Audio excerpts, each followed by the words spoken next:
trying to reach her. But in the end, there was nothing left to say.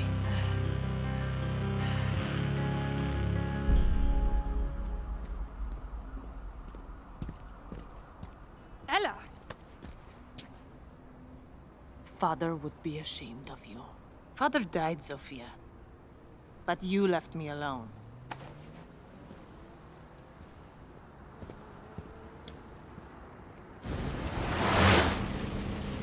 Let these children play their games. This is the adults' table, sweetheart. I've always been loyal to them. To her. Yes. But the question you need to ask yourself is, who's been loyal to you? It's all right, Ella. You followed your heart, and that takes guts.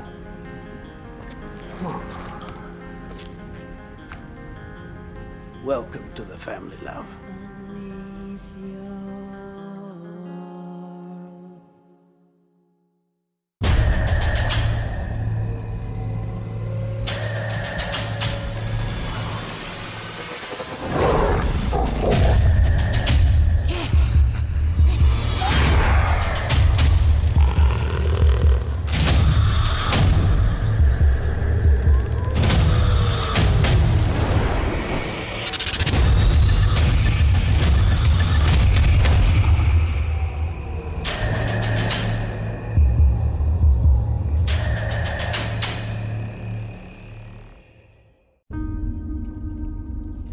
善と悪、凪と嵐、何が来るかはわからない。敵か味方か。敵が来たなら容赦はしない。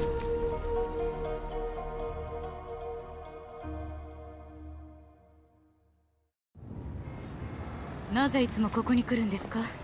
フルーツならデリバリーもできます。お金もあるんですし。金持ちはただ待っていろと？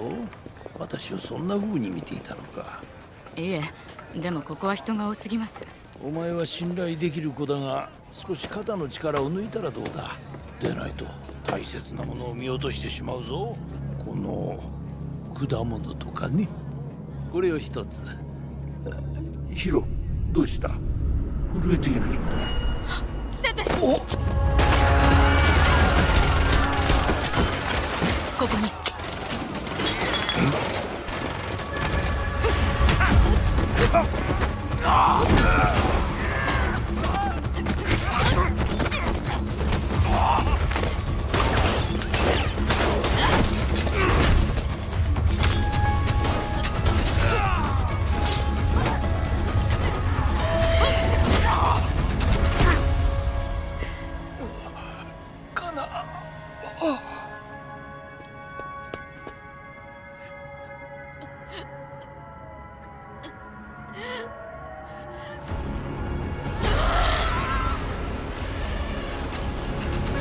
私の家に忍び込むなんて自殺願望でもあるの？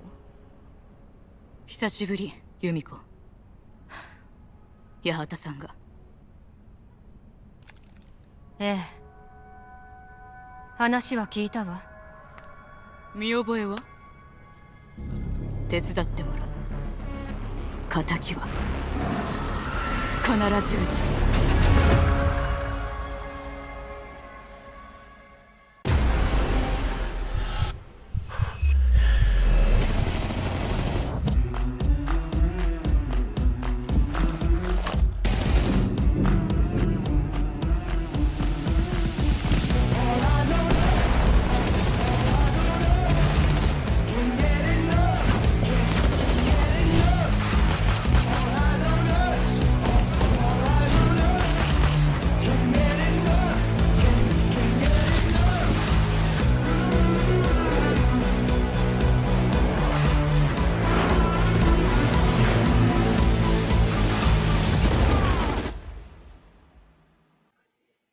Welcome back, ladies and gentlemen. Map 1 done and dusted, but we went the full length of it, of course. 15 rounds in play, Cthulhu and Theme Park.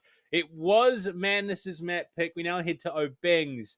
I mean, is this any cause for concern, do you think?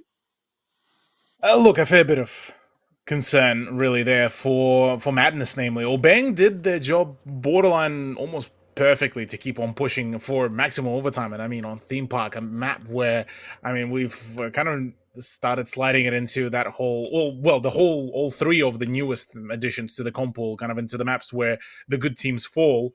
But given that it was Madness's pick, it felt very much counterintuitive, given the situation that they were left in. With the way how dysfunctional their attack was, Cafe would require even more coordination for Madness to really play for the attack, play for the pushes, and whilst it being though a much more familiar ground to really play around, and we've seen a number of really good Cafe plays. I reckon this still could go full length between the two rosters, and Obeng, look, I have to say that they've been absolutely on top of their game. Yeah, I mean, both teams have really shone in this series already. So it's going to be intriguing to see, given that Madness having their map pick be that close, whether Obeng's is going to be the same story or one of these teams is going to stand out in a pretty significant way. But unfortunately, it's one of those things we will have to wait until we get there because we'll know the true answers, of course. But let's talk about the op bans. We saw Dockerby and Muzzy banned out by Madness, and it felt almost redundant, if we're being perfectly honest. It didn't feel like it had that massive an impact on the match. Do we see them revert back to sort of the mainstream? I'm thinking, yeah, we might get back to seeing, Flores, Thatcher being banned out, because I mean, you've seen how impactful Flores has been for the pushes of Obeng.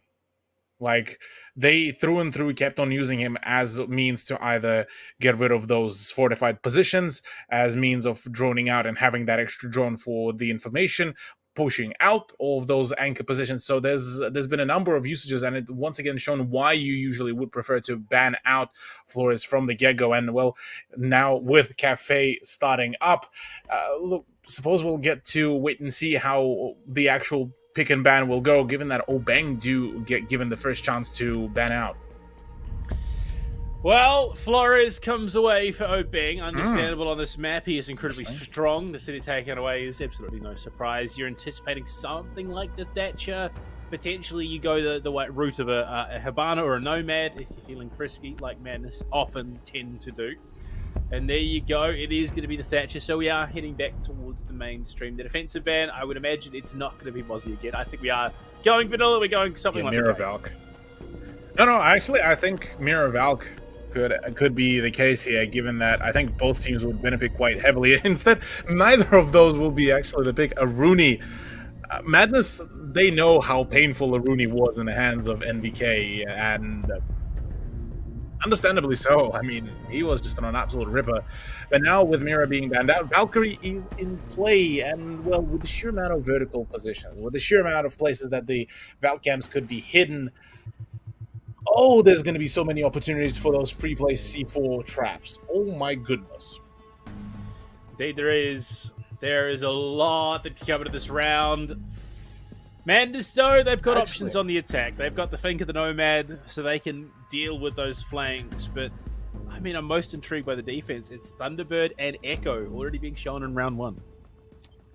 I mean, it's no surprise, actually, with Echo, given that he has a lot of impact potential, even on the top floor play. And, I mean, with the MP5 SD also having a 1.5 scope, you have those possibilities for the long-range gunfights. And the whole pick of Thunderbird really just leans into mainly the idea of that for the defense, they would just want to have at least those fallback points in a similar way how Finka usually works for the attack. Thunderbird will be that very much of a crutch, really, for the defense. Now, funnily enough, the way how they actually set up the Freezer defense, well, minus that reinforcement by Maluti, would have been kind of would have had the possibility of being played in a way how back when Rizraz was part of that roster used to play it out with Mira, albeit where they had the double mirror set up, one in the construction hallway, one in the actual freezer hallway, or freezer room, and then you would have that kind of double position to fall back and play from and keep on rigid or peeking. But obviously neither of that is really going to happen, and K already gets completely outgunned. Still, yeah, look, Cafe has a set of those kind of setups that you could really go for now, call like for blast from the past, and it would still in the current meta, it would still work out pretty well. I'd say that though, Glad gets the better of you saying. Actually, sorry, before you even start up on your other idea here, on your other thought, Panda, riddle me this. We've been seeing a number of flanks conducted on Madness during Theme Park, right? Yeah. Why only now they are opting for Nomad is completely beyond me. I think it's just because of the vastness of Theme Park. There's so much horizontal play area that the Nomad is great and all, but it's quite the most relevant that Sobat does take down Joe on his jump out there. Envy finds the follow-up. Shiva absolutely annihilated. They know where this player is. They know Envy's here tucked in. Well, he's going to pop right up, and it's just trade for trade for trade. Unfortunately, Roku, he's sharp, and he's on the job. And a long-range spray with a Type 89 shuts it down. Oh, boy. Oh, boy, oh, boy. Oh. Good job by Madness, albeit a number of those plays were completely kind of left out unchecked. And first round pick has certainly so far got the set for the momentum, and maybe we could be seeing that momentum continued. That momentum being continued further down the line.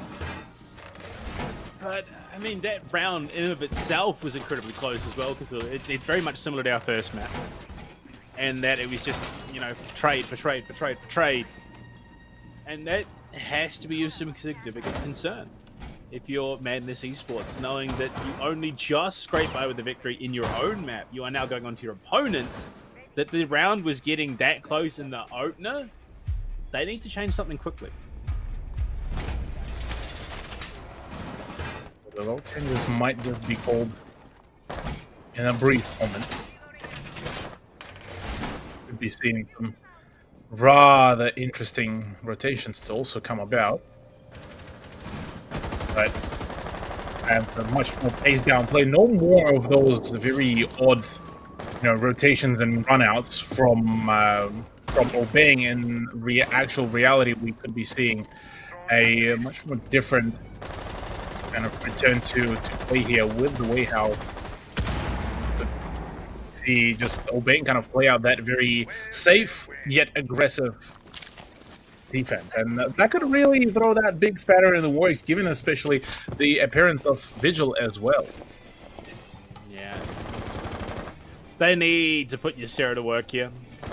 I mean, there's just the amount of threat that is currently present on Obeng right now. If Bard is allowed to roam free and do his thing, this could get very, very uncomfortable right now, but he's going to duck himself back down, look to find another avenue to aggress onto Madness, but it all feels a bit hunkered downing. They're all sort of hunkered down on the site. They're playing turtly in the first floor. We're not seeing that overt aggression that we saw in map 1.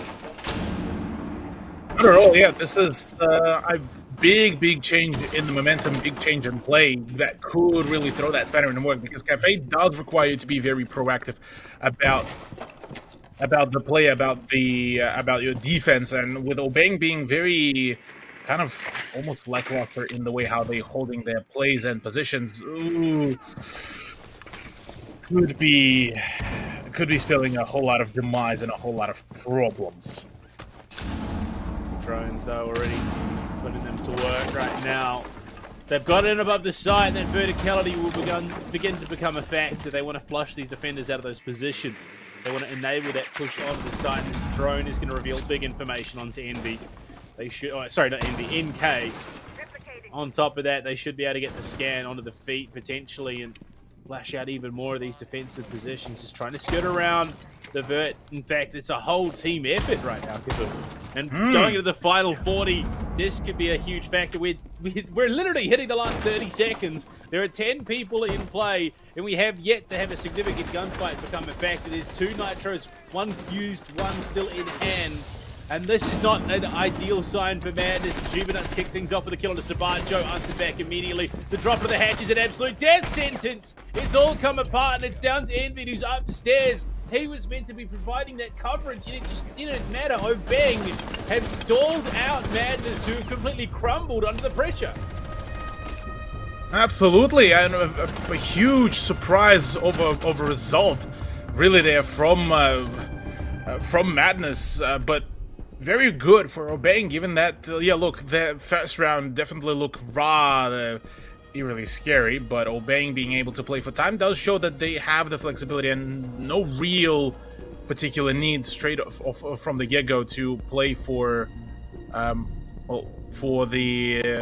frags. They can rather easily, as a matter of fact, play for time, and well, that's exactly what nets them that much needed win. So look, from here on out, that we could be seeing a number of different results closer down the line, but again, very much would still be reliant on that initial proactive aggression. Exactly it. And this is where things start to get a bit scary, knowing full well that their opponents are capable of contesting. Madness are going to have to reattempt the site. Last time, like we said, it came incredibly close, and it came down to the 1v1v1s, the constant one-on-one trades. And Obeng have switched things up entirely after that last round. They're not willing to take those 1v1v1 trades. They want to get aggressive. They want to take the gunfights favorably.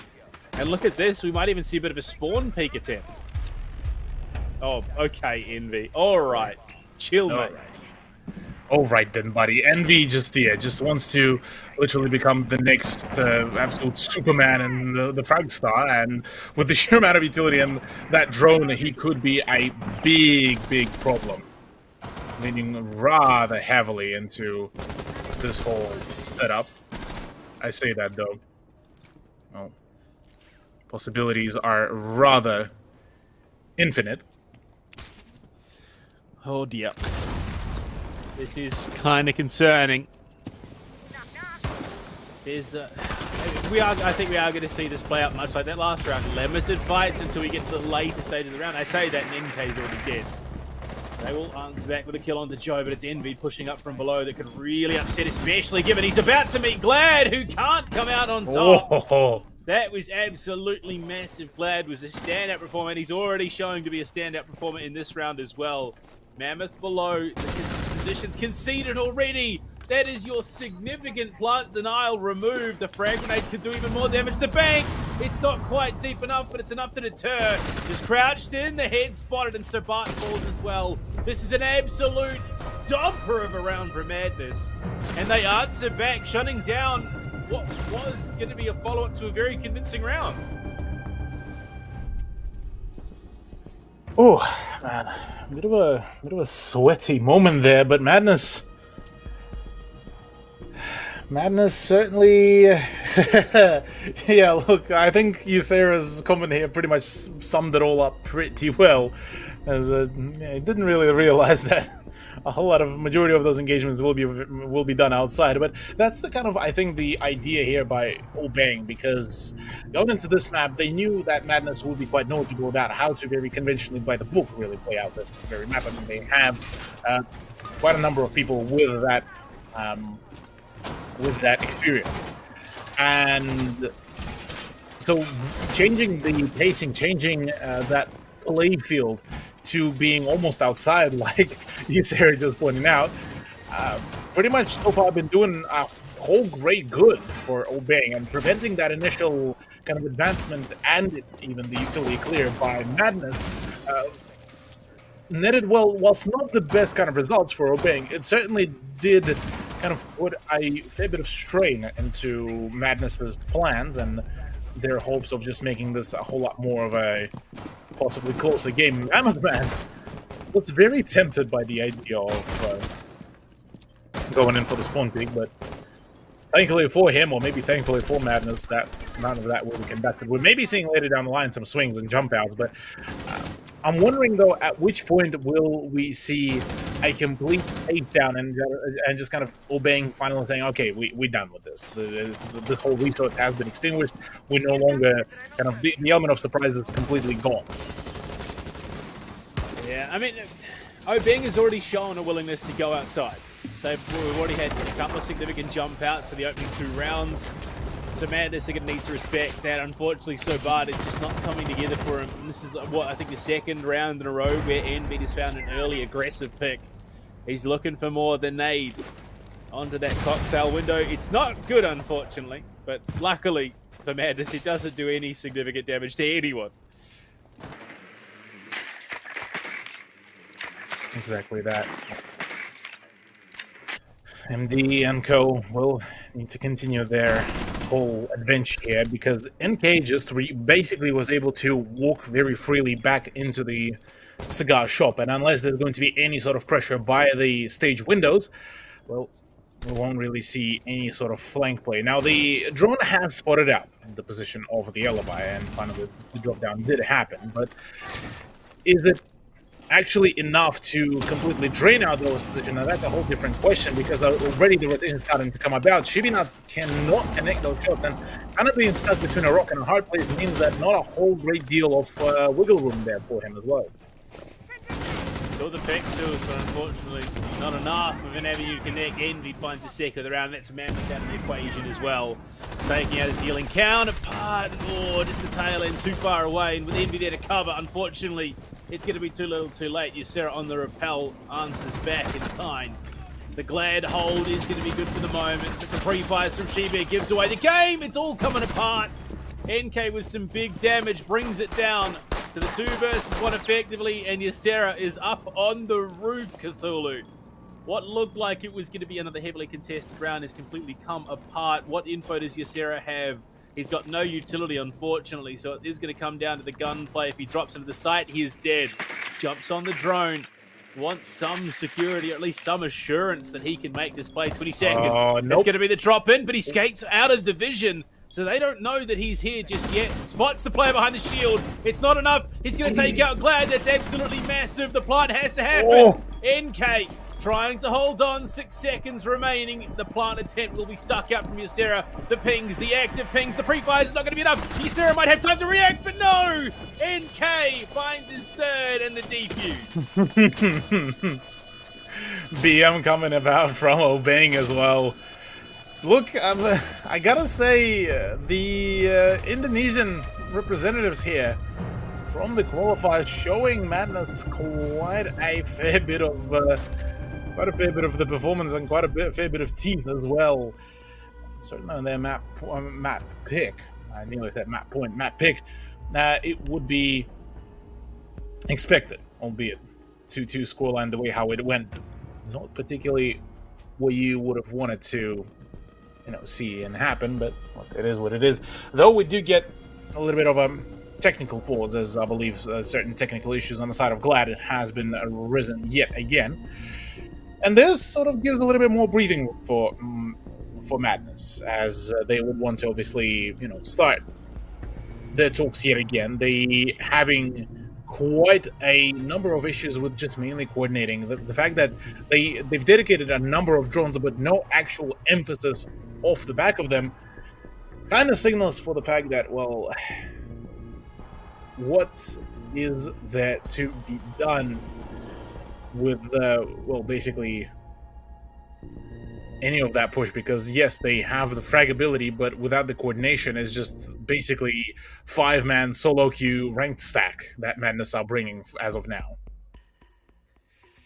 It's definitely having those sorts of vibes, if we're being perfectly honest with ourselves, Cthulhu. But 2-2, we've been here before, unfortunately, Cthulhu. It is what it is. This series we knew was going to be a close one, and I think that is exactly what both these teams are doing and living up to that nature of being highly competitive and contesting each other as best as possible. Who would have thought, given Madness's ease in qualifying, that Obeng would be the ones to give them strife?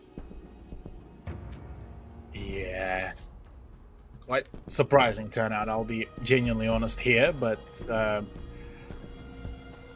still early days of Cafe Dostoevsky, so things could definitely go either way, and we could be seeing some big changes.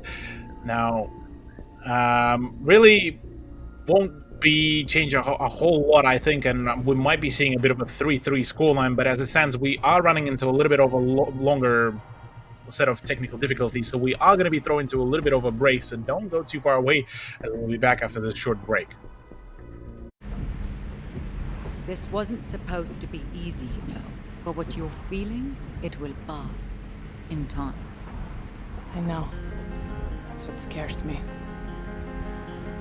How do you forget a sister after everything we've been through? All of those nights, when the lights go out, and the monsters come out to play.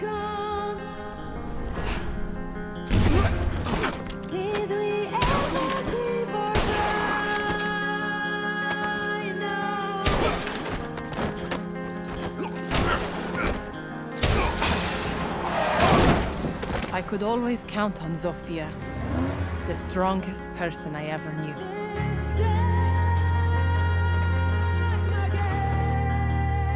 We spent our lives trying to be perfect. The perfect daughters, the perfect students,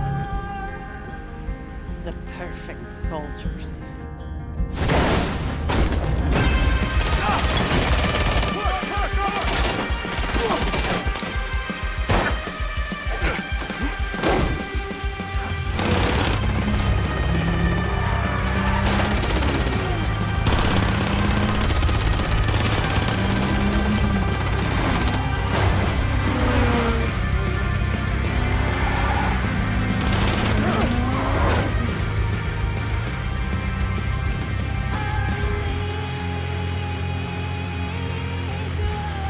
When Father left us, we mourned. But they also buried a part of Zofia that day.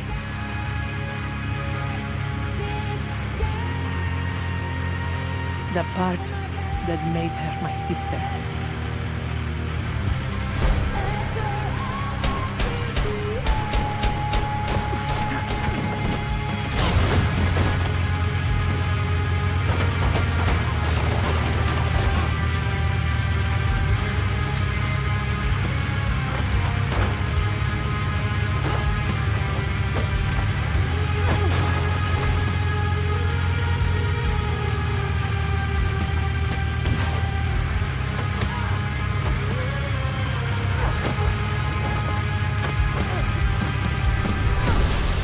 I spent years trying to reach her, but in the end, there was nothing left to say.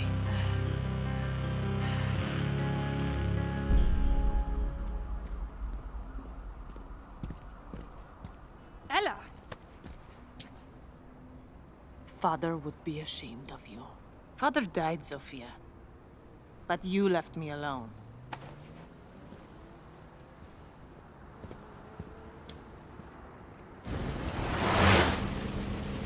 Let these children play their games. This is the adults' table, sweetheart. I've always been loyal to them. To her. Yes. But the question you need to ask yourself is, who's been loyal to you? It's alright, Ella. Well, Cthulhu, we're back. We're into the round. Of course, it seems Glad's internet issues have resolved themselves so we can get the match back underway through the kitchen and service defense, of course. Back down to the first floor.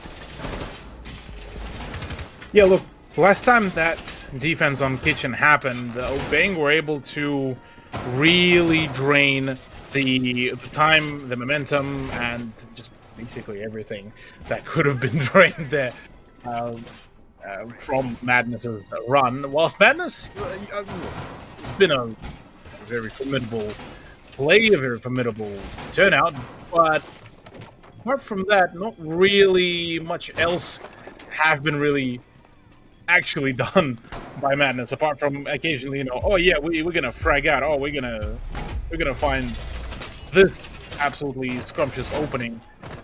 Anything past that was basically just a set of just unfortunate L's. As much as I hate to really say that, but well, the rest of the teams should still be able to perform. Obeng, now still 2 more rounds to really play out, and they could really throw a big, whole, very nasty spanner in the works of. I mean, you could almost argue they have already. Like, it's just True. been up in Madness's face. Like, yes, Madness have got 2 rounds, but the 2 rounds that Obeng have taken have been very scary for Madness fans. I mean, that last one we saw before the break was just terrifying. The prospects and what it set us up for the team. Obeng just absolutely obliterated the push. Mistakes were made on the side of Madness, and the capitalization was just precise. So now Madness have to readjust. They honestly, I think, will have to figure out their gameplay. Yeah, Madness will have to change quite a number of things, really, for everything starting to, well, to start really working out, given the sheer amount of issues that we're starting to gain onto themselves. It wasn't really pretty at all from all the previous matches up, but so far a much necessary kind of quick entry into the building should allow Shibanats and the rest of the team to really make that very decisive entry. But with minute 16 to go, is it enough though? You gotta hope. You gotta hope and pray. But man, they've taken some good vert. They are starting to contest. Last time we were here, they just dropped straight down into Freezer and got absolutely melted, the lot of them. This time around, what is different, unfortunately, it's the fact that Envy is the first to fall, so no Binker going to be in play for the remainder of the round. And that is truly one of the worst operators you could have lost at this stage in the round as well. We head deeper. I mean, they're going to have to make some big work happen. 100%, yeah. Quite a lot of work is about to be done here and conducted. I suppose we'll have to wait and see if it's actually going to pay off. Last time we did see the Buck players absolutely prevail in the way how the vertical game was played. Although I say that no, Joe actually ran out of his skeleton key ammo. That is truly unfortunate, which does not leave a whole lot of ground for work for Madness, and they yet to make an entry. There's a full-on set of swings. 8 seconds, you're not even on the site. Well, they are on the site, and the trade back. Oh, no. It's got to be good, but no! Sabat's stolen the round. Madness have whiffed on one of the biggest openings presented to them this series, and that is devastating. No, how do you absolutely flop? That is beyond me. Madness Esports. Whatever was their plan, it was not it, and it worked out so absolutely horribly that there's no real way to really describe this apart from the fact that, well, it was just an absolute... Well, Charlie... A fold. It was a fold. Yeah. That's all it was. It was their fault. It was their fault. They had players there, and they just folded under the pressure and gave the win to Obeng. If that's what we're seeing right now, Obeng, I think, are the team to take second place in this group. Quite possibly. Look, wouldn't be surprised if that is the actual case, given the sheer amount of circumstances that we do see here from the teams, and oh man, I'm genuinely kind of lost and confused as to, well, what happened off this Madness roster.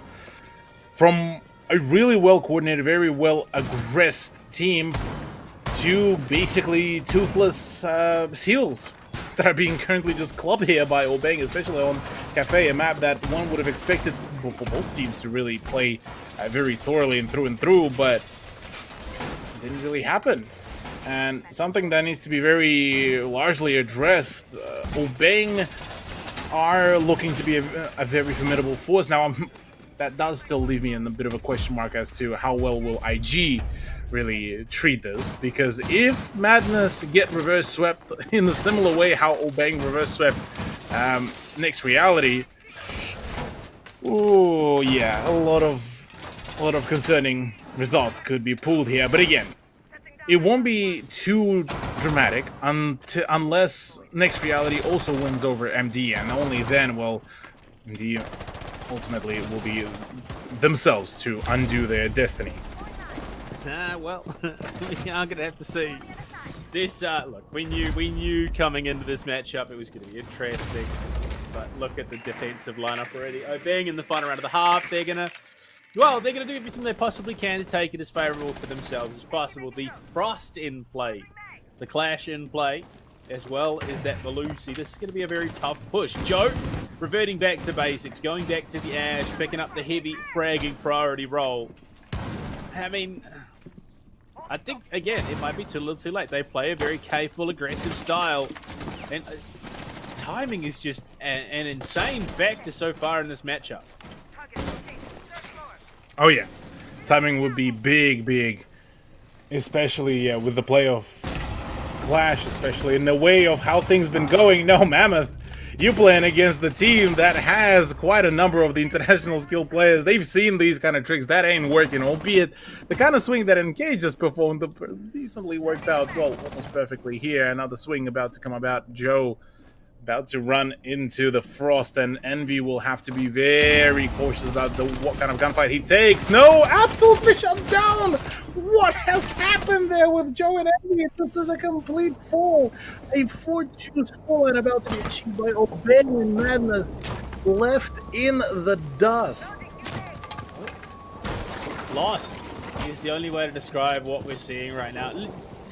Yes, again, I will argue it is cafe attack for Madness, which is not the ideal half. But again, Obeng, they're just playing their game on their map, and look at that, just absolutely taken down. Madness find themselves in a significant deficit right now, Cthulhu.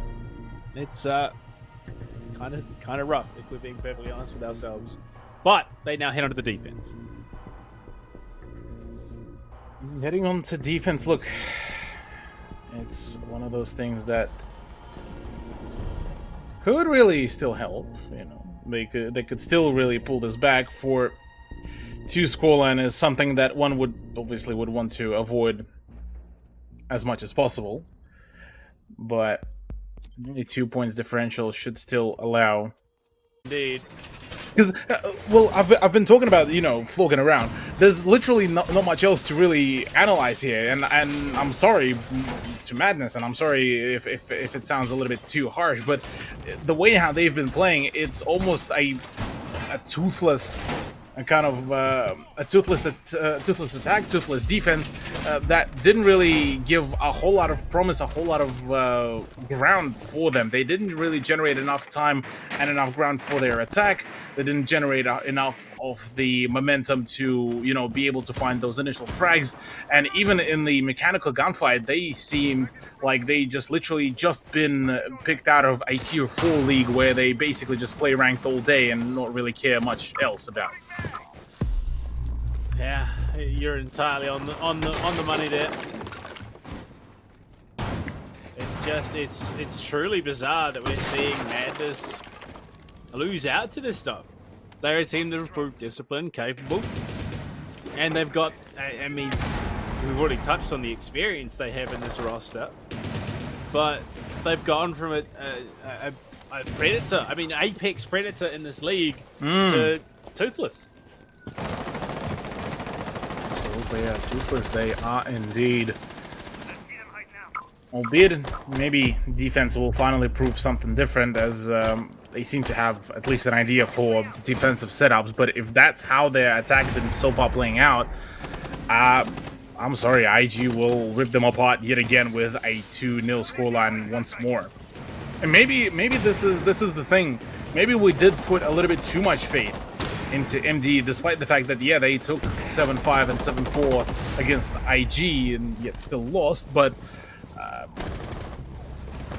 maybe it's just some sort of internal issues that have been a problem. I mean, you look at that, Joe already fragged that, and that is your Wamai, who I don't think was even able to fully generate all of the magnet charges, but at least Ysera with a phenomenal vertical C4 and a double for him. Still, I'm glad would at least be still able to return back the favor into his team's fate. And well, side.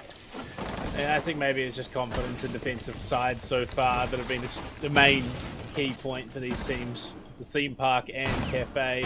Ooh. Mammoth looking for a bit of an angle, might just be able to spot the head, and he does. Shibanut's just a little bit careless in his positioning. He'll stick his head out too much and too far. Going into the final, we find ourselves in the 3 versus 3. Madness. Falling apart all over the place, all over the sword. At least they were able to generate kind of the bare minimum, that the least affordable kind of thing, which is 1 point. Oh, Mammoth Man just absolutely deletes yet another player of MDE. It's all down to Envy, the veteran of the off-league scene, and he's able to delete. That's Sobat gone. No, can't read into the position. Another point. Well, Mammoth Man finished off. It's all in a 1v1. He nails it! He does this! Envied absolutely disgusting with that play, and yeah, look, able to cramp a couple seconds to celebrate, but oh, look, again, it's off the back of yet another clutch play. Redemption. You take those at the end of the day. You're not going to pass up an opportunity like that, and Envy does it, makes it look good too. This is truly impressive from him today, but I mean, look, it's still only the second, that was only the first round of the half. They have more to go. They need 1 more to equalize, and, well, 4 more from here to win it outright. 4 more to win it outright, indeed. Plenty of opportunities to be generated here as well. Madness looked way more convincing on the defense so far, at least in the first round, but still got quite a number of ways to go, as it could prove to be rather problematic later down the line, that the moment Obeng will read into this kind of play, this kind of setup, we could be seeing a complete turnaround by them. So with still a point advantage, Obeng might still be able to keep on applying the pressure. Now, looking at the lineup, slight adjustments with the introduction of Echo on the kitchen. I mean, you've talked about this one before when we've seen Obeng bring out the Echo for the top floor. Finally seeing the site where usually we would, be accustomed to seeing Echo being brought out, and mainly for the fact that you can hide in a number of places those yokai drones to deny the plant, mainly in the left side of the plant. Yeah, that's what you're looking for here. And even we've seen the opposite as well. Just because you have a great positioning doesn't mean something like Event can upset you in that angle. Pixels can make the difference in this game, but Cthulhu right now, we have 2 of the same heavy box-magged LMGs in play. Fuse and attacking this first floor side. Indeed, yeah. Fuse could be a big problem, and actually a good way to get rid of the Echo drone as well, which is the funniest part of it, given the sheer amount of possibilities, the opportunities that could be there. Look, I'm not opposed to the way how Obeng want to approach this, and given the sheer caliber of the play that could be achieved here by them could be big, with Glad already picking up a frag onto Joe yet again.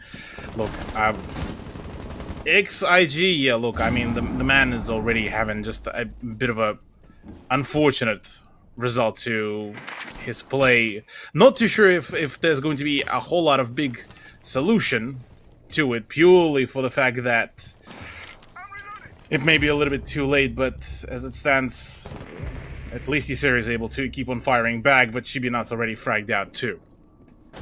Yeah, you lose your sledge, but I can't imagine that's too big a deal, given that you've got a Fuse on the board who is going to arguably do the same job, but better. Right now, though, there are players up on the second floor to contend with. Envy, who has been having a spectacular series so far, unfortunately fragged out. Mammoth Man finding the opening onto him, and that is truly unfortunate here. You've got Ysera and Roku to try and clutch up, but the 2 versus 4, the odds are looking a little bleak. Really are. Not particularly the kind of odds that you would want to see. Ysera, though, having that MP5 SD and the integral suppressor could really do a whole lot of job, but you gotta pre-aim those cases, my man. You gotta be a little bit more careful about taking these kind of gunfights. Funnily enough, Furoku is actually offside as well, so the moment they kind of step back into the side, they could be in for a rather nasty surprise, but Roku completely unaware of a presence in the VIP entrance, as his pick could be the one to actually change the momentum of the game. The Brownstairs presence, though, deadly, deadly time. Yeah, there's a lot that could happen in the dying moments of this round, and that Yokai repositioning is going to be huge right now. And Glad walking out. He's going to spot the player in just a moment. Yeah, Roku undone, unfortunately. Ysera's going to have to play this one for the drone. Spots the pixel angle, and unfortunately is shot in the back of the head for his troubles. I mean, why are they forcing themselves in these aggressive positions with key operators? Yeah, look, I'm not too sure, to be honest, with the way how just Madness been kind of all over the shop. It's been just questionable decisions on top of questionable decisions from them. And maybe, look, this roster of Madness, whilst, yes, they technically are making a return to Op League with the kind of Envied and Ysera, the rest of the team kind of been unable to find a whole lot of results. I mean, Joe, a player who has been an integral part of the team back at IG, unfortunately just unable to find his own footing here, especially against Obeng. Maybe it's tilt that is starting to creep in here, given that how passionate the players can get. Or maybe it's just kind of the general idea that, well, what can they do about this sort of setup? Because not much else could be read into this, I'll be honest. Yeah, look, there are a lot of questions. I think that today, this play day here, the last of the group stage, provides us with more questions than answers. I mean, if you really wanted to dive into the rabbit hole, you could argue Madness, they're saving strats for playoffs, or, you know... that's bull. I would argue that, yes, that is less than likely in this situation, but there are those who would make that argument quite comfortably. But the honest to goodness truth is that Obeng have just come into this playday more prepped than their opponents. Oh yeah, in saying that, it's absolutely true. Obeng done their homework perfectly well, and there's no denying in that, and it was just a really great turnout from them. It's more so that it's surprising to me that it's Madness that didn't come into this prepared, given, you know, all the previous setups and all the previous expectations that were brought out from them. That's what concerns me the most out of this whole, you know, set of shenanigans. That's where it's kind of the issue lies, and no actual solution apart from, oh yeah, we might just, you know, move a couple of the operators around. Obeng already looking to absolutely rush into the site yet again using the Amaru. Well, it's a straight pop into that new balcony position. Well, sorry, cocktail balcony, but it doesn't matter. Joe this time is going to redeem himself with a massive headshot. Ysera there to follow up quite quickly as that rush in towards reading happens, but not successfully at that. Heading into the second half of the round, the answer is coming back. Mammoth Man finds a kill on the Joe, but it's this smoke, this tucked in position for the defense that can prove rather hard to get out and deal with. Mammoth Man on the hunt up on this top floor, wants to find that player, that pesky player, holding down, but it's Ysera to find him instead. Envy in trouble, and Madness will close it out. Ysera and Roku having a massive round for the team. Alright, well, slight return to form, albeit still far from it being over. Madness being able to get, once again, one step closer to getting out of this whole nightmare that has been Cafe. Will need to be very wary about how they really conduct themselves here, because one more round, that's match point. That's, again, that possibility for OT that you would want to 110% to avoid, and really the consistency question has been kind of a reappearing sort of thing for for Madness, and Obeng were able to very much oblige and, you know, completely shut out all sorts of opportunities that have been actually presented here to themselves, to be able to completely shut down, to completely, you know, wedge out all these positions that Madness were able to set up. And I mean, even back on Theme Park, that has been a recurring kind of question. How was there no actual view of kind of behind the scenes of like all the flanks as well? And no actual tangible question has been actually, or rather answer to that question has been actually found. Well, they set themselves up. Madness have steeled themselves going at the 10th. They know that this round is going to be key.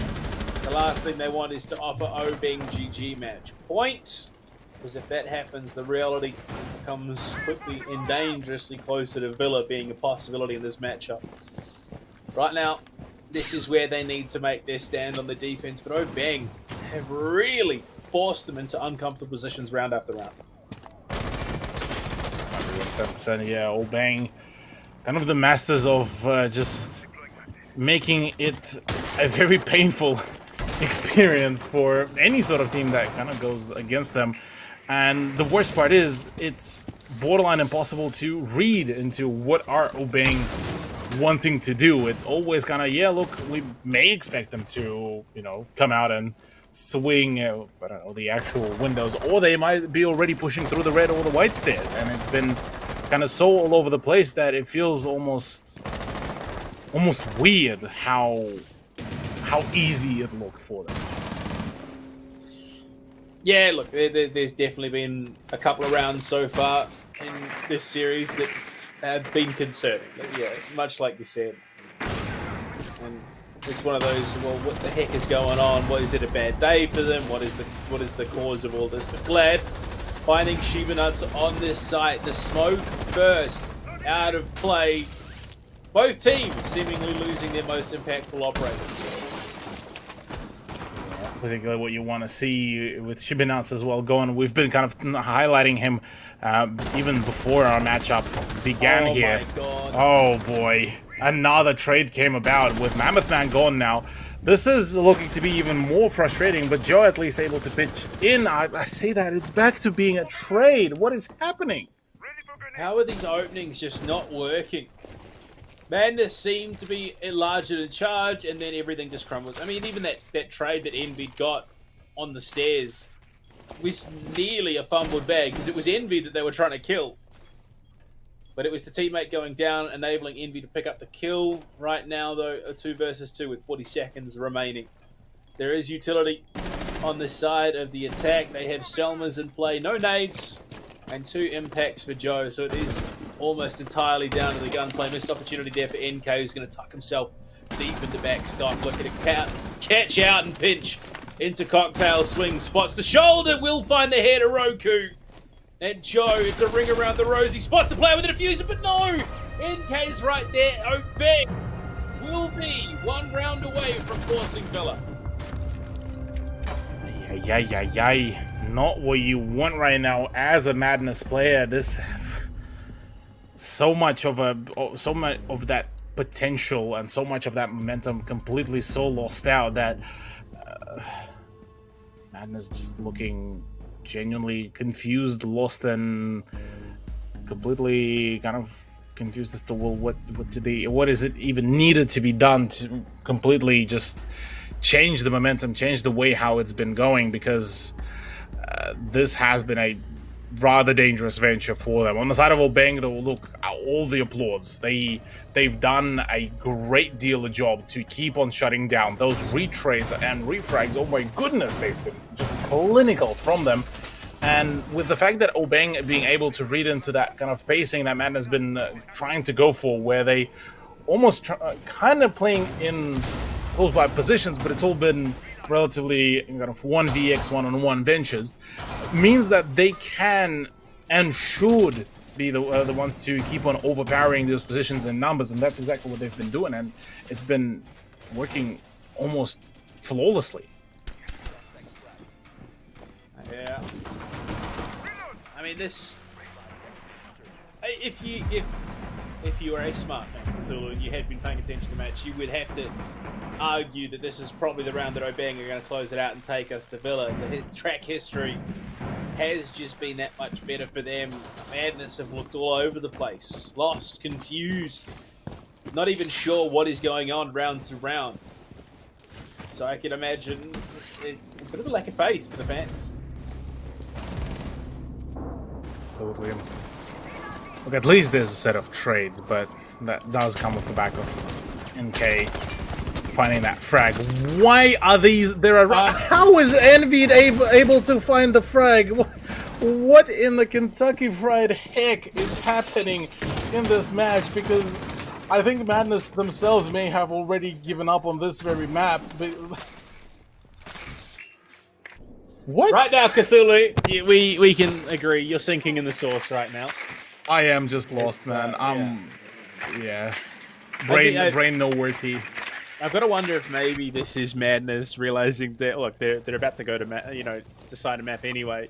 They've got nothing to lose. Play into the aggression and do what damage you can, and they've done some pretty significant damage. Their only vert threat now being Sobat, of course, on this first floor site. The Nitro is in play for Joe to try and deter and catch out anyone. Frag grenade towards Code. Check the drone. Unfortunately, not going to scout it out, and it is going to be a wasted nade, unfortunately. Gone 6 will be used to clear out the bench. We saw the player in the red hallway. We knew that there was the Malusi coming to investigate. But if not for that drone, it might have been a kill with the frag grenade. Yeah, kill with a frag grenade would have been a really fine opener for Obeng, as Sobat nearly just burst down with that skeleton key, the life of Zofia. I say that though, still plenty of opportunities for them to find those openings. Minute to go. I mean, look at the timing. Almost record play here by Obeng, whereas Madness are kind of left shuffling around and like, oh yeah, maybe we'll peek here. Oh yeah, nah, maybe we'll peek there. Oh, who knows? Oh, maybe we won't peek here. And it's that continuous kind of lack of confidence in their own plays is what feels is the problem here. With 36 seconds, though, they might just be able to play for time. I say that, though, Joe goes down. Already not the most favorable situation. Second time they've been caught in this position. That is Nitro cell off the board. The swing in. Mammoth is just going to absolutely obliterate Shiba Nuts. It is now down to Ysera with whatever tools he has available to them to clutch up the 1 versus 3. Does he spot the gun barrel? He should have there. He should be able to find a pixel angle onto the planter, but he's going to go for the yokai play instead. Yep. What are you doing, Ysera? That has pushed us to our decider map. Ay. You know what's funny, Panda? Not that match. Not this match, no. But the funny thing is that the return and that the reverse sweep by Obeng against Next Reality started in the same way, albeit way less closer on the first map, where it was, Chalet that ended in 7-2 for Next Reality. The second map, that was Oregon for Obeng, ended in the same scoreline, 7-4. So, look, I'm not saying anything, but Obeng are pretty much par for the course if we follow the script here for a reverse sweep onto Madness Esports. Let's not waste any time mincing words. We are going to be throwing it to a break. When we come back, we jump on into Villa to see how this absolute mess of a series ends. Will Madness come out on top, or will Obeng GG reverse sweep? When we come back after the break, we'll find out. We'll see you then.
This wasn't supposed to be easy, you know.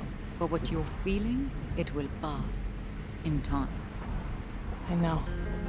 That's what scares me. How do you forget a sister after everything we've been through? All of those nights, when the lights go out, and the monsters come out to play.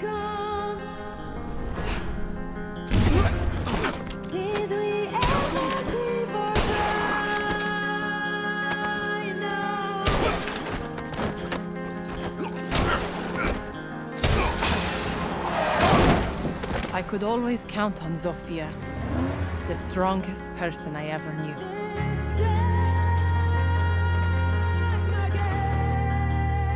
We spent our lives trying to be perfect. The perfect daughters, the perfect students, the perfect soldiers.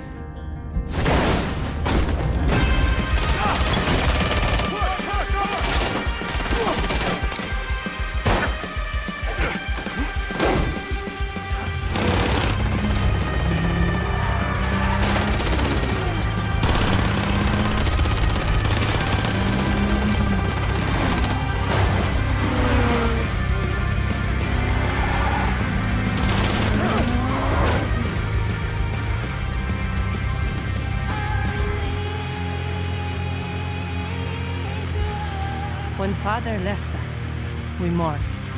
But they also buried a part of Zofia that day.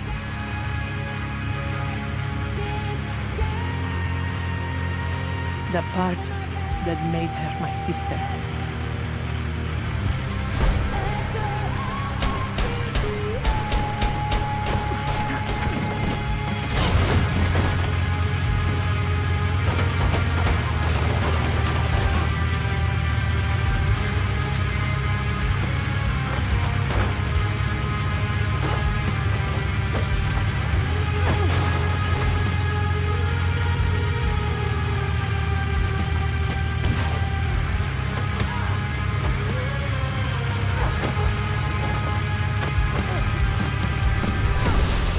I spent years trying to reach her, but in the end, there was nothing left to say.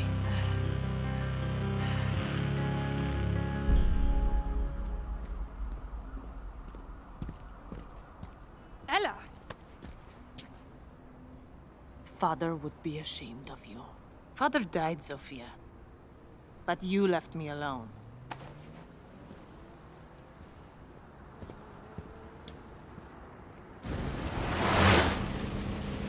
Let these children play their games. This is the adults' table, sweetheart. I've always been loyal to them. To her. Yes. But the question you need to ask yourself is, who's been loyal to you? It's all right, Ella. You followed your heart, and that takes guts.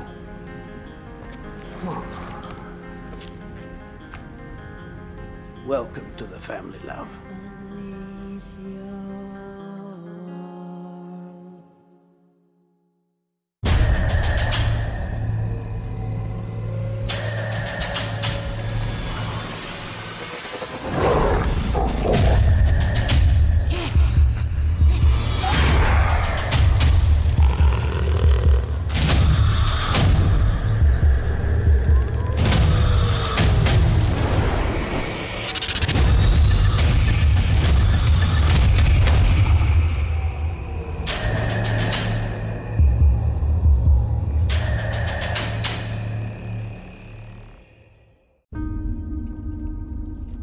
善と悪、凪と嵐、何が来るかはわからない。敵か味方か。敵が来たなら容赦はしない。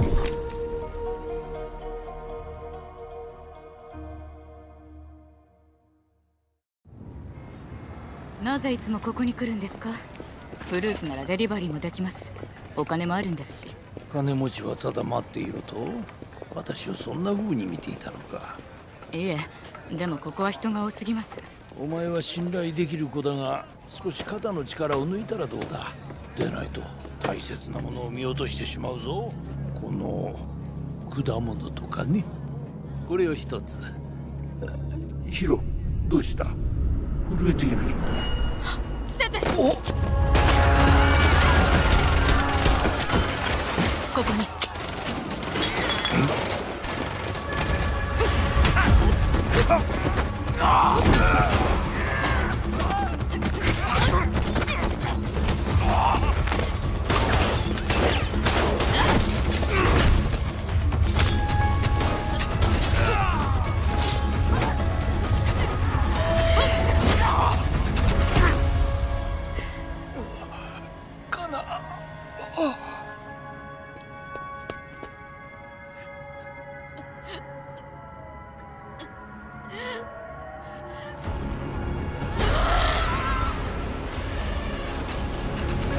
私の家に忍び込むなんて自殺願望でもあるの？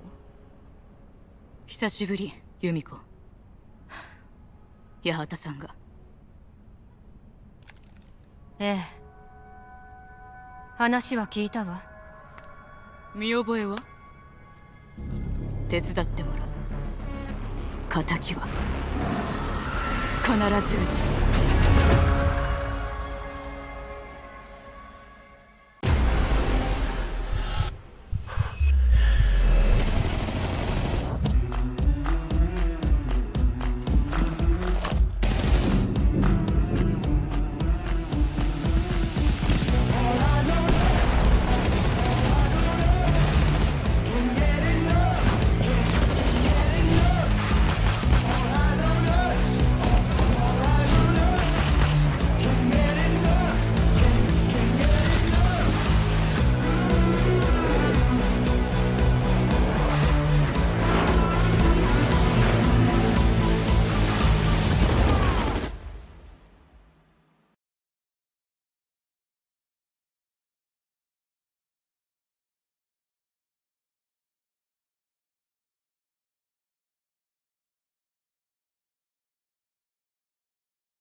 Hello and welcome back to the Ops League Season 5 Cthulhu. We are going to be jumping into our third map. We're heading to Villa, which, I mean, we wouldn't have predicted.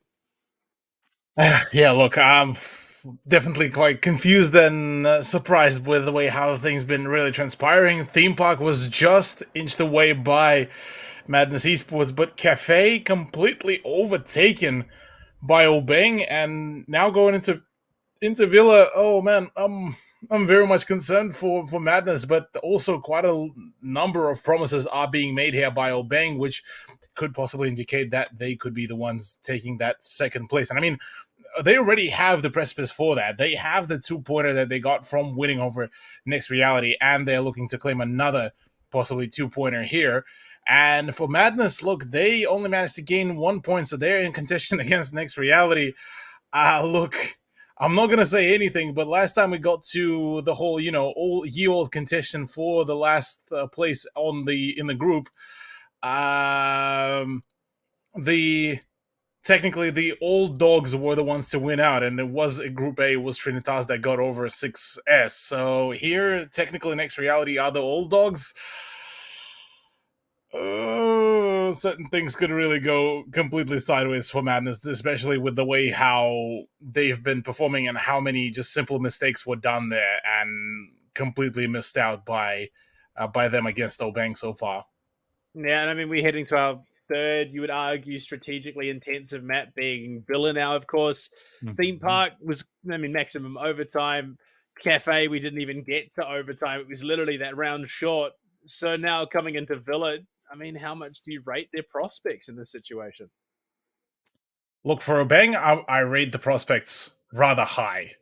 The way how they've been playing, the way how the coordination has been absolutely flawless. I mean, look, I have to commend them. That ability to go into those pairs of two and still be able to refract no matter what, to not let their opponents run away scot-free with a bunch of the frags, pretty much meant that, well, for Madness, it was just all completely nullified all that progress that they were able to achieve and accommodate. And that's kind of the thing that they were almost specializing previously, is that compounding set of losses. But the moment you're kind of compounding momentum has been completely nullified thanks to those kind of trades, well, they seem to really be unable to find any sort of closure. But as we speak, well, we're just about to jump into Villa, and look, I'm gonna put my money here on Obeng with the way how they've been playing.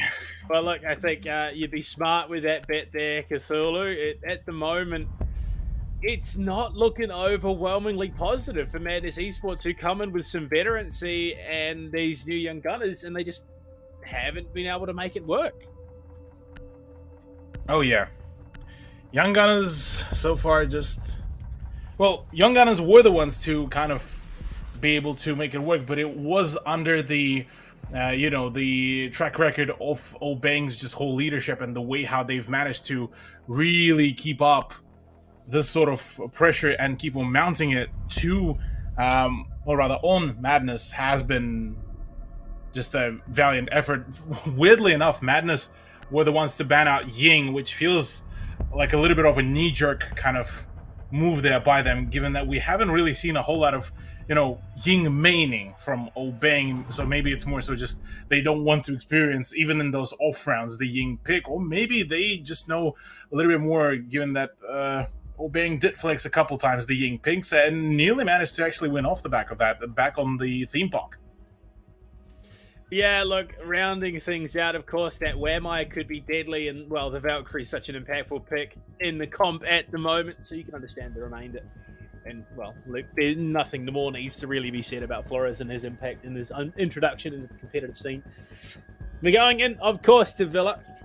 And, well, we're going to start downstairs in kitchen and dining, which, I mean, is a bit of a pivot move from what we're conventionally seeing from teams. But Obeng have proved themselves to be the more capable team on the attack, which, I mean, Madness and their support team are going to be concerned. Yeah. Well, going into round number one, it is going to be a little bit more favorable for Madness to play on the defense, but I say that, though, at the end of it all, back on Cafe, it didn't really matter whether they were on defense or offense. Both sides of the coin were being completely smashed out by Obeng and negated in every shape and form. Now, one would hope that, obviously, Villa would provide just about enough of that rotation potential for Madness to completely use and abuse, but how well will they be able to utilize it? That's a whole different question, given that, again, you look at those positions. Again, it's that 1-2 player kind of expansion by, away from the rest of the roster. It means that the moment they get isolated, there's nobody to refrag them, nobody to, emphasize off that initial burst of information that they've gained. And you look at Obeng, well, yes, kind of similar idea here as well, but NK's play by Sledge could really at least open yet another entry avenue, a safer entry avenue, given nobody is actually playing downstairs. So free real estate already given away, and on the ascension from the red stairs, plays like Legion of his area could be caught off guard, but instead it's actually Shibinats already fell, but not out just yet. I don't even think they have confirmation on the down. NK finished off by Joe eventually, but he's traded out by Glad, who finds the picks along to him.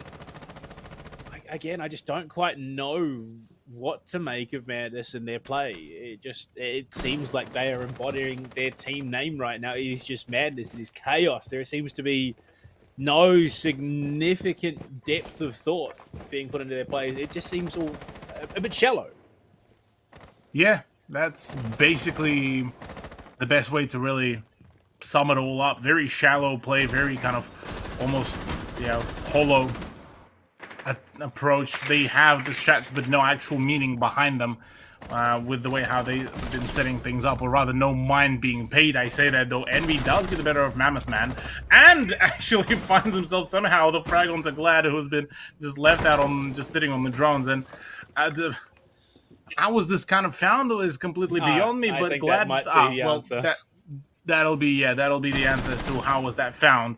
and the man unfortunately crashed, and only now the game actually registered that he backed out. So, in saying that, well, Envy and Sobat Dungu are the last players standing. Now, bear in mind, Panda, last match day, aka yesterday, me and Proto, we had a very funny storyline. That the moment it was a 4v2, guess who was winning? The two. That doesn't sound like a funny storyline, Cthulhu. That sounds like a nightmare. But well, nightmare for the team that has 4 players. A funny story for the players that had 2, and certainly Obeng do have the 2 players. But given so far how decisive it was, yeah, look, it doesn't look like they will be even bothering to maybe push. 8 seconds remaining, they're nowhere near even by the site. So yeah, this looks like they're just gonna say, yeah, you know what, we're just gonna chill.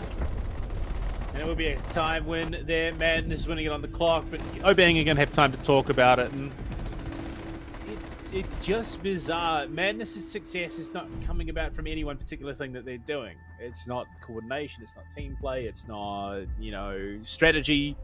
It's a player or two stepping up massively in a round. So it does very much feel like a ranked game. It doesn't feel like we are seeing comp. We are. It is beginning to either show to me that that's what this team is, in its entirety, is just a ranked team, or that they are 100% saving some strats. Yeah, look, quite possibly strat saving could be in place here, and I wouldn't put it past, but at which point does it become the question of like, well, how much strats do you want to save before you actually start, falling down and proceeding to being unable to, accumulate any further amount of points. So it's just been a very weird kind of dynamic that it was very weird to keep on watching as well, given the circumstances that were presented with both teams, actually, as a matter of fact. But it was ultimately Obeng that were able to, scrape back and find and fight back against this whole play of Madness, and finding that kind of almost rhythm to this kind of dance of death has been a great boon into the toolkit of Obeng.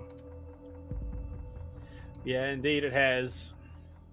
But I mean, again, it's only a single round on a map, which, both teams have a map at the moment, and Obeng, for the most part, have the round lead. They have the round lead this series, Cthulhu. That's the wild thing. Not entirely, but yeah, look, as it stands, I think we may be yet again waiting for the internet issues to be resolved. Glad once again, well, Glad's ISP is more so. And look, I think we're just gonna throw it to a cheeky bit of a break.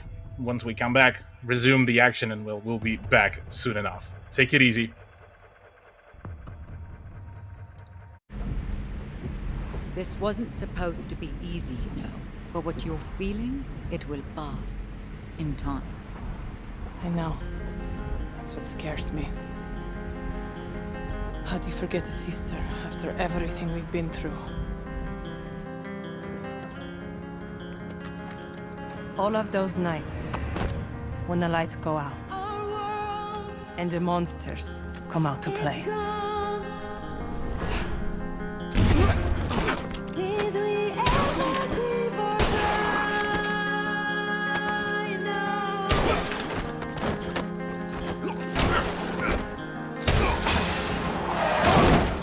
I could always count on Zofia, the strongest person I ever knew.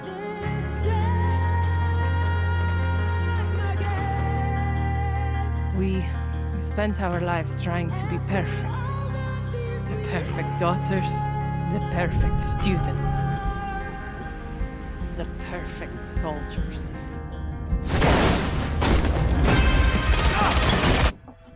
And just like that, Cthulhu, we're back into round 2. Glad is back in the server. You got to hope that, especially for Obeng and the trajectory that are on, they're not going to have any more of these issues plaguing them the remainder of the match. But Madness, they head to Aviator Games. They go to what is conventionally considered the primary site. And looking at the operator lineup, quite a scary one. Oh yeah, it's looking rather spooky. Ace, you have the info gathering of Lion, and then the ultimate, fragging trio of Zafia, Sledge, and Finka, all being in the hands of Mammoth Man, NK, and Glad, respectively. These three players have been putting out the big numbers. So did Envy and Sabat Dongu, which kind of leans into the idea where in Madness roster, you have one or two players that are, the big performers, usually, the ones to go for those heroic 1vx plays. And then Obeng, a team that has been very gradually improving themselves, and in doing so, been able to safe-proof their, or rather, safe-proof, let's call it that, their way into majority of those rounds. Glad, getting the better of Shibanats and being able to re-heal himself quite quickly already leans into the fact that, well, a lot of those problems are certainly going to be arising later down the line, and, well, we are very much doubting if Madness will be able to find any sort of return on that investment. I don't even think they need return on investment at the moment. It's just finding some stability here on Villa. Because that has not been a considerable factor at all throughout this best of three as it stands at the moment. And Glad is on the hunt, pushing up red, and he's going to absolutely catch Envy, unaware, not even an inkling that he was about to be dead. Obeng just have momentum, they have the stability, they have everything that's working, and yes, Joe will find a kill back onto Glad, but you look at this, Ysera already tagged, they've got the line, they've still got so much utility to clear out what is remaining. And just because they have, tools on the board to deny, well, Joe's gone, he's dead.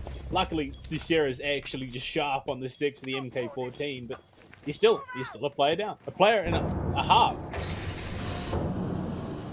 Player and a half, indeed. That's something that you would really want to avoid as much as that humanly possible. But minute 15, there's so much still time to play. Ysera nearly getting the best lineup of a while there, but instead it's going to be Roko trying to reswing. 2v2 is much more workable here, as now that the reactivation of the Surya Gate comes around, the full ping of where the push could be coming about is also there. In comes the gas grenade, and Envy down on the fallback, but NK from outside on the balcony still able to find frags somehow. Now, Madness should win this. Ysera, by rights, should win this. Diffuser is very disjointed from NK right now. Ysera has angles galore to his name. Unless he is droned out here, he can play for time. He has opportunities. Everything is lined up so that Ysera could win this.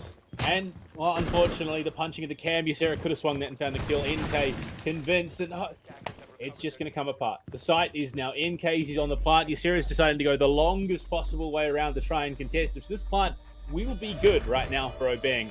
And Ysera has to play it in the 1v1 in the post plant against someone who is much healthier than he is. NK has even gotten out into Classical. This could not have possibly got any worse. And Ysera has to win this right now. Can he do it? No, he can't. Every possible mistake that could have been made was made there by Madness. Yep. Madness just continuing to that downward spiral, and rather unfortunate. Glad once again not really having a good time at all, as the restart of the router is very much needed. Man, just it's kind of feels almost weird with the way how things been going, purely off the back of the fact that those kind of technical pauses have been serving as a good kind of time to reassess for Obeng. Okay, have we done the good thing? Have we done our push right? And if they done their push right, well, it's been really good. Apart from that, for Madness, it doesn't even look like they even communicating, which is the most scary part of it all, because Tilt so far not been really serving them well, and, well, in saying that, not a whole lot of actual tangible return on their quote-unquote investment also came about. So, yeah, look, I think Madness might just end up ultimately missing out on the number of their opportunities, which have been completely kind of left unchecked by them, and kind of being given away almost as if they didn't even want to be in the playoffs. Who knows? Who knows at this stage? It is just all up in the air, if we're being honest with ourselves, Cthulhu. Round 3, back underway. Glad seems to be, well, doing his thing. And I'm going to be perfectly honest. I'm going to be blunt right now. It does not feel like Glad's connection issues are making a single bit of difference. Yeah, you pretty much nailed it there, Panda. Not a whole lot of difference has been made when the rest of the team is able to really perform. NK, I mean, doing absolute, just solid work there. Just firmly locking it all down, not giving a lot of ground for that confidence back again. And whilst the rest of the team may occasionally have a few, hiccups in the way how they play, he has been sharp through and through, no matter what site, no matter what map, and no matter what team or caliber they're versing. I mean, Madness, we've been posing them as the big baddies of this matchup. It doesn't look like it's the case anymore, given the fact that, well, it's Obeng that have been in the driver's seat for such a long while that at this point it almost feels like it's just flat out their show, not Madness's. Yeah. I really couldn't have put it any better myself, if I'm being perfectly honest.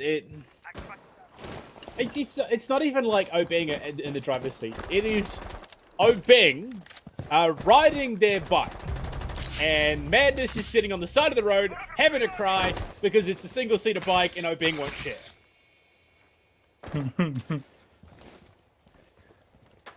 Question now being whether they just flat out will be able to, yoink it away from Obeng. Now, that could be a whole different set of questions, but apart from that, really, it's a bit of a calm before the storm. You look at the way how Obeng approaching this. A bit of a back and forth tug of war maybe for that said bike is there from them, but nothing more really to come out of that. I'm still very much certain that the round will still go in favor of Obeng just off the back of that initial momentum that they managed to gauge. Joe gone completely as well, meaning already the player disadvantage, the numbers disadvantage, and the fact that Sabat Dungu keeps on just being that frontliner and being able to play a really good position, although, oh my, yeah, that vertical position though could have been the undoing for him, but thankfully the health boost was there, and Mammoth Manage just pitches in on that whole thing, completely shuts down any sort of vertical play. Sabat will go down, but there's an enemy.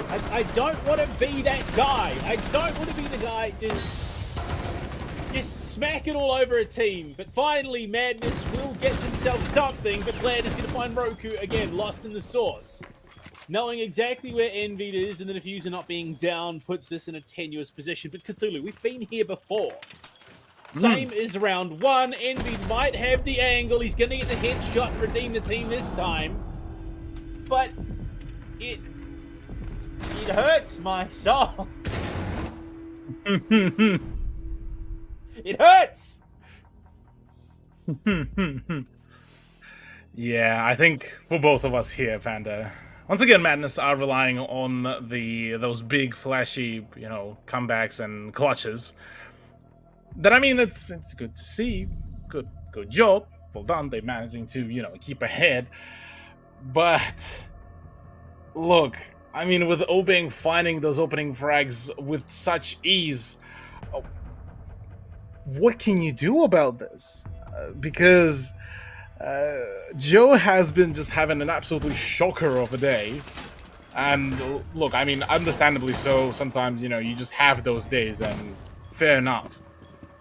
But when it's just throughout the whole BO3 and you can't even reset, and it doesn't even look like there was even enough practice been put, certain things need to start being addressed here, the way how it's being set up. I mean, you look at even MD's setup. Joe and Envy go upstairs. Obviously, vertical presence is very much important, and the statuary setup is going to be basically now kind of the by-the-book setup, with very much turtle-like hold with, all the ballistic shields. What happens? Say, Obeng, go for a drone, and send this all of a sudden to just the side. Get a plan down in the first minute. Madness will be scraping the bottom of the barrel to try to make a return, because the way how they've been setting it up means that it's a double-edged sword that is borderline impossible to really counter. I've got some news for you. Madness is scraping the bottom of the barrel now. They might be up a round, but the fact that the rounds that they have won have been so close, and the round that they lost should have been a round that they won, is just absurd to me. Been absurd for quite a while as well, Panda. Frag grenades out, just very kind of almost a mindless kind of throw just to maybe get some sort of attention towards that spot, but nothing really impactful just yet. Mammoth Man, though, will, continue his own crusade, same as Sabat. Sabat, by the way, on Osa, and I say this in general as well about the Osa plays, they've been absolutely phenomenal, because the way, the sheer amount of flexibility that Osa brings in has been absolutely nice and nuts, but so is Shibinats. Getting rid of NK and Glad means that, well, no more boosts, no more frag grenades, and, well, the rest of the team kind of forced to play a little bit more of a passive way, and the fact that Sobat is being isolated means that they flank around by the alibi could basically mean that, well, that could be GG well played, although still a good amount of, fight back is there. Joe wanting to take that gunfight, already being prone and already default. Why are you defaulting? You have the numbers advantage. It's a 4v2. Madness. Are you that scared? Clearly, you have your answer. Sabat doesn't even know if the default's up. He's been in that room for a good 20 seconds and he's not even sure if the default's still up. Even in a round where Obeng are playing from, let's be honest, a significant deficit, Madness still look lost. Madness have a 2-player advantage. They can literally just bum rush with all 4 players and play the numbers game. But they're not doing that. In fact, they're letting Sobat get to a position where he might just get onto site. He's going to take a shot to the shoulder with 20 seconds remaining. This impact is going to be enough to deter, and, well, they do get the kill and the follow-up. I would still hesitate to say that Madness were in charge of that round.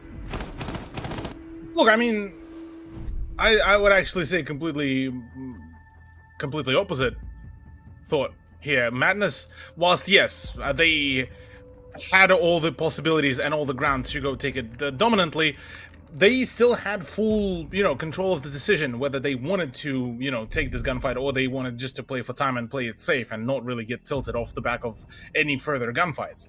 Because they fully acknowledge that Obeng players are a rather deadly bunch. Right? Right. They've been able to outfrag them on a numerous amount of occasions, and without Madness being able to find any sort of reply to this kind of turning. So in saying that, whilst yes, a controversial kind of, especially for Madness, decision to play it out, look, to the ability to safely score yet another point, sign me out. Hey, look, it is what it is. You're carrying on in the round. There's nothing you can do if you're Obeng. It just boggles my mind that given the matches that we've seen already, that Madness are up 3-1. And it concerns me greatly that the likelihood of what we are going to see played out is 2 5-1 half trades. Oh yeah, 5-1 half trades could definitely be a thing.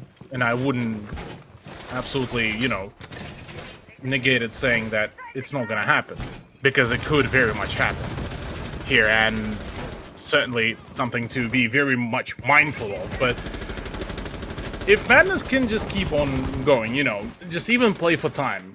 On Villa, it's one of those options that we've been discussing previously that you can most certainly play for time and just absolutely just make it as the most frustrating and the most draining time and play for that endurance. Absolutely, go for gold. Like Cafe, you probably wouldn't be able to do so very consistently. On Villa, you could very much do that, and K and Co might just get burnt out on just flat out needing to push aggressively over and over and over again, and something that they have been attempting to do for so long. So I mean, just yeah, as long as they can keep on doing the way how they've been doing it should be still okay. With especially with the way that Yasero was just unable to find the closure to his gunfight. That's just gonna mean that Obeng once again get to start the round in their favor. That momentum transfer though needs to be polished by them. I mean, that kill right there perfectly sums up how this game has been going so far. The fact that NK is able to get his aggressive onto Yasero, who's running an MK14, mind you, and execute him with the sledgehammer and not be punished for it. Right now, NK down below is looking to do even more damage with his frag grenades, playing the vert game and trying to deter anyone looking to play the vert on the defense. And well, right now we could see this nade do some real damage. No, unfortunately not to be, as Joe relocates. At least good to see that the rest of the team doesn't really yet fall that quickly. Albeit still plenty of falling could be done here. So wouldn't put it past that we could be seeing a rather quick re-rotation of the favor towards Obeng. Wouldn't call it though just yet because look, I mean, still 5v4. It's still one of those moments where for Obeng they could, you know, falter and choke at every single position, and with those smoke grenades as well coming about, if they decide to push in, this could be a problematic position. But I say that frag grenade pretty much opens up that window of opportunity. Although Sabat, yeah, look, this is where the danger could really strike, especially if he was under the I nearly said spell of under the boost of Finka. Well, inhaling that smoke twice as fast would have been problematic. Good re-swings though from Joe and Shibinat do manage to wrap up yet another round in favor of Madness. Now in a much more decisive way, albeit again early frags going into the hands of Obeng. Really kind of paint a bit of a confusing picture now that it almost feels strange with the way how things really transpired. I mean, Panda, we've seen a overtime theme park. We've seen a complete and overall forfeit on Cafe. Villa now being played in a complete reversal of the pacing that Madness were enforcing from the very beginning of the qualifiers. It feels like maybe lack of identity almost. You know what it feels like? And it pains me to say. It's like, okay, so you got two football teams. You got one that they're a men's team. You know, just your run-of-the-mill, your men's team, and then you've got like an under-16s representatives team. And, you know, the men's team, they've come in, they're like, oh no, they're a representative team, they're going to be really, really good. We're probably going to lose this, and they've just been playing scared. And then all of a sudden, halfway through, you know, the last quarter of the match, they've realized, actually, you know, we've got about 3 foot each on these guys. We're grown men, they're children, and we shouldn't be losing this. And that's what it feels like, man. Just to realize, why are we losing to Obeng? We should be winning this. Let's win it. Yep, basically. I don't know. So far, it's been pretty good on Villa, despite certain, you know, initial drawbacks and all that scared play previously. No more that is the thing, which is a good thing to see, really, from Madness. And now it's Obeng really being tested to the absolute maximum. How much can they take? How much can they push? And how well will they be able to, you know, hold against the whole general kind of play that Obeng been bringing out? Albeit, again, Glad is the one to strike onto Envied, albeit Envied has been the big playmaker in the previous times. They just keep losing these easy picks. And it's incredibly frustrating to see time and time again. But right now, we're in the final of the half, and Madness might just be able to take this out of 5-1. They've lost Envied, but they've still got some key operators in the pool. Roku going to look to juggle that Artilla Claw when it comes to it. But Sobat has just walked up downstairs. Like, it just... They're letting them take these positions. They've walked up main stairs. They're now primed and ready to push onto the statuary door. They've even got drones in the side. It's still, everything just still feels so questionable. Shiba is going to get one. So Bart shut down as he pushes on the side. I'm so confused at the end of the day. I don't know what's going on. I don't know where I am. I need help. Someone call an adult. I am not okay. How is Madness about to take this 5-1? Shiba Nuts is on the ground with his pistol. Obeng have proved nothing if not the fact that they should be winning this matchup. Yeah, look, I'm not too sure what really happened there with Obeng. Kind of all fell apart. Ysera already claims the life of Envy as well. It's all down to Glad, the man who tried to do a whole great things, but in reality, well, nothing really came off it. We are on a big naughty precipice of Cthulhu! We were three only rounds one away from being at maximum rounds coming into this matchup. 3 more rounds, we would have had 2 maximum overtimes. Mm-hmm. And Madness are up 5-1. What have they been doing? Well, look, maybe it's been one of those moments where, oh yeah, we just needed a couple maps to warm up. I wouldn't put it past that is actually the case, because that would be extremely funny though. I can feel it growing in my head. The aneurysm is coming. It's growing. But, look, at least if nothing else, Madness might just do it here. In the second half, on the attack. I just genuinely question what it is that led us to have a series like this. Is it Madness? Are they saving strats? If that's cool, that's fine. I can understand that. But if it is, I think if it's anything other than that, there is reason to be concerned.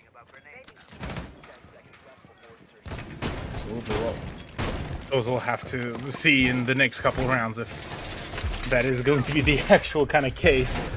Because, look, I'm a little bit confused. It's probably the only way to really describe this. How it's kind of been a big swing of momentum. Because after the conclusion of the second map, it looked perfectly like it would be, the big swing, and the fact that Obeng will be able to just reverse sweep Madness. If Madness do win it out, this is pretty much, going to start locking them in rather closely and turning into. Lose this, which is the alternative prospect you can suggest. If Madness loses this, then then their next matchup against Next Reality is going to be the one that will decide ultimately who gets to go to the to just the whole shebang, the whole thing, the whole big playoff dream. And certainly Madness would want to get to it. And already early damage on Glad doesn't really instill a lot of promise into this whole lineup. Look, I need to, preface everything that I've been saying, my exasperation at Madness, and highlight the fact that, yes, it has been utterly confusing, but it has also been incredibly impressive that Obeng have been able to step up and gut punch them when these mistakes and moments have been forced upon Madness. Obeng are looking like a team that, given a bit of time, will be one of the top contenders out of Southeast Asia. Oh yeah, give them a good enough backing from the roster as well, from an org as well. They will be just a very dangerous force to be reckoned with. 110%, I will agree with you here, Panda. They are a team that has all of the roots and all of the opportunities for a great beginning, but again, they will need to make sure that they are nailing their play. Envied already gets the kill into Mammoth Man, as well as that gets himself back up and gets Ysera back into the swing of things. So as it stands, already another opportunity to keep on pushing this for, well, the match point. I'm wrapping this Villa in a 7-1 way, if Madness do it in the next 2 rounds, would be the most weirdest conclusion to this absolute slugfest of a matchup. Villa is such a bizarre map. I don't know how we repeatedly find ourselves in this position, Cthulhu, but we always just seem to. This just seems to be how Villa goes when we're involved. But right now, final 20 seconds on Madness's attack here in round 7. 5 versus 4, the health disparity a little bit there, but it's 2 quick kills for Madness. 2 back, 3 back. Make that 4 for Obeng. It's down to Joe in the 1 versus 1. NK being pinged out, spotted, and Joe! How does he hit the head?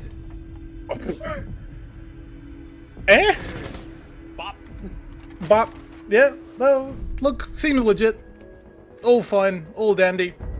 Joe, I don't know, but maybe his parents are watching the games and just gave him, like, a healing kick to the butt. Saying, "Oh, why are you playing so bad? Go out there, go frag." Go frag he did. Absolutely madman of a player that he is. But in memes aside, though, Madness 6-1, look, that has to be one of the big record holders in the way how they've really, been able to wrap this whole map round by round. It's been just huge.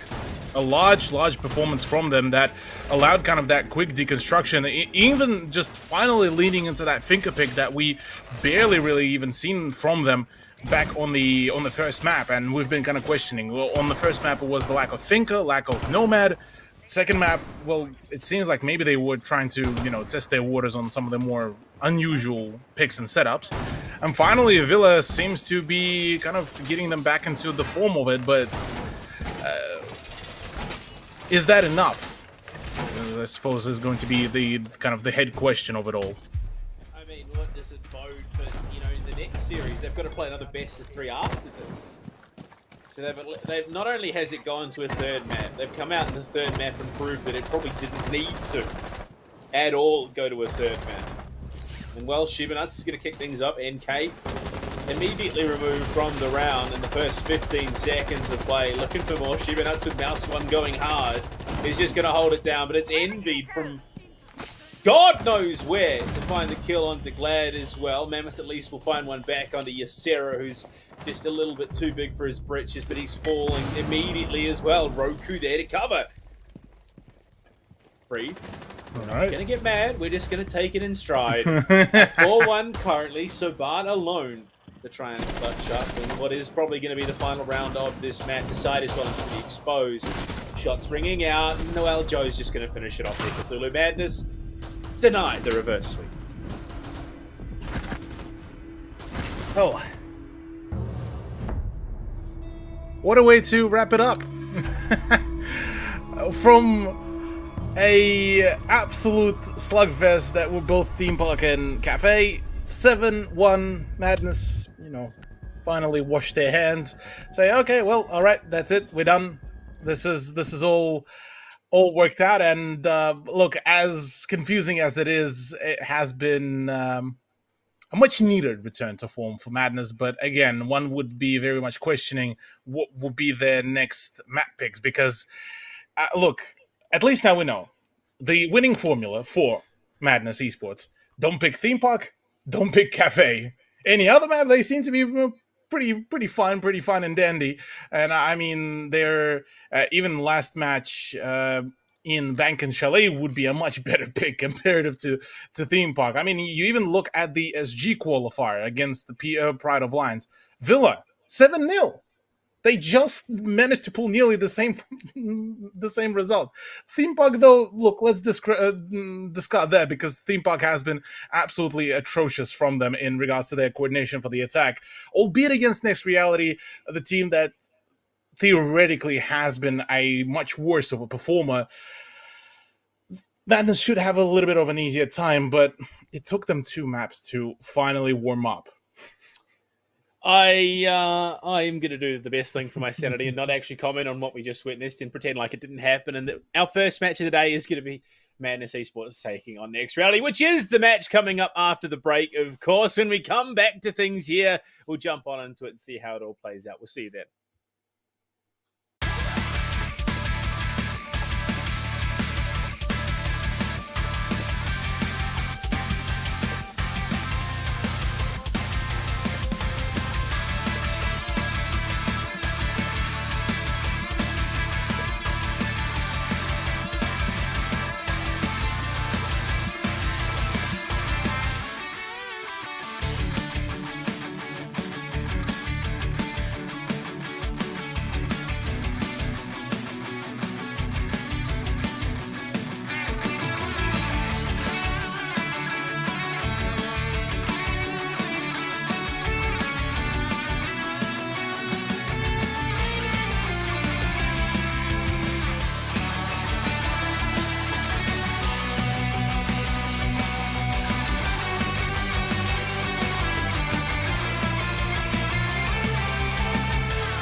This wasn't supposed to be easy, you know. But what you're feeling, it will pass. In time. I know. That's what scares me.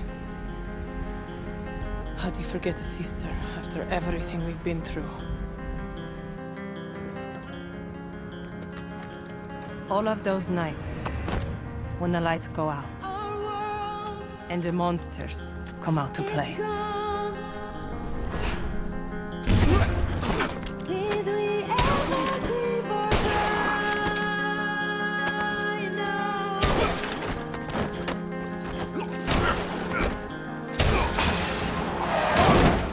I could always count on Zofia, the strongest person I ever knew.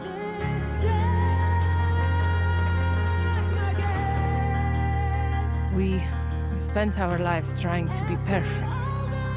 The perfect daughters, the perfect students, the perfect soldiers.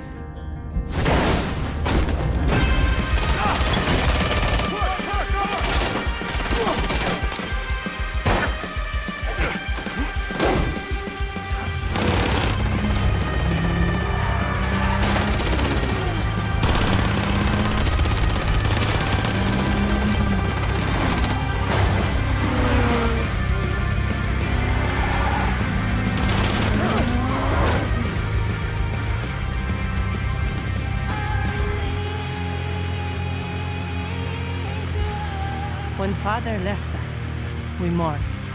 But they also buried a part of Zofia that day.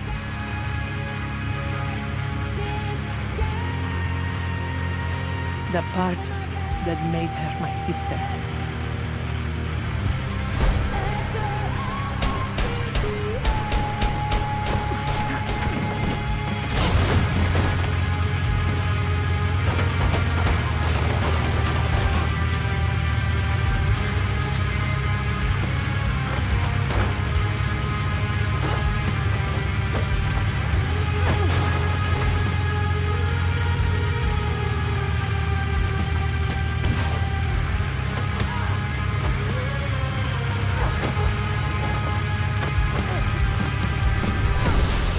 I spent years trying to reach her, but in the end, there was nothing left to say.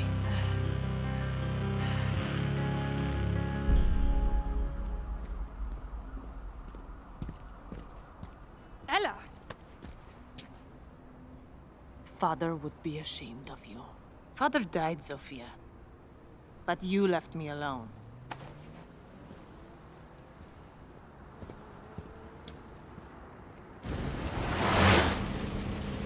Let these children play their games. This is the adult's table, sweetheart. I've always been loyal to them. To her. Yes. But the question you need to ask yourself is, who's been loyal to you? It's all right, Ella. You followed your heart, and that takes guts.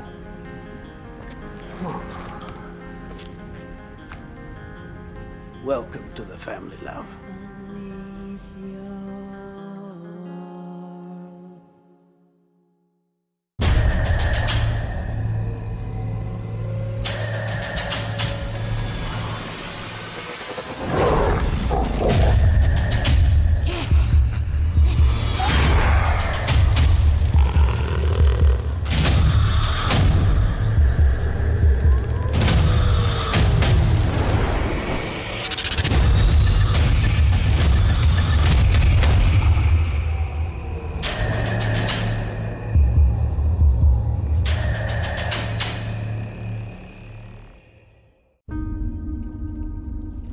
善と悪、凪と嵐、何が来るかはわからない。敵か味方か。敵が来たなら容赦はしない。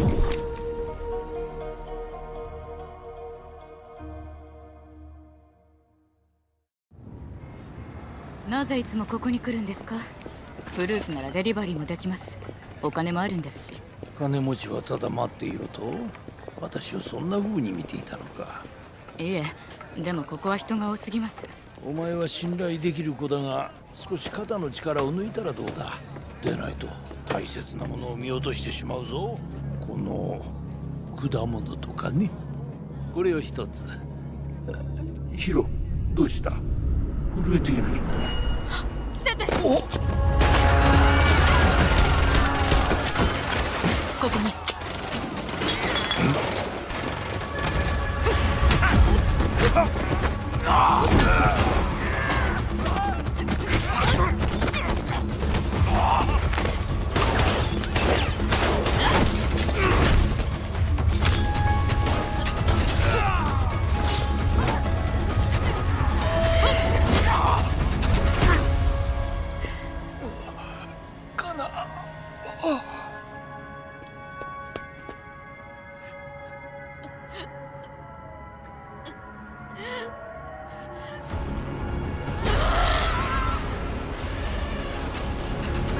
私の家に忍び込むなんて自殺願望でもあるの？久しぶり、由美子。八幡さんが。ええ、話は聞いたわ。見覚えは？手伝ってもらう。仇は必ず撃つ。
First time I learned summertime.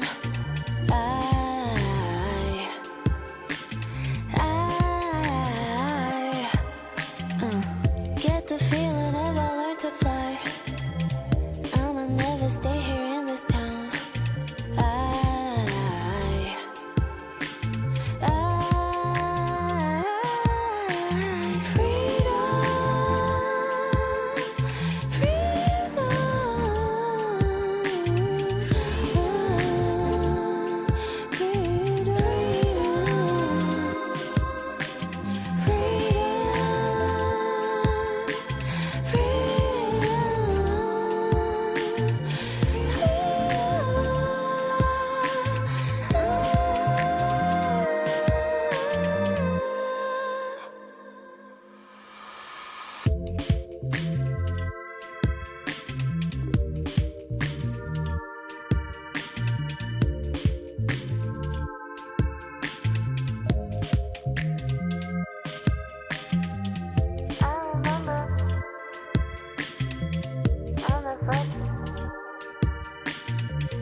All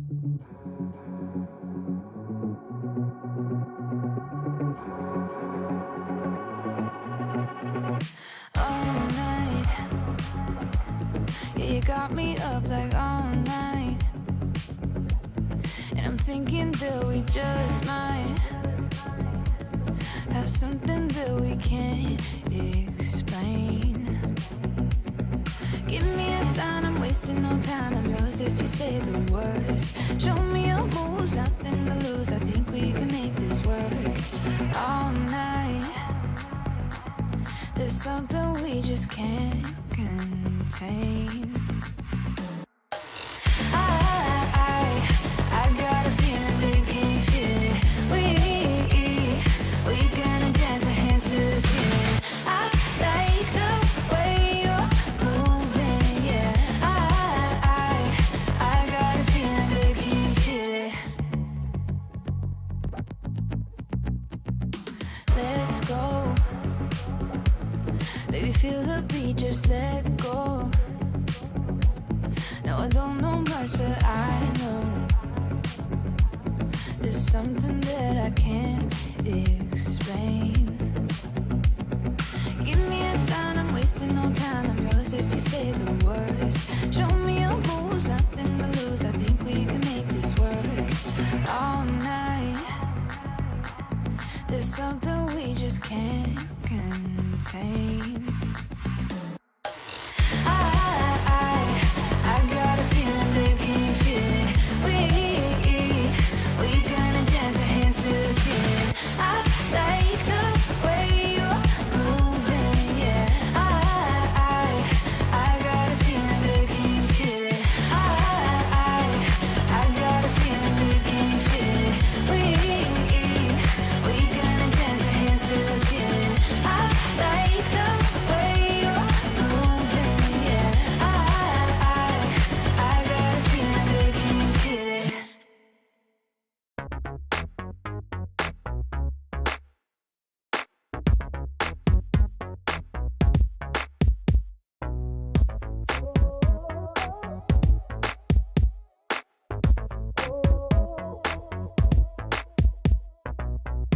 Who do you think you are and what is this connection?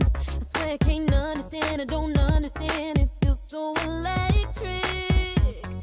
No one's ever made me feel like this. Oh, baby, I'm caught up in your mystery. 'Cause nothing about you makes sense to me. When opposites attract, automatic, I'm always coming back. You're a habit, I'm addicted to you. My sexy magnet, I'm like a maniac. When opposites attract, oh, I don't wanna get away. Oh, don't wanna get away. Oh, I don't wanna get away. Oh, when opposites attract. What kind of sorcery, what spell you got me under? How we see eye to eye, we ain't alike. I can't help but wonder, how could two so different be lovers? Yeah, baby, I'm caught up in your mystery. 'Cause you're the only one that makes sense to me. When opposites attract, automatic, I'm always coming back. You're a habit, I'm addicted to you. My sexy magnet, I'm like a maniac. When opposites attract, oh, I don't wanna get away. Oh, don't wanna get away. Oh, I don't wanna get away. Oh, when opposites attract, I wanna know every little thing about you. I wanna be the only pretty thing you cling to. I know keeping it to myself, it may seem selfish, but I can't help it. When opposites attract, automatic, I'm always coming back. No, you're a habit, I'm addicted to you.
ちゃおうよさね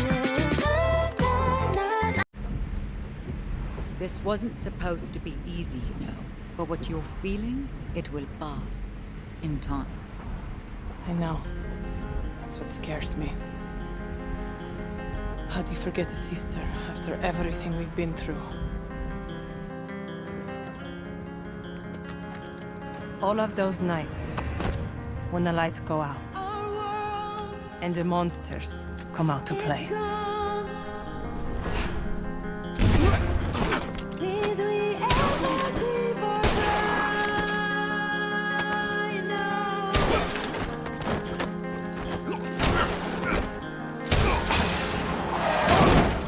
I could always count on Zofia, the strongest person I ever knew.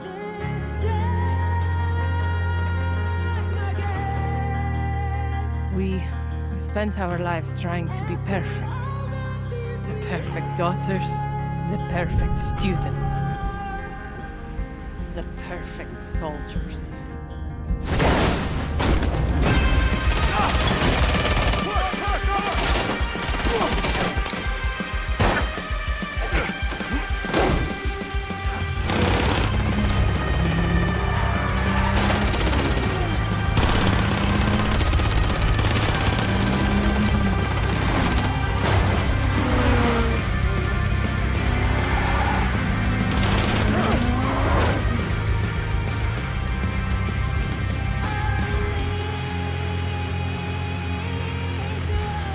When father left us, we mourned. But they also buried a part of Zofia that day.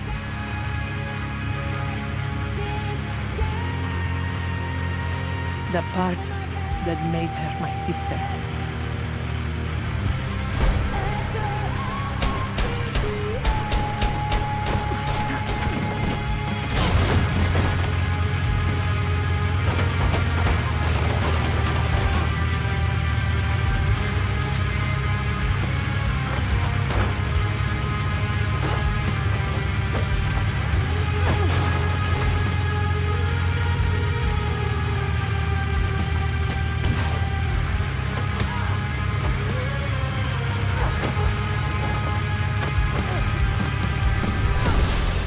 I spent years trying to reach her, but in the end, there was nothing left to say.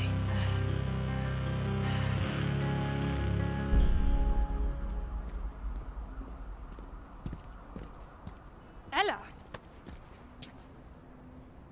Father would be ashamed of you. Father died, Sophia. But you left me alone.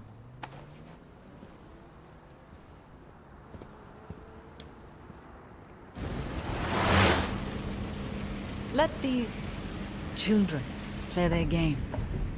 This is the adult's table, sweetheart. I've always been loyal to them. To her. Yes. But the question you need to ask yourself is, who's been loyal to you? It's all right, Ella. You followed your heart, and that takes guts.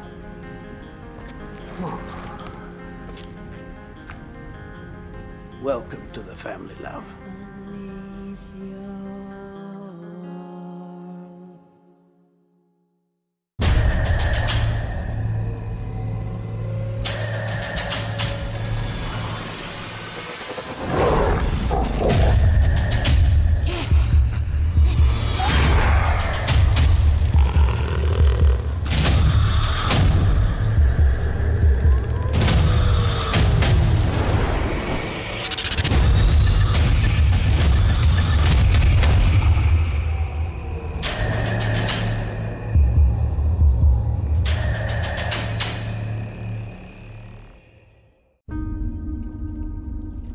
善と悪、凪と嵐、何が来るかはわからない。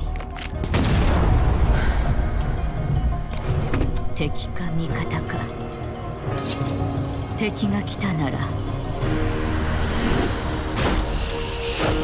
容赦はしない。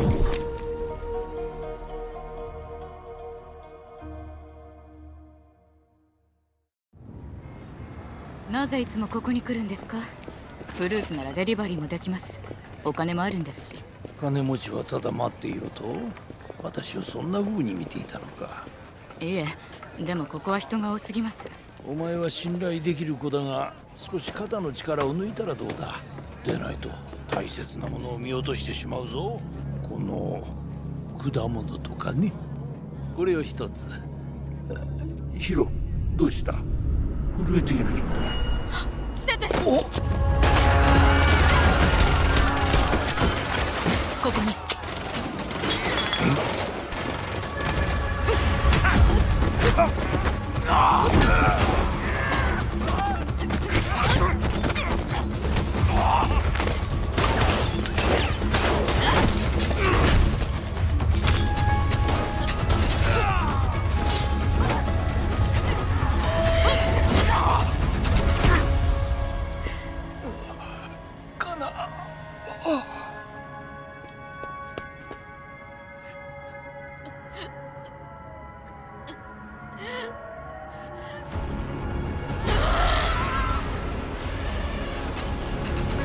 私の家に忍び込むなんて自殺願望でもあるの？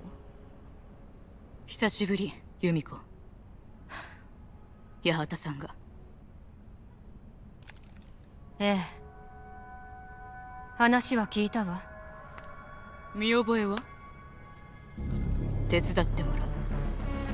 仇は必ず撃つ。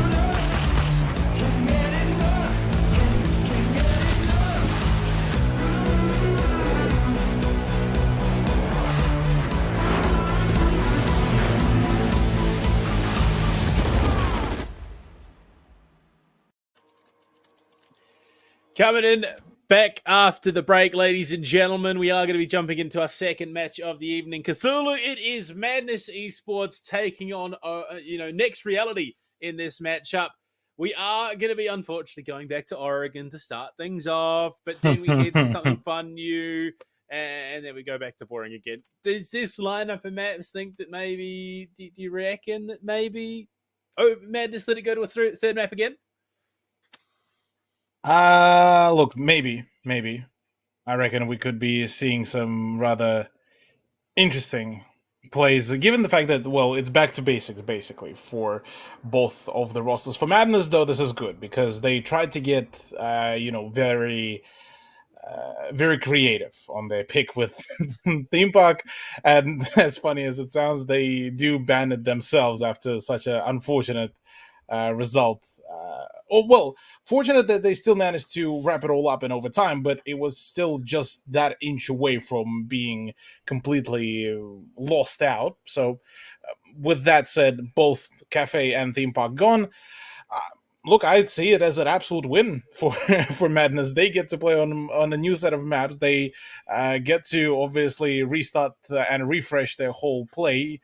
Maybe a certain point of exhaustion could be hitting them, given that it's two back-to-back BO3s that they are playing. But against Next Reality, they have a much bigger choice to finally make that play. And look, again, we've already been proven. Tom's Villa, they are borderline impenetrable. 7-0 back in SG qualifiers, 7-1 against Obeng. As long as they can push this to a third map, that's all good. Basically, is what I'm getting at. And just once again, banning out the Dockery. You got to wonder what the game plan is, because again, even the maps where it was let through, they used it more than their opponents did. So, I mean, this.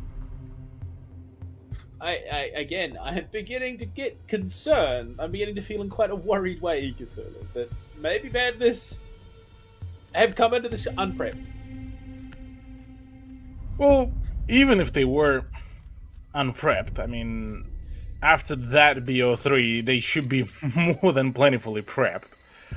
So, I'd be quite surprised if, like, going into this very match, we would see a complete, once again, a fall apart. But surely Oregon, by this point, is already such a trained kind of map that it won't be a losing position at all. Surely. But Cthulhu, why ban Cade? With the understanding that Thatcher is in play.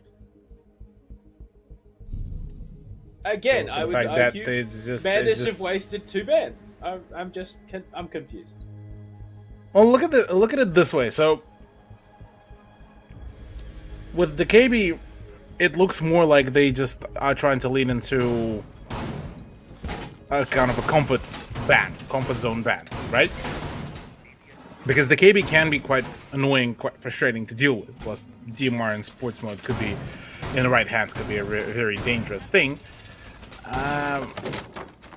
That's pretty much the only explanation I have, because, yeah, you are very much correct. Against Next Reality, banning out the KB feels rather silly, to say the very least. But, yeah, the Cade ban... Actually, no, sorry. Cade ban actually comes in play here in tandem with the Maverick one. It's just only now just hit me. I'm sorry, low braining here, because usually you would see, Maverick banned out. That means, well, Cade should be out as well, and that is just more so for the sanity of even just Madness themselves once they go onto the actual push, because that means that even with now Maverick banned out, they can also use and abuse this very Thatcher pick. And it will make things a whole lot easier. But in saying that, the fact that this has kind of ended up revolving into the fact that they just banned the KB kind of leaves them out with not particularly a whole lot of ground to really properly utilize. Already Armory floor being opened up by Super GP, who will fall the Shiba Nuts just as he gets taken up at NB Cool. Wait, Envy got a Spaz 15. He did indeed, and he got a kill with it too. That will pump open, looking for more. Has the bearing 9 in hand. Shins could be spotted, but somehow he's gotten up onto the bed, and Envy's found himself 2. Looking for more, he's found a 3rd, and Super GP just leaves the match. Nope. It's Orton. I don't know how he's gotten away with it. He's looking, how? That's it. I'm done. I'm gone. No way. As my co-caster departs into the void, I can understand and appreciate exactly why he has chosen to do so. We battle. We as casters, alongside the players, struggling out here through 3 matches in that last best of 3. 3 matches where Madness did not look like they had a foot in the door until the 3rd map, Villa. They shut it down and they slammed that door. And then Envy comes into the 2nd best of 3 and does that. Double kill with a Spaz Panda, and then a drop down, a quad, and then a drop shot with the bearing 9. What? Was that even allowed is beyond. But yeah, look, props to Madness. I'll stop my whinging, obviously, as it probably is already getting very much annoying for the crowd as well. But look, unconventional warfare is basically what was the name of that whole game, and Envy being able to pull that off already instills a lot of confidence. And whilst it may feel a little bit, artificial, it is a very necessary one for Madness, because a lot of their performance, you even kind of, again, look back at the absolute speedrun that was the Singaporean qualifiers. The moment they had that confidence through and through, just pretty much just splashing out of them, they were able to just keep on re-swinging in a very confident manner and keep on acquiring the frags. Whereas the moment they were kind of shut down, they were kind of left, well, are we the washed players? well, that's where they kind of started fumbling. That's where they start doubting themselves. That's where the second the second thinking coming around. That's where the overthinking also starts coming in, and that's where Madness starts throwing the rounds. So, in saying that, instilling that initial momentum and initial confidence into the Madness players is definitely going to make things a whole lot good. But again, it was off the back of just that one single player that was basically allowed to play those plays. Joe, please spare the children here, I beg of you. Look, I mean, if it's good enough for Jigsaw, it should be good enough for Joe. And with a round like that played out, I have no doubt that it would be incredibly successful. And unfortunately, indeed, not going to be running the Space 15 again. Joe might be. But I am baffled, confused, and mildly upset. Here we are, though. Here we are indeed. Laundry, though, in supply. We already got the lock-in, at least on that side, so we get to really talk about that. With the lineup that Madness are bringing in, look, I'm mildly curious as to what is the choice. Yeah, look, Azami, I know Joe is very much excited to play Azami, as she would be the big game changer, but not yet. She's still in the competitive quarantine. The Clash actually could be a decent idea played in tandem with somebody like Warden to be able to essentially see through all the smokes and flashbangs and whatnot.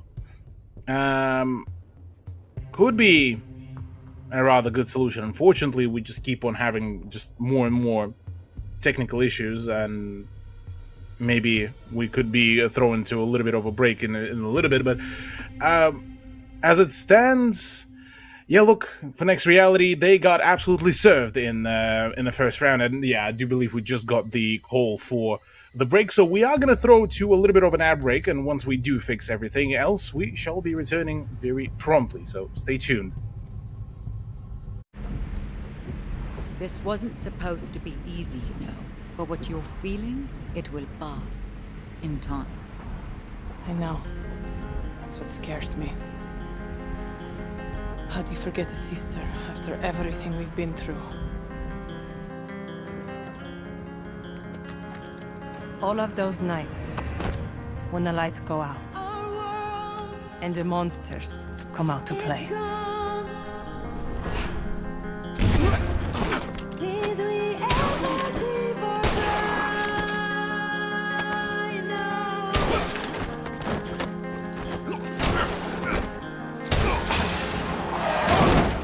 I could always count on Zofia, the strongest person I ever knew.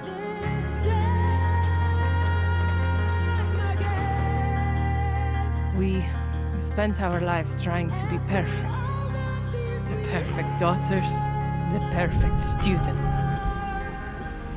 the perfect soldiers.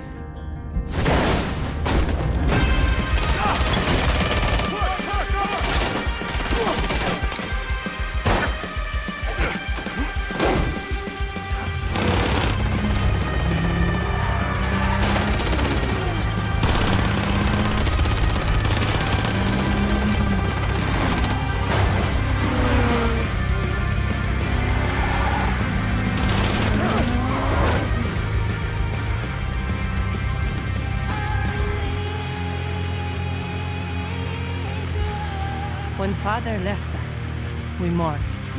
But they also buried a part of Zofia that day.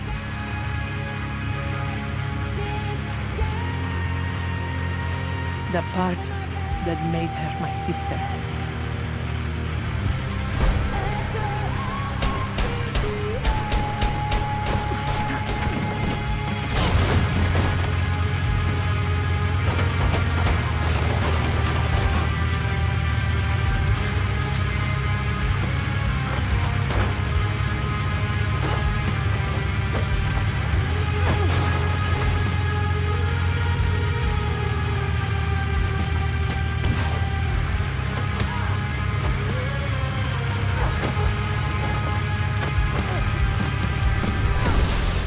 I spent years trying to reach her, but in the end, there was nothing left to say.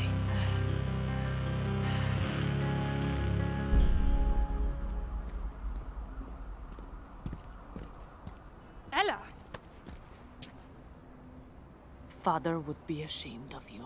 Father died, Sophia. But you left me alone.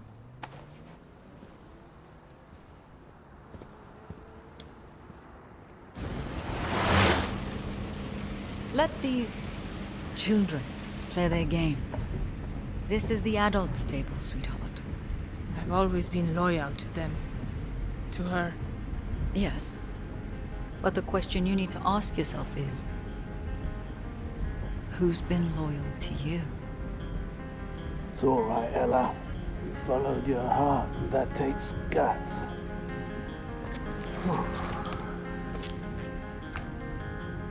Welcome to the family, love.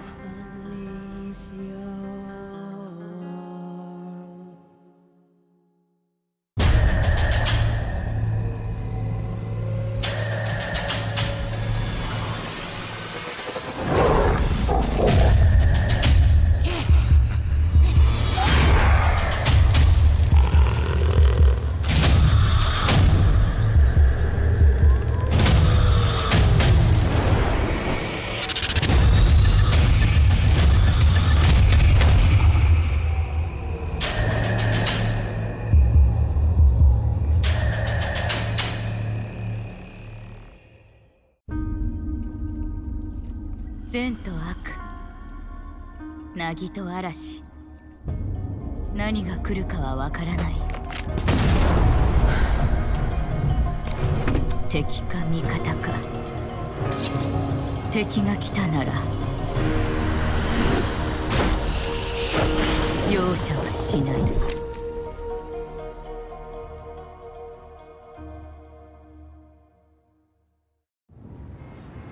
なぜいつもここに来るんですか？フルーツならデリバリーもできます。お金もあるんですし。金持ちはただ待っていろと？私をそんな風に見ていたのか。いえ、でもここは人が多すぎます。お前は信頼できる子だが、少し肩の力を抜いたらどうだ。でないと大切なものを見落としてしまうぞ。この果物とかね。これを一つ。ヒロ、どうした？震えている。伏せて。お！ここに。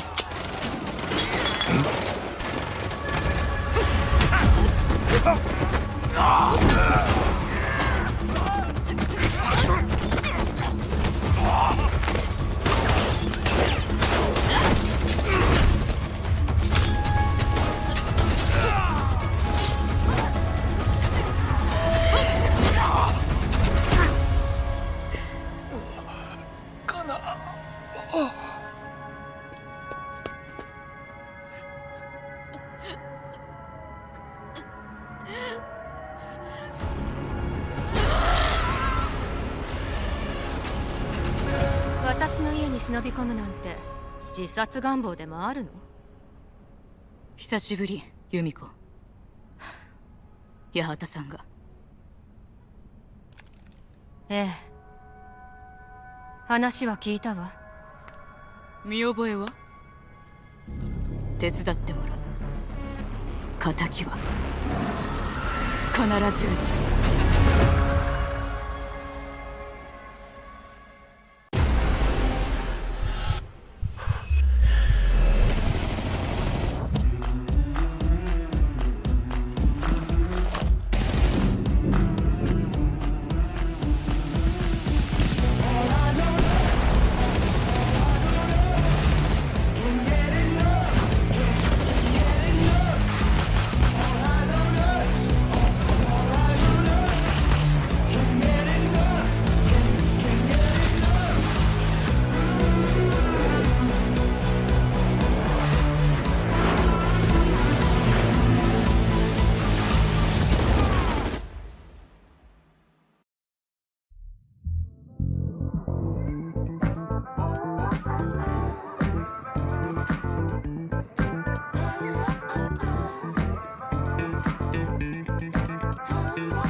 watch out. Oh yes I do.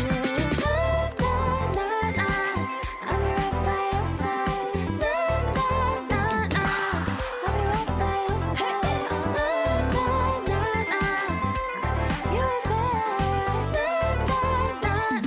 You say, you say, dream with you, come with you, dream with you, I'll come with you. Dream with you, dream with you, I'll come with you, I'll come with you. I'm a dreamer, I'm a dreamer. I'm a dreamer, I'm a dreamer. Yeah, baby, we'll be forever young. I'll be right by your side. I'll be right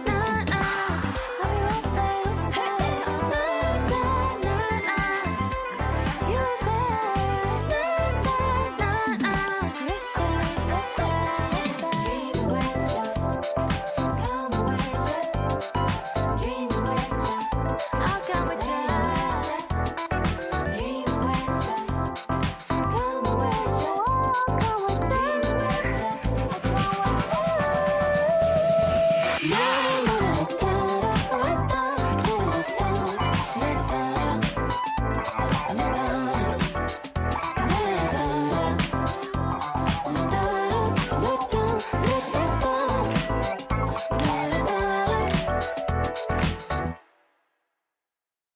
I remember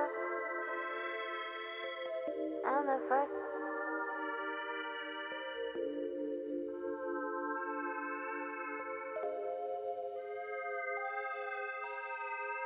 I remember when I was a child, and the first time I learned summertime. I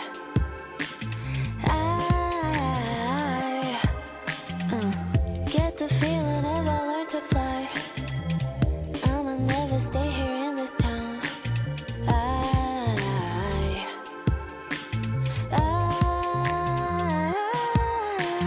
Freedom, freedom,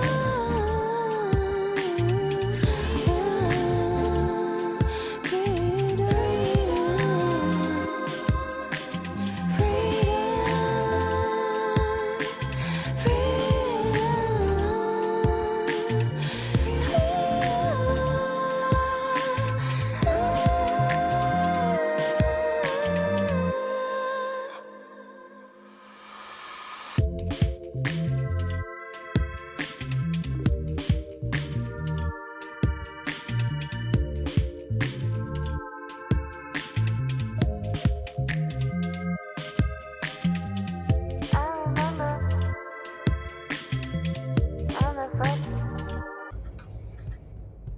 Hello and welcome back, Cthulhu. We had minor issues there for a moment.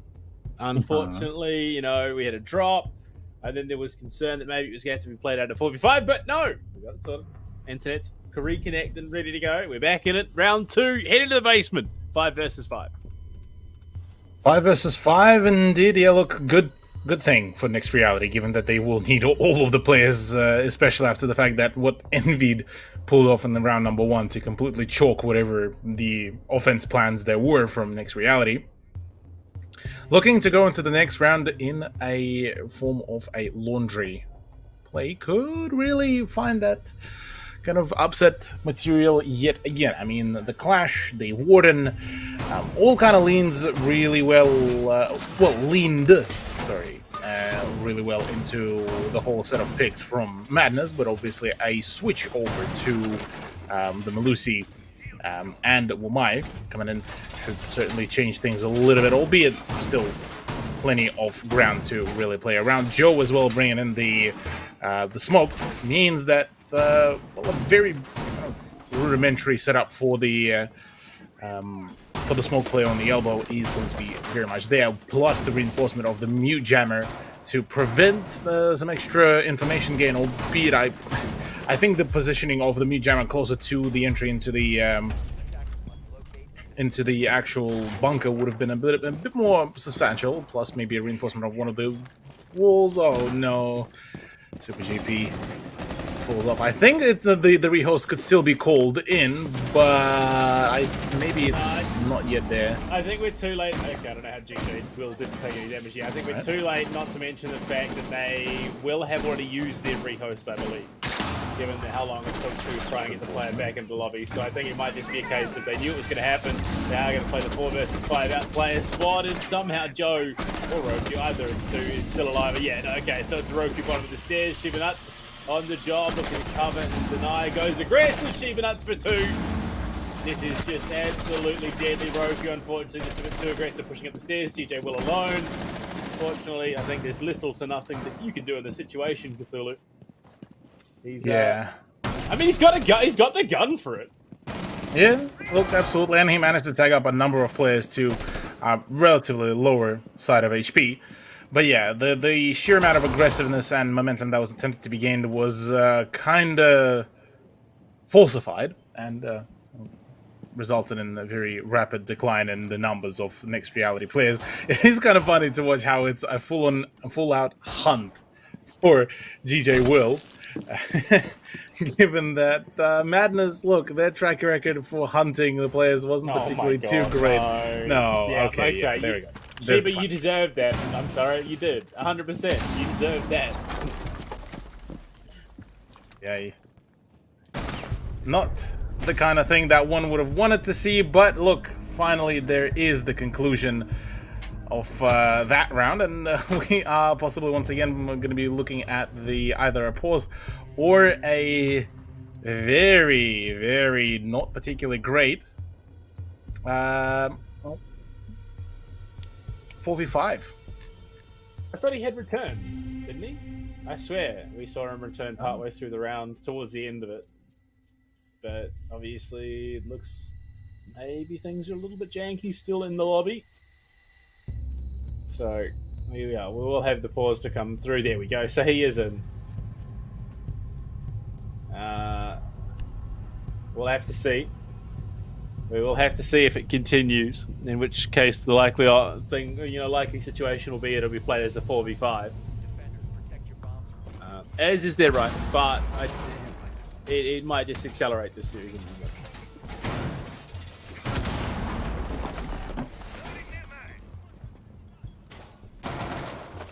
Okay, well, Madness looking to continue their streak, it seems. Will continue this kind of absolute frag fiesta. Could be big. And, well, so far it's leaning towards the fact that Next Reality might be not for long, not for long stay here in this very matchup if things do continue going this way.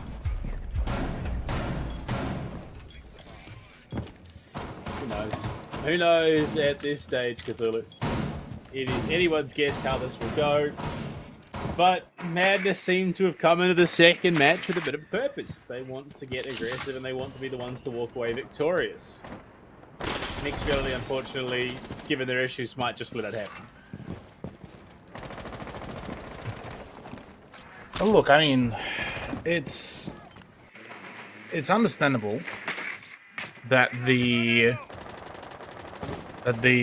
kind of a snowball effect could certainly happen. I mean, Next Reality could still do a number of damaging plays, but with the way how confidently the swings are coming about and the way how much from Next Reality are kind of telegraphing the position, it's kind of almost impossible to really predict what they are going to do.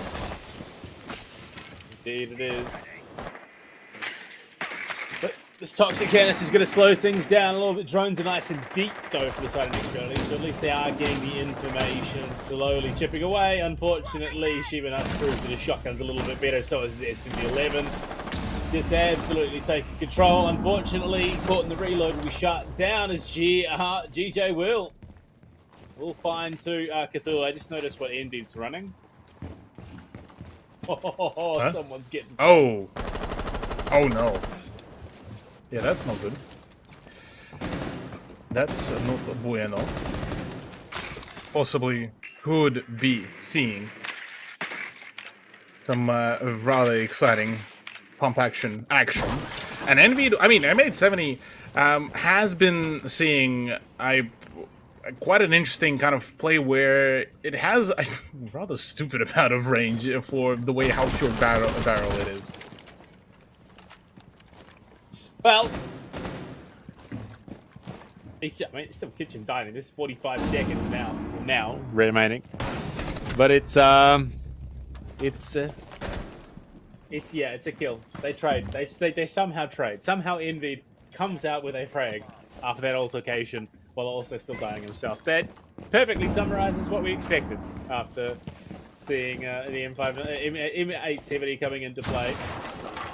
And, well, Madness, they are shenaniganizing. I think it'd be the best way to describe what we're seeing, Cthulhu. They are shenaniganizing everything right now.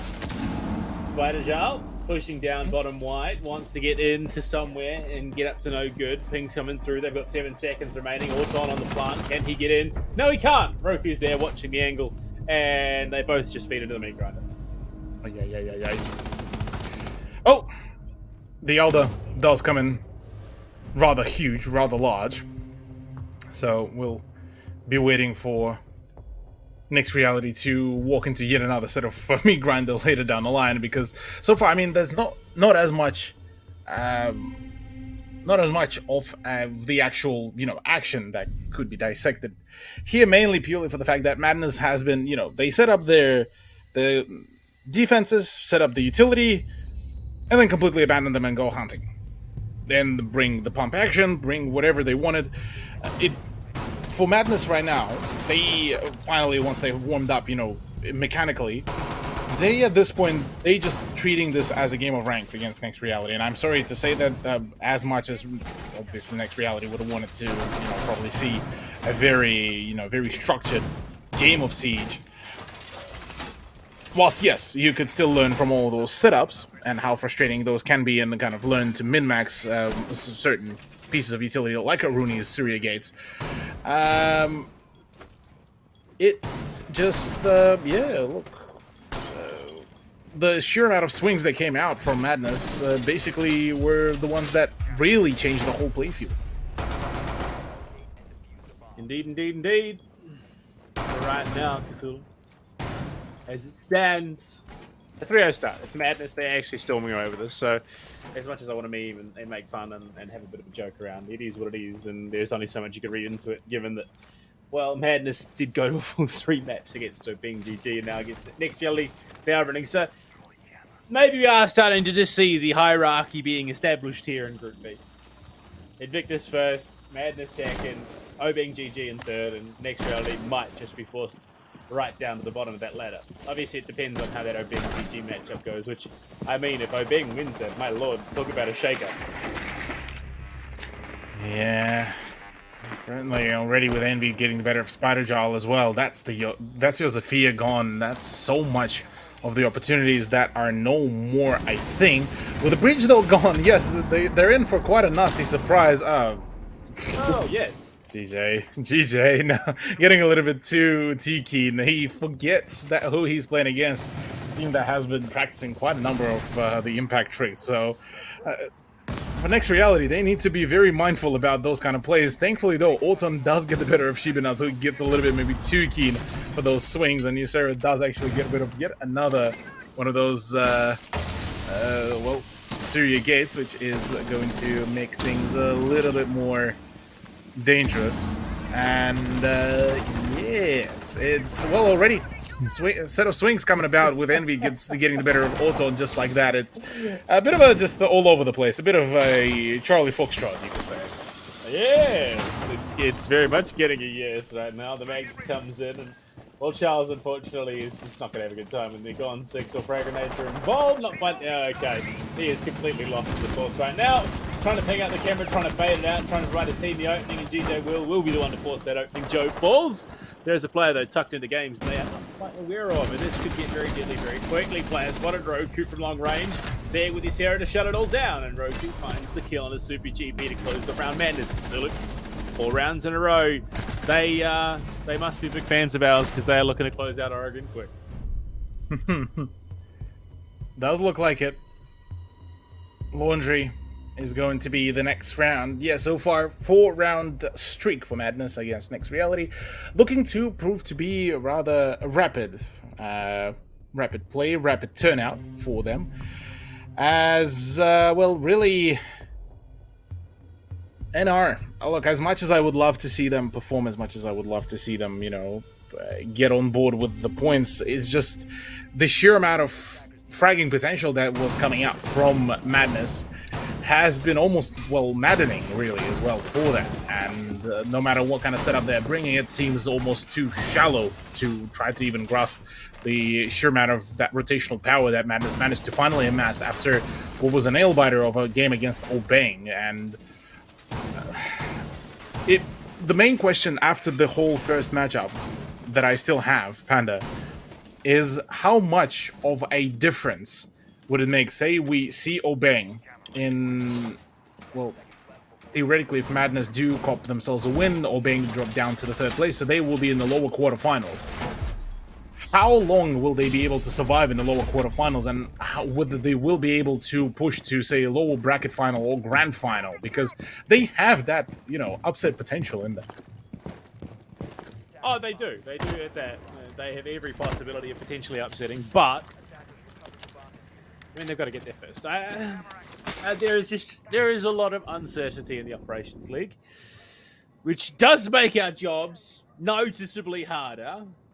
But I mean, come the playoffs, that's where things start to get set in stone. That you'll start to see the true colours of teams and what they're capable of. Right now, Next Reality, well, unfortunately, their colour is, well, 4-0, unfortunately. Unfortunately, indeed. Still, though, a nice change of pace with the introduction of Twitch, and also looking to instill a little bit more confidence in just the general kind of play. But again, you look at Super GP, solo push. Yes, Spider Jaw is on the opposite side of that whole room, but say that was a roamer, well, it wouldn't be completely fragged out. And with that shotgun as well, Envy already gets the better of Spider Jaw. That's your Zoff yet again. Undroned, unspotted. Reaction time from Charles has been absolutely phenomenal. Again, nearly frags out his own Twitch. Finally does land a nice shot onto Envy. That was a clean tap to the head. And look, well, back to 4v4, but NR kind of just stumbling around and just almost being gifted some of those frags. Yeah, well, it's what it's feeling like. Super GP finds himself face to face with Shubanuts, but Shubanuts does not want to hang around and join the party, as it were. What? I mean, you've lost a Zofia for a Warden. You kind of take that if you're Madness, and you almost take 2 if you GJ Will. Shubanuts obliterated, and Roku almost loses his shit. It's 4 versus 3, plus the nano boost in play. So there is a significant advantage currently there in our. Yeah, but they're now starting to slowly but surely run out of time as well, which is going to be rather problematic later down the line. And no matter how much health they were able to take away from Madness, if they don't have time to push, well, it will be all discarded very quickly. One of the arguably closer rounds, though, that they've had for a while now, and it would be a good time to really start making that comeback. But again, only now the push through the freezer stairs means that, well, not really a whole lot is being done. GP already takes some damage. 20 seconds to go, and this is looking to be an issue. Warton is in a hell of hurt right now. Unfortunately, the aggression coming to Toxic Cannon is just smirking Next Reality if they push on through. 2 for 1. Make that a 3 for 1 as Joe is on the job. No more Toxic Canisters, but no time either. Morton stuck on the rotating freezer. Is going to live the round, but at the cost of the round. Cthulhu, a 5-0 start now. So yeah, I told you. Time management has been rather problematic thing for Next Reality. Something that they wanted to, you know, tie up with just basically the sheer amount of damage that they could output. But unfortunately, even despite being in a man advantage and health advantage on top of it, it didn't actually really bring anything to it. So, well done, well played by Madness. They were able to keep themselves nice and snug, which leaves them with a 5-pointer, possibly looking at a flawless half, which would be rather deadly Oh, I don't know. It is at that point that I am not sure. Cthulhu. It is, everything is all just a little bit up in the air, if we're being honest with ourselves.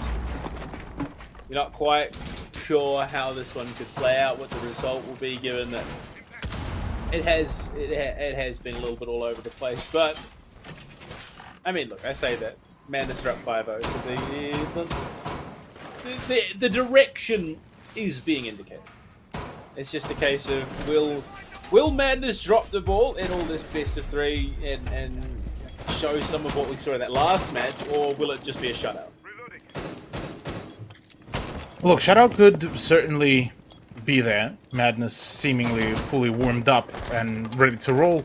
Kind of closer to the end line of Oregon, starting to look like a much more organized gamer squad and, you know, playing for actual strategy and for time. Comparative to their first few rounds, a complete 180 from that aggro playstyle, and certainly did prove to be rather successful in doing so. So, I mean, a 6-0 is certainly on the board.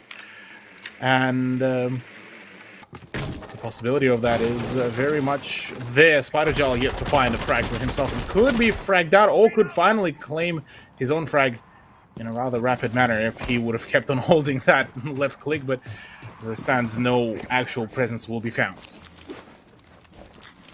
Utility dump onto these second floor positions. Super GP is just going to stare down the barrel of the white screen. Things coming through. They have the info, but it's too little, too late. They seem to have already vacated the premises. No, never mind. We still have this smoke of Shiba Nuts in play in close proximity. Wants to still be able to contest. GJ will again playing a dangerous game with explosive utility here in this push onto the second floor. Nades being tossed through. Charles on the hunt. But you can see the drop down the hatch is good. Madness are out of danger at the moment. Indeed.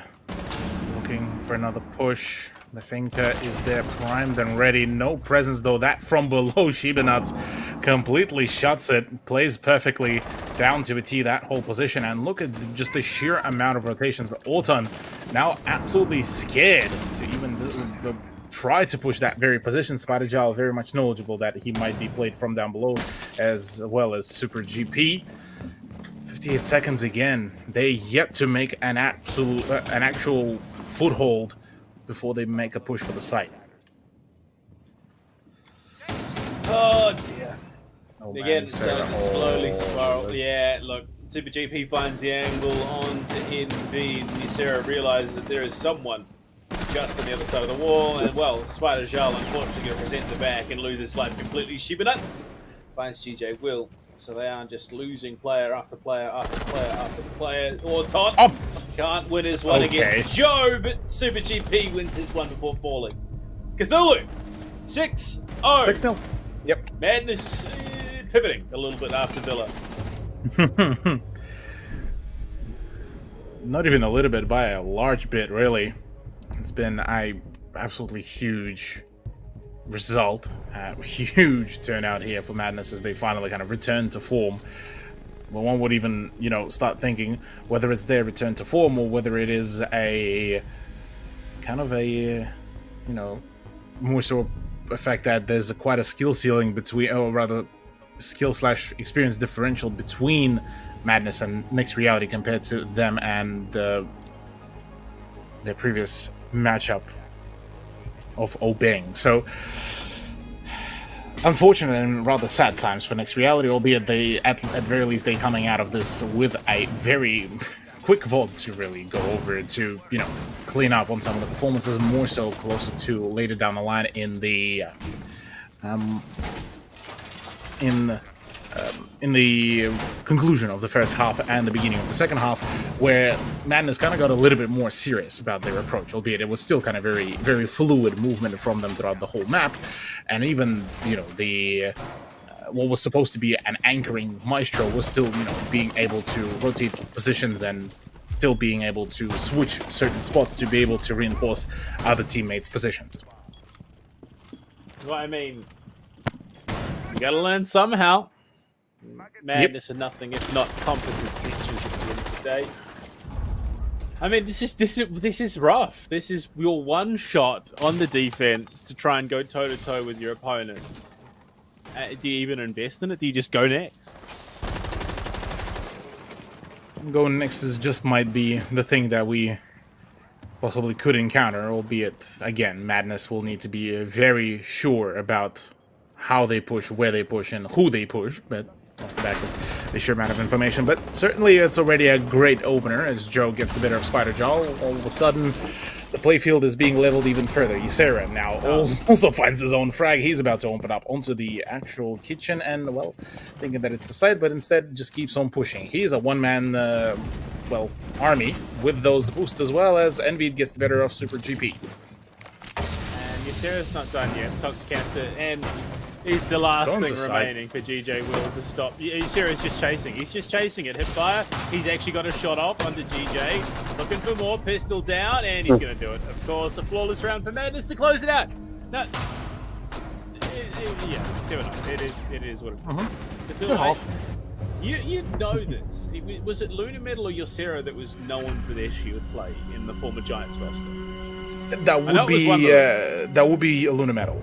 Ysera was the protege of Luna Metal, but ultimately it was Luna Metal that was the the mastermind behind the Monty plays, any shield plays, as a matter of fact, and was doing it to perfection. But here it seems like Ysera managed to reacquire some of that experience from his former master, and well, now he gets to shine it, or rather practice it here on Next Reality, and so far the practice has been rather shiny. Well, Kazulu, we are going to get a bit warm in the summer there, but we are going to cool things off with our next match, that being Chalet, of course, heading to the French Alps for a bit of fun in Europe. But right now, we throw it to a break. When we come back, we'll jump into match 2 and see whether or not Next Reality can bounce back. See you then.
This wasn't supposed to be easy, but what you're feeling, it will pass in time.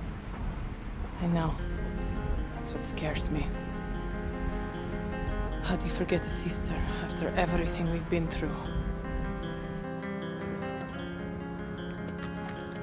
All of those nights, when the lights go out, and the monsters come out to play.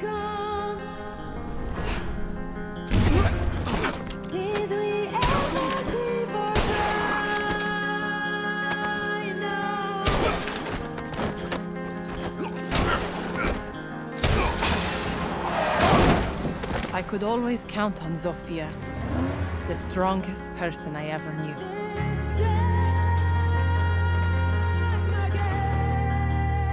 We spent our lives trying to be perfect. The perfect daughters, the perfect students, the perfect soldiers.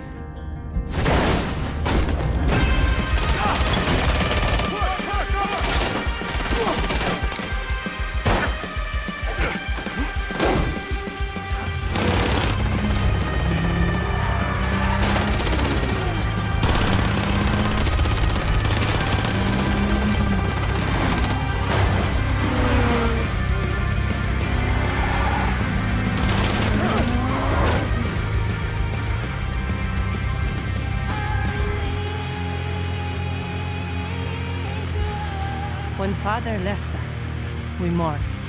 But they also buried a part of Zofia that day.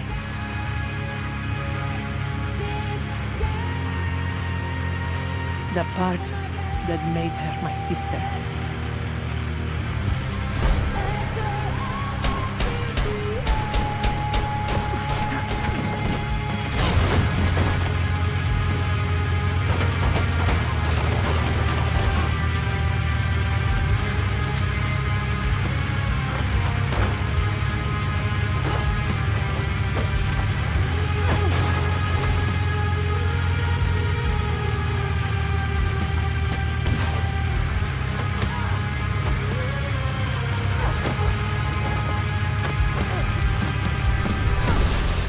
I spent years trying to reach her, but in the end, there was nothing left to say.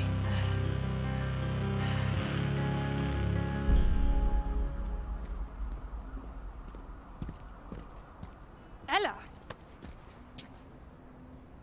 Father would be ashamed of you. Father died, Sophia. But you left me alone.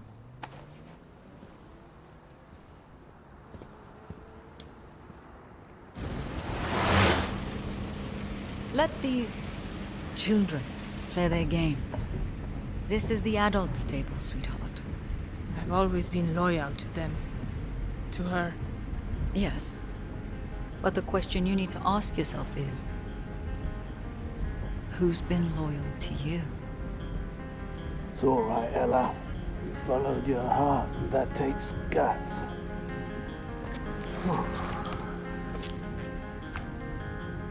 Welcome to the family, love.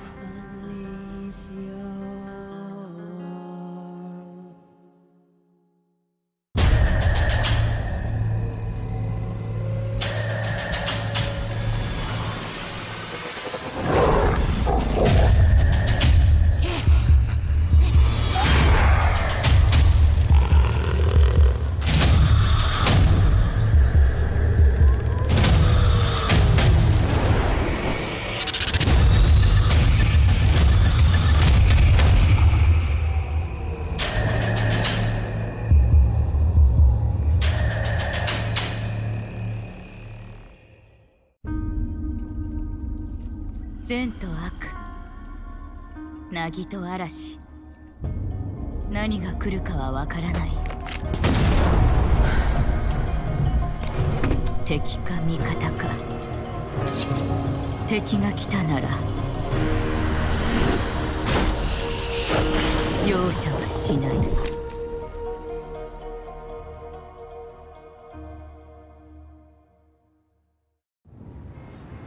なぜいつもここに来るんですか？フルーツならデリバリーもできます。お金もあるんですし。金持ちはただ待っていろと？私をそんな風に見ていたのか。いえ、でもここは人が多すぎます。お前は信頼できる子だが、少し肩の力を抜いたらどうだ。でないと大切なものを見落としてしまうぞ。この果物とかね。これを一つ。ヒロ、どうした？震えている。お！ここに。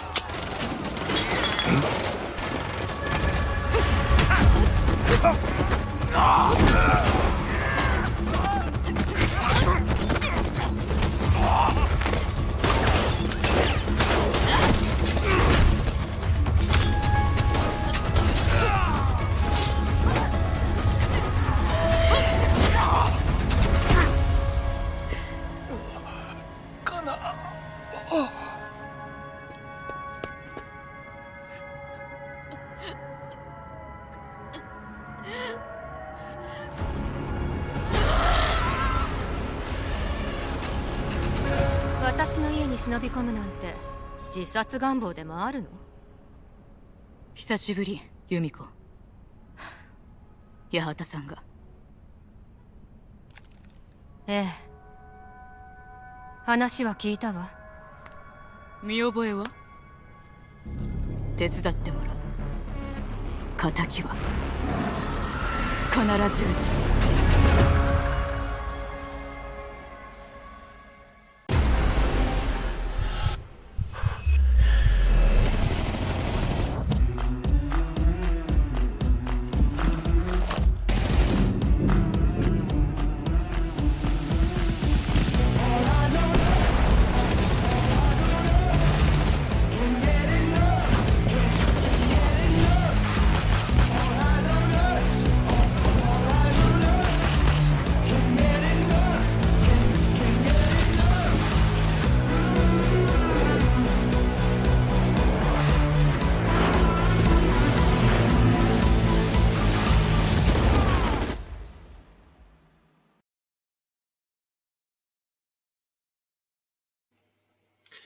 Cthulhu, we're returning, ready to jump on into match 2. Match 1 was an absolute shutout, 7-0. Now we head on to Chalet. Look, do they drop around before we close out the series, you reckon?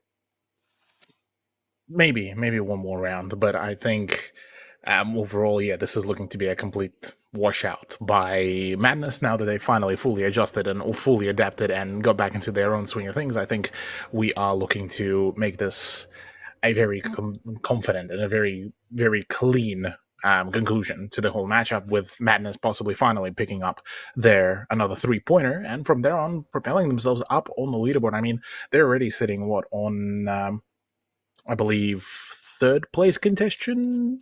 Let me just triple check. So 3rd place contention, and really, at least for Obeng, as long as Madness, pretty much flops and Obeng at least can get one more point, I think Madness might still end up being in contention for the 2nd or 3rd place. But again, it's all very much down to the micromanaging of all the places, of all the points, and well, for now, focus is Madness needs that 3-pointer, needs the 5 points. Well, we're jumping on into Chalet. We're getting into the op ban phase as well. Madness, they're going to stick it out again, Cthulhu.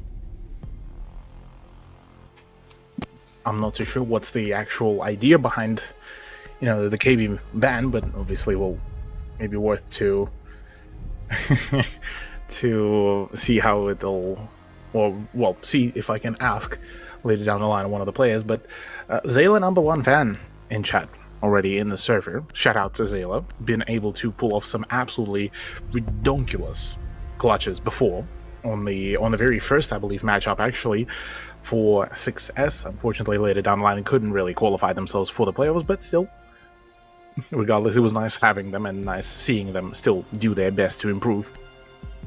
The KB, Maverick, and Valkyrie, though, as the bans, and Capcan. Ooh, so I'll get to Capcan in a second, but Maverick and Valkyrie actually are kind of large brain ideas to really ban, because basically what this forces you is that, say, you're defending master bedroom, or better yet, defending kitchen dining. Usually you would bring your Maverick to, have the frag grenades, plus being able to avoid and circumvent the issue that is, either the kite charges on the wall or whatever the breach denial there is. Now with Maverick banned and aid up, this means that basically attack is forced to spend nuts amount of time to clear out the utility either from below or consistently bring Thatcher. For NR, that's actually the second choice is going to be the case. So quite possibly we could see that change to finally come to fruition, and maybe Next Reality might be able to do something. But Madness Esports actually kind of did a big brain idea here, because Next Reality could also then be, say, defense not really working out, they can't really find the frags. What do they lean into? Trap meta. Who's one of the best operators for the trap meta? Legion, Ela, Capcan. Aha. But with Capcan now out of the equation, you can't really deal a whole lot of passive damage. You can't really, straight from the grave, be able to kill unless somebody is stupid enough to, keep on walking around with the goo mine in their foot to the point where they get down. And so there's quite a number of problems that will arise, basically forcing Next Reality to take all of those gunfights pretty much at a face value. Let's see what Next Reality can achieve here. They have yet to pick up a single round in this best of 3 yet. Right now, Envy, how does he survive? It was a complete whiff on both sides of the equation, and again, still he's somehow alive. Concerning. How did Envy not die there? It's in the hands of just the sheer amount of just hail of bullets that was flying his way, but regardless of that, still, at least good thing that nobody from Next Reality died initially, so that's already a good beginning to it all. To the whole swing of things. Maybe Next Reality might just be able to find their stride here, given that Chalet should be still a pretty good map for them to, flex their prowess and flex their learning powers here as well.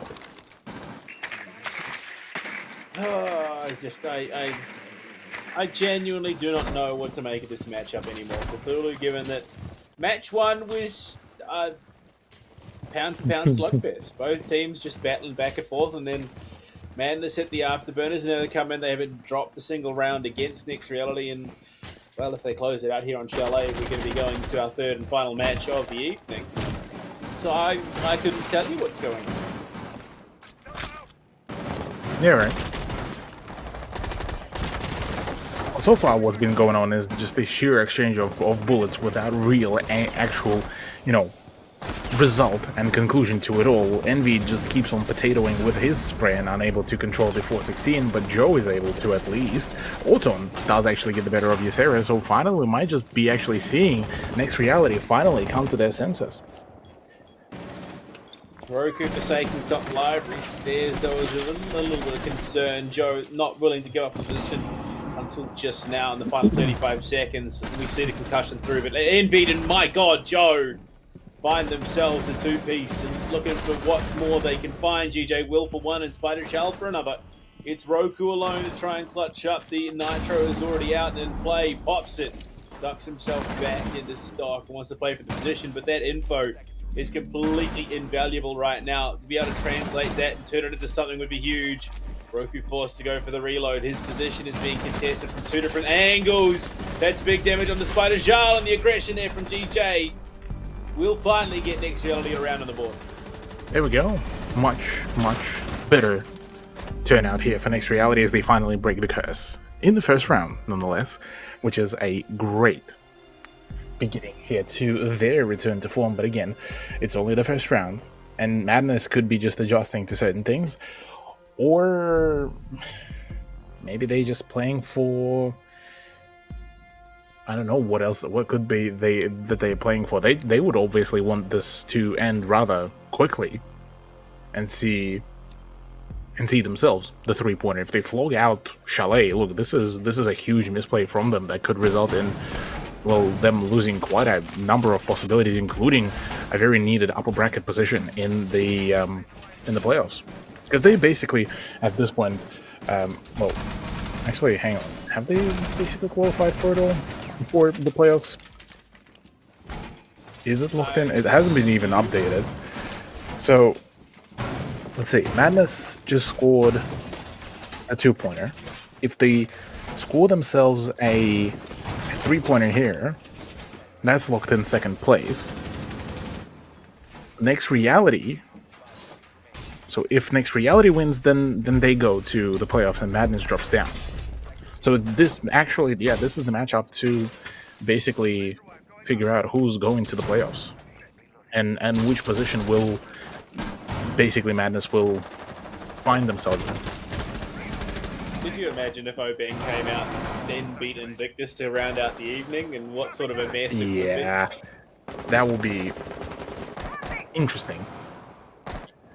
That's probably the only way how I would describe this, given that, I mean, Obeng did really show a number of really good plays, and I mean, IG, even on Bank, once they got their 5th or 6th point, they started losing a bit of a grip there, so there is certainly a possibility for some rather aggressive set of plays, and which could certainly benefit the Southeast Asian players, given that IG does now consist nowadays of 2 ANZ players that would be playing on ping as well. Indeed, the drone game is going to have to be quite clinical and efficient, as they want to try and clear out what they can right now, and the info game is going to have to be pretty massive. You can see the pinch in coming. They have an idea that there is someone down below, and the pings will match that sentiment. But for the moment, the push on the kitchen and dining is not the most secure. They've still got more to do before they can make it happen. And unfortunately, that causes a bit of paranoia. Yeah, a bit of a paranoia certainly is there, and, well, Next Reality, while still barely believing as to, oh, have we actually managed to find that godly, you know, the godly play? Well, they would be still kind of mildly confused as to, well, what do we do now? What do we do next? And well, the question so far won't really be a whole lot of conclusive, as they are going to be trying to just flat out send it directly into site. The problem being that there's going to be quite a... Oh, that's not good. Have you met my my mate Murphy? He's got this law. Goes, anything that can go wrong will go wrong in the next reality. Well, GJ will puts the exothermic down. Yikes. As the EMPs come out, then the Artilla Claw trick comes through, and then he disconnects. So they're going to have to brute force their way into sight. They will find one kill back, even at 4-4, but Orton taking a bit of damage, and Charles to go down courtesy of Envy. Means that this round is all but in the books for Madness, barring some miracle play, and unfortunately the miracle may not come. SwipGP is good for one, on the hunt for more, but Joe hits him with the 180 and the kill. Roku and Ysera round it out, and Madness will pick themselves up the second round off the back of a truly, truly unfortunate series of events for next reality. Yep, well, at least Madness was able to emphasize of that kind of play. The next reality, look, not the kind of turnout that they wanted to see, and yeah, unfortunately for them, it did really mean that they were forced to pretty much fall back and to kind of try to go for a very dire kind of play, which at the conclusion of it all didn't really bring a whole lot of actual conclusive gameplay, which one would have hoped to see. But as it stands, look, there's still plenty and plethora of ways to really, jiggle it around. And Next Reality by no means have yet forfeited completely their whole advantage, but I say that will, off the back of this lackluster turnout, it might end up being a rather clean sweep later down the line by Madness. Well, at least the way how I see it. That is what it's looking like, especially given we've had these internet issues already. I believe, I want to say it was Super GP last time, but I could be wrong. Maybe it is GJ Will. Either way, he is back in the server, and we should be getting this match underway very soon, but that is not ideal. Not ideal. Not ideal at all. Ready calls have finally been called out. As, situation basically halted Next Reality in any sort of, momentum that they were attempting to gauge and attempted to gain. And even if the breach happened, what awaited for them behind that wall? A lot of vertical gameplay, right? Smoke, plus all 4 guns, because they did manage to find a frag prior to it all. And not a great deal of success was even beginning to really be gauged from all of that. So Next Reality kind of almost by default had that round in the bag, just purely off the back of the fact that Madness had the bag there, because Next Reality didn't even bother to prompt to go for the top-down clear, which usually is crucial because of that sad vertical gameplay that the defenders have until you get those breaches done, until you start clearing out the office and force them out of the position. So, curious as to why and how and what, but look, I suppose we'll wait for the next round to happen to maybe find some conclusion in this, because so far one round has been actually very well performed by Next Reality, and they've done a pretty solid job overall. And then the second round, flopped off the back of unfortunate disconnect, so nothing too conclusive just yet, but Madness still kind of considered to be honorable. Yeah. And that in a nutshell puts us in a very interesting proposition. But as it stands, the basement defense, which is not something you often see, it's kind of the outcast of the sites on Chalet. No one really wants to have to commit to going to it if they can really afford to. But Madness find themselves in a great spot right now, and Charles unfortunately does not.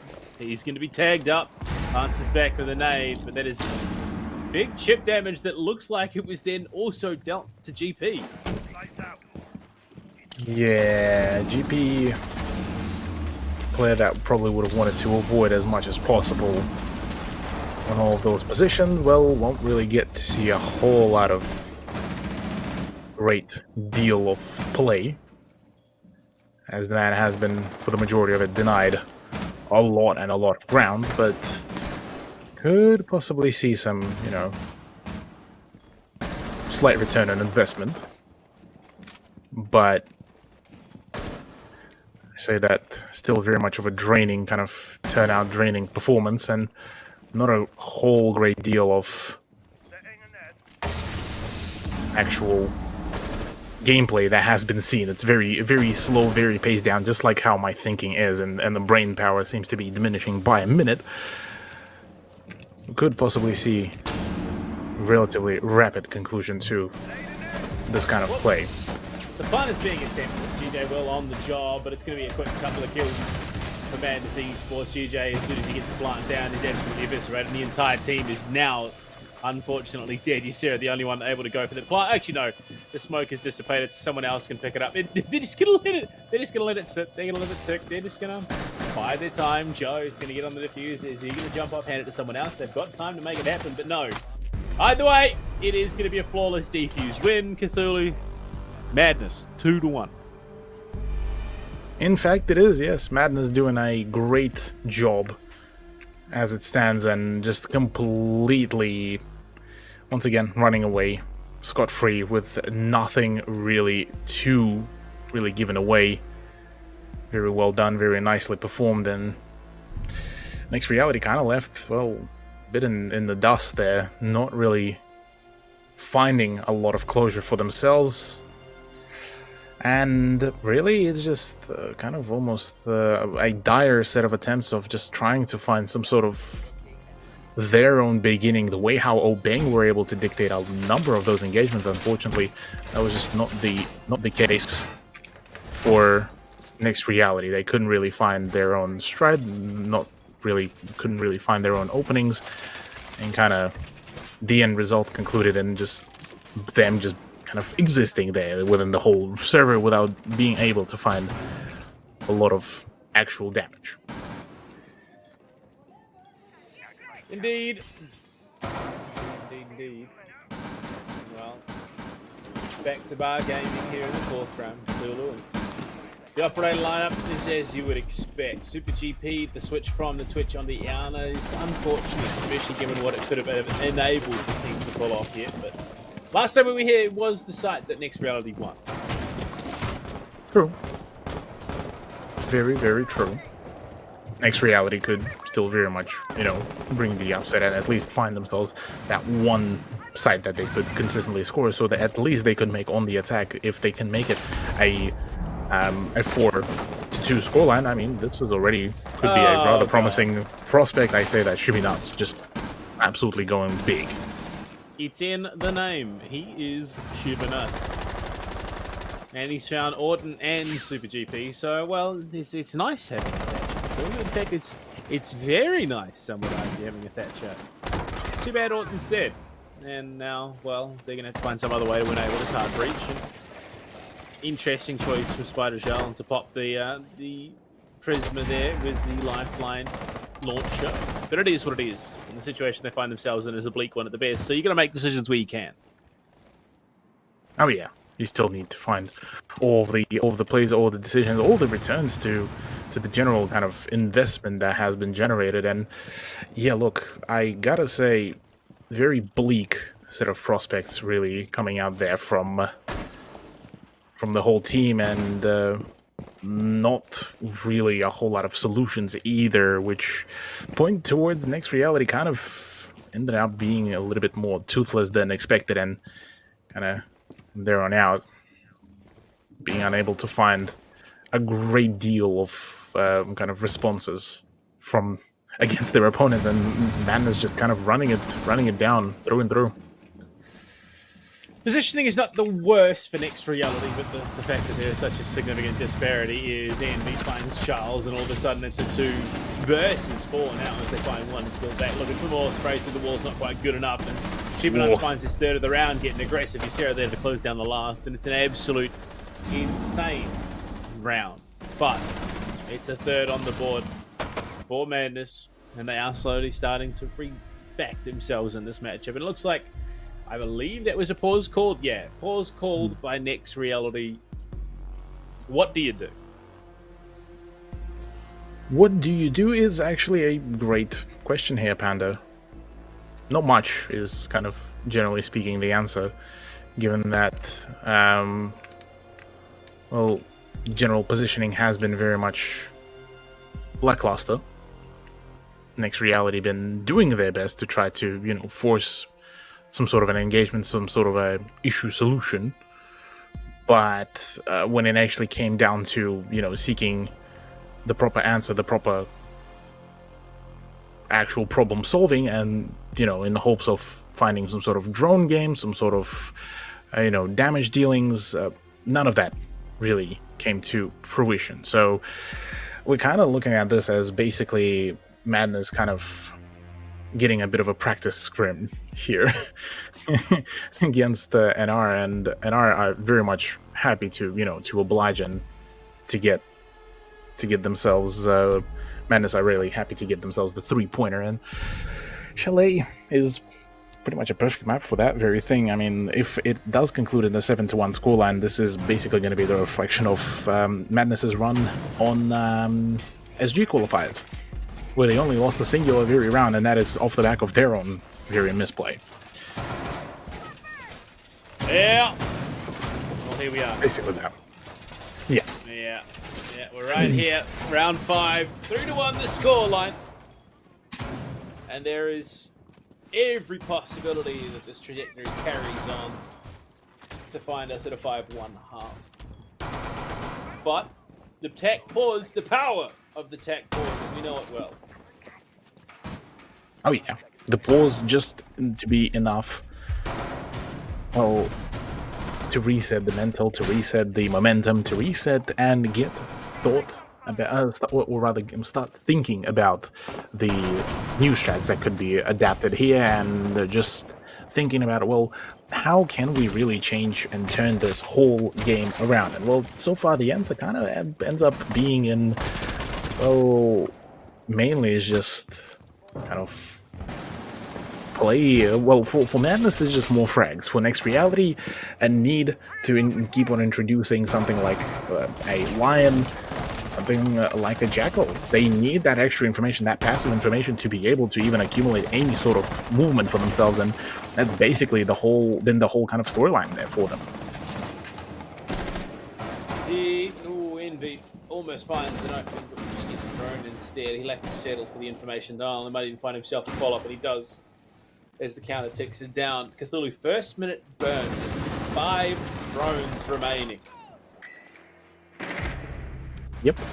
Quite a fair bit of information has been completely drained. GP is gone. That's Ana completely out of the equation, and a number of trades as well coming about, meaning, well, not particularly favorable position that NR find themselves. Minus Finka, minus Iana, that's your frag grenades and a lot of health boosts completely outed. It is quickly spiraling here. MD Cool, though, will be finished off, which, I mean, is big. Vitoroku with a pre-fire, straight onto Solarium stairs, finds another victim. 3-2 for himself, and he knows that there is someone on that window. He's looking for the kill. GJ is tagged, but Spider Shell there to cover will find the player in the bathroom. There's still a minute in play, and, well, only 4 players remaining in the server, especially given that GJ is tagged so heavily. This shouldn't be an impossible Oh, of course. All right. You were saying? I see. I see you, Joe. I know exactly what you are trying to do right now. I just tucked in, trying to avoid the drone. Okay, the foot's been spotted, Joe. What is the game plan here? What do we do?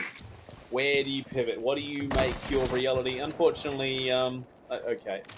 I think that might have been a bit of a bait. That, or he tapped his mouse on. Oh, of course. Of course! He wins. He just does it. He just wins it. He's a knower. And with that said, well, 2v1 is a much closer scoreline that you would have wanted, but Joe has the UMP45, meaning good luck finding any sort of frags. Good luck contesting any sort of positions, and finally Joe is activated. He finally is finding those strides and hitting them very convincingly. Indeed he is. Indeed he is. Down to the basement, final round of the defensive half here, Cthulhu. Madness are on a bit of a hot streak. Riding high off of their last victory. In fact, they are what? 2 rounds now in 3 maps that they've dropped. Basically, that has been the whole storyline of the match. That's what they've been continuously and consistently doing. Madness just keep on re-swinging, re-peaking, playing for picks, playing for just those playing for lack of information is probably the other best way to really describe it all. This whole absolute fiesta that has been accumulated, and the way how Next Reality were attempting to play. Look, I mean, valiant attempt, a valiant effort, but that's no more, no less. It's just kind of been all over the place, and the need for those frags has been a bit kind of so. Because you trying to find the drone with the drone's information, well, that's all being completely denied by Madness. You try to go and face check, you get 5 checked.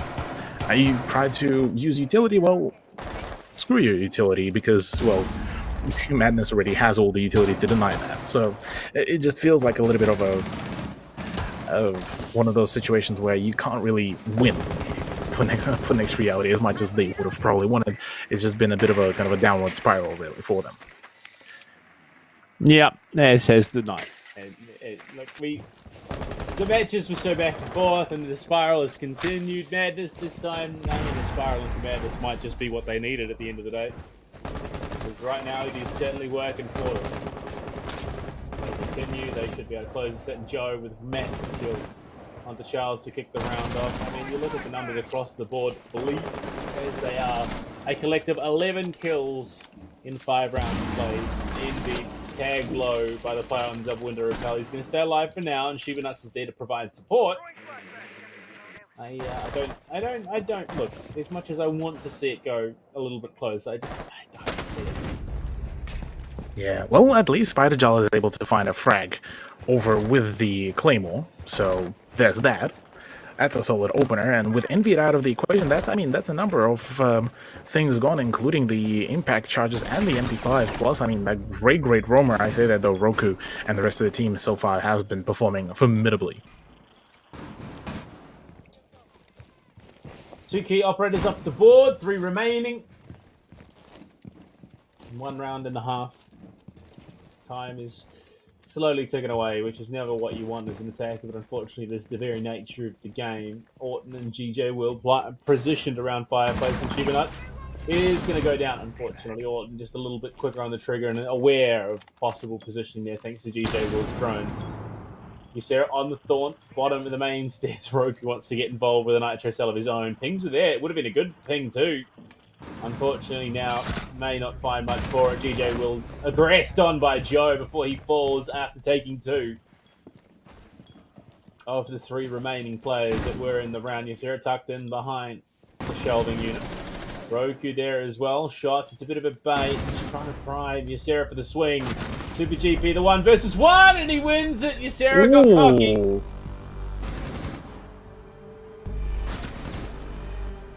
Too cheeky for the play.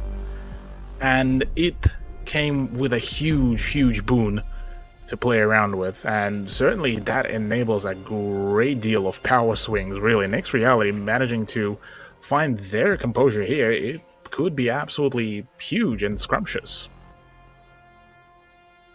Indeed it could. Indeed it could.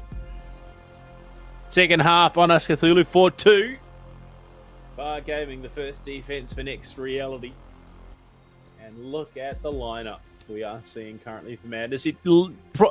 Subject to change, but still a pretty scary one there. Indeed it was. Well, still at a 4-2 scoreline, at least, look, it's much more workable than a 6-0 or a 5-1, so still a better turnout than what already Oregon was. Not the kind of turnout, though, that they probably would have still ended up wanting. And, well, that is the madness. For Next Reality, they're happy. They're happy that at least this is the kind of turnout that they're receiving from all of this effort so far. But, look, I mean, still very much on the board that Next Reality could really bring this back if they, have a very successful and a solid defense. But against Madness Esports, this very first few rounds of their own attack will dictate as to who could come out the victor here. Purely for the fact that just if Madness keep getting on cocky and get caught off, then yeah, that's basically a loss coming in for Madness, and Next Reality could really emphasize of that. But if Next Reality are just feeling very well composed, that there's no doubt that Madness will be the one to come out the victor. Sorry, I wasn't paying attention. I noticed Charles and his Space Commando running. Yeah, that was an interesting reflex combination. Yeah, plus the Battle Pass skin from what, three or so Battle Passes ago? The 3D skin. Yeah.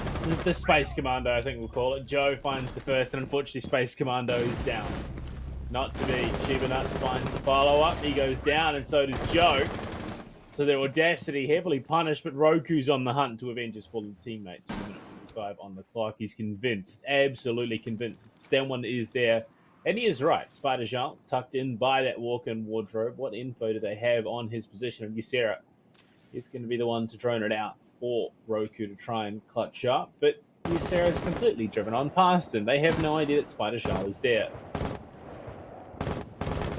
Yeah, that could be actually a big problem, given that Spider Jean could absolutely have the drop. Given the player numbers, he could be the one to overturn the whole momentum in his team's favor. Now, all he needs to really do is basically nail at least one of the fraggers, because that would then tilt the favor even further in the hands of Next Reality, and that could be a big boom, big boom to Madness's downfall. But if he fumbles for way too long, this could be problematic. Well, they are being at utility top library stairs, so they can clear out the shield. This would be prime time. No. Unfortunately, it seems a bit of a whiff there. The nade will be good enough to get the job done, and the follow-up nade is eaten entirely. In danger, Roku. Now being threatened, and it's Super GP, who somehow made his way up through mezzanine to do the damage he needed. Ysera alone will find one before being pumped out of existence. Next Reality are bringing this one back. Cool.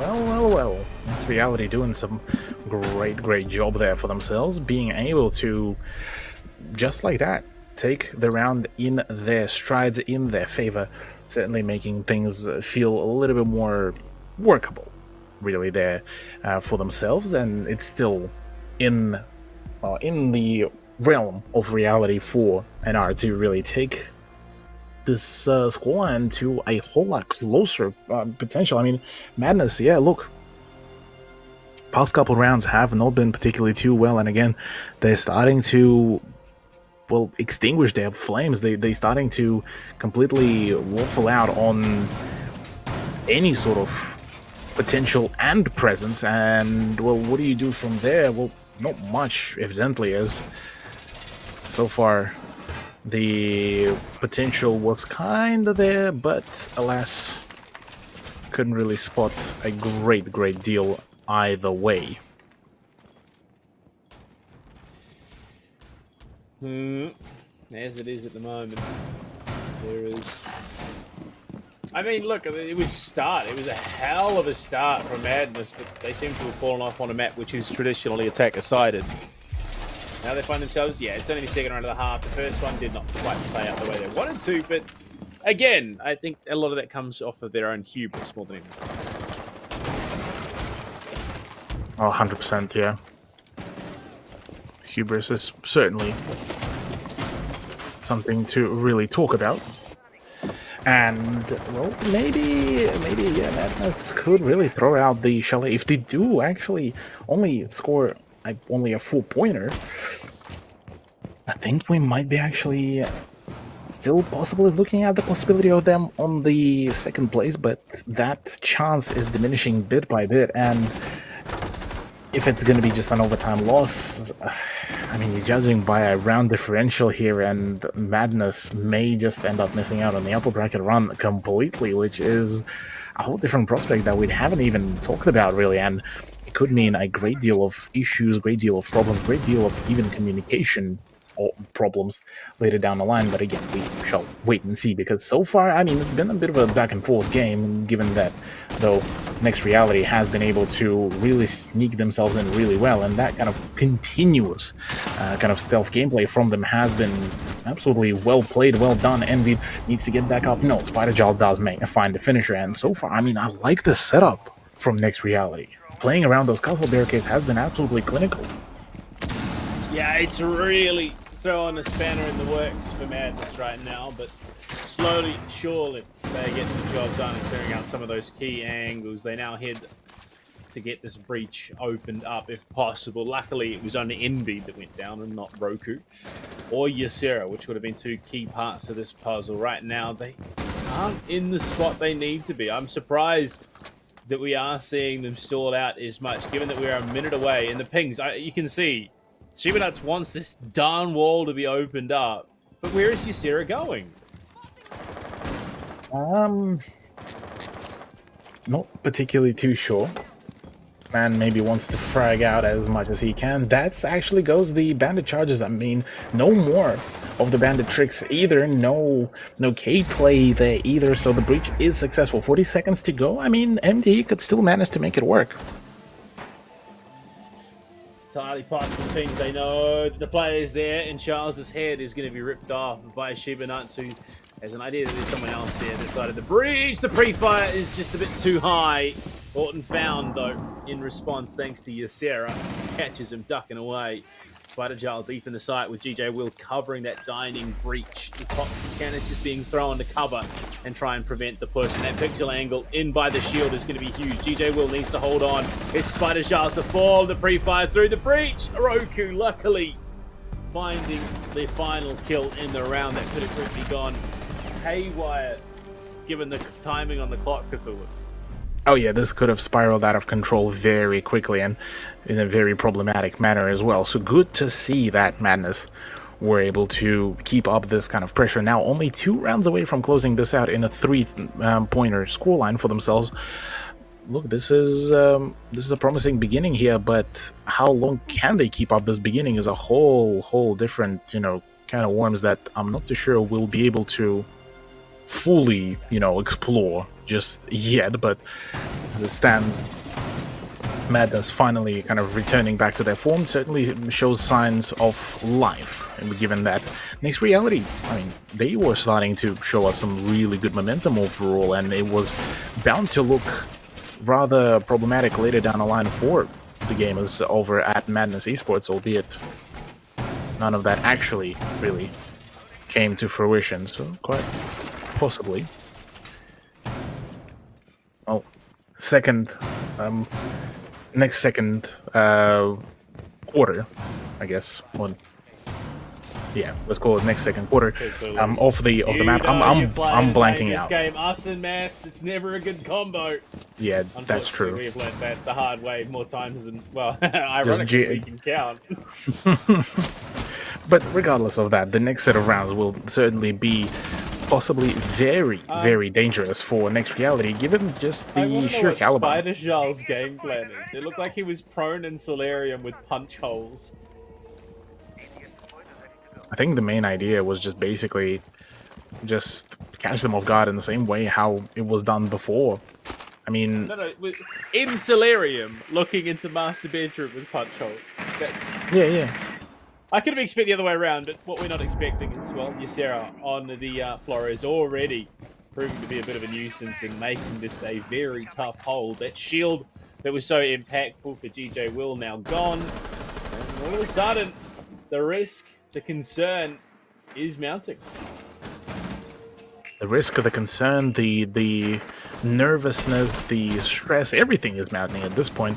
And given just the sheer set of problems that have been raising further and further within the Madness roster, and well, how do you really fix those up is a completely different question that we are yet to find the answer for. And well, so far, technically, the answer has been, well, you don't really find any solutions against Madness. You just kind of take them as they are. You suck it up and move on, Joe. Hitting it deep with the concussion. In fact, just looking to follow it up. The goo mine in the leg makes this a little bit harder. The pre-fires are very good. Unfortunately, Joe is just ticking away in terms of damage. And it's just a very good thing that Envy has those two boosts left in play. And he's going to find a goo mine for himself. But Joe, unfortunately, will not taste the sweet, sweet nano boost. Ysera pushing through, finds Spider Jarl. GP with a single point of health. In fact, they just bang him out. They know. They had every idea that he was there. And it finds itself to be, with 52 seconds remaining, Orton and GJ will to hold on right now. And Orton, he's in trophy. Trying to hold on. GJ is being absolutely bullied. Norton hit with a white screen. The drop down surely moments away. He's going to stand up. He's not quite sure what he's seeing. And, well, he's not standing for very long. GJ answers back, though. That's a big kill before Shiba hits the pivot and finds his head. Yeah, Shiba being able to completely overturn this whole play basically meant that, well, Next Reality are not being given a whole grand amount of real opportunities there. As much as one would have wanted, as much would have been quite happy to see those occur, but, well, none really came about. Well, there's still one more chance, there's still one more round, there's still a possibility to, you know, push this at least to overtime on Chalet, but that would require 3 back-to-back rounds, and in the case of Next Reality, things not been particularly looking too favorable in the general scheme of things, so we could possibly see a quite quick closure to it all by the Madness Esports lineup. And the Next Reality kind of being left in the dust, given that I believe this is actually their final matchup of the whole group stage, meaning, well, I believe we might just about to say goodbye to them before the playoffs. Indeed it is. Well, as it stands, it's been a joy to have them here. Unfortunately, yeah, I think the loss of this round would result in them just missing out. It would be, I believe, Obeng. No, it would be Obeng Madness. Obeng Madness, yeah. To make it through. But Next Reality, they've got next season to try and re-qualify. See how things go there, but my God, Madness hitting the afterburners for sure. Oh yeah, absolutely. The afterburners have been hit full swing, and it has been a rather, you know, interesting result to this whole Odyssey that Madness really had, that Madness tried to play out. Unfortunately, just, well, for Next Reality, that Odyssey was a little bit oh my God, too huge. No! I say that though, no way that is he stays alive for that long to find a frag. Oh my goodness. I'm sorry, Charles has the biggest balls in the server. There's no other way. Shiba and Joe in trouble. Unfortunately, Joe the first to fall. Shiba can't quite arc up to find the angle. Ysera finds one. It's the impact, the Pokeball from Super GP. But Cthulhu, the wild thing is, it is a, well, I was going to say a 2v1 and clutchable, but not anymore. Yeah, this is it. The conclusion, the penultimate conclusion that we were all seeking is, well, just about to be here. Because, well, Next Reality is still continuing to, you know, thresh and try to, you know, escape the inevitable result. It's just from here on out, what else, I mean, can you do? Apart from just try to at least score a couple more frags before you just find the conclusion of it all, given that, really, I mean, it's been expected for it to be a very much of an uphill battle. It's just more so now been kind of the question of how much of an uphill and how much and how long rather will Next Reality survive. And so far, I mean, Chalet has been a much more confident venture for them. I mean, even at 7-4 scoreline, that's already a very clean deal. Indeed it is. Indeed it is, Cthulhu. check the question. You know, how far can Next Reality take this? And well, we have 3 shotguns in play for defense. 2 M590s and the Spaz 15 in play. Interesting. I respect it. Absolutely. Full respect has to be given there. Very well done, clean play by Next Reality. Still a very valiant effort on top of it all. Certainly speaks volumes of just how well things were looking up there for the team. The only problem being is just, look, that's the only kind of amount that they were able to gauge out of all of this, well, madness. Kind of unintended/intended. But the lineup that they've been adapting, actually, the adaptation and the introduction of Thunderbird has been a good decision here by ex-Gaur member, that is Spider Jal, given just the need for that extra HP, extra health pool to really jiggle around with, and the Kona stations do provide that very thing.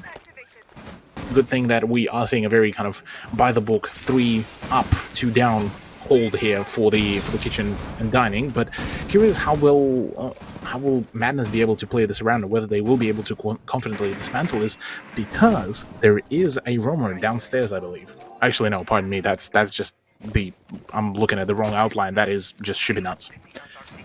No, there is a roamer down in the basement for the looks of things. I can't say for sure who it is, but there is definitely at least someone inside of Next Reality down there. It's going to be interesting to see whether or not they can scout it out and clear it out.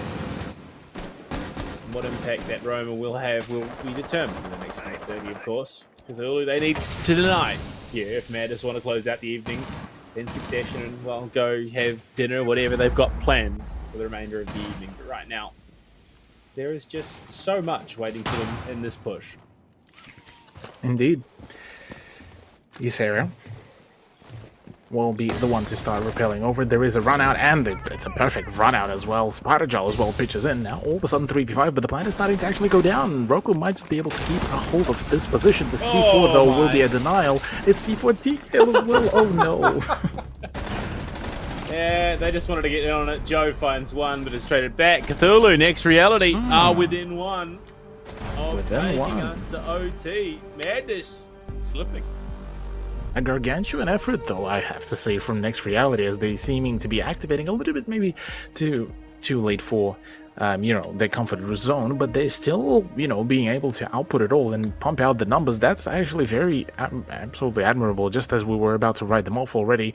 Now they're back into the swing of things, and that is a good time to see that really happen, because, look, yeah, things were definitely looking a little bit bleak, and finally the rest of the team was starting to really push up. Now, choice of Legion for Spider Jal, whilst, yes, kitchen dining room could be good,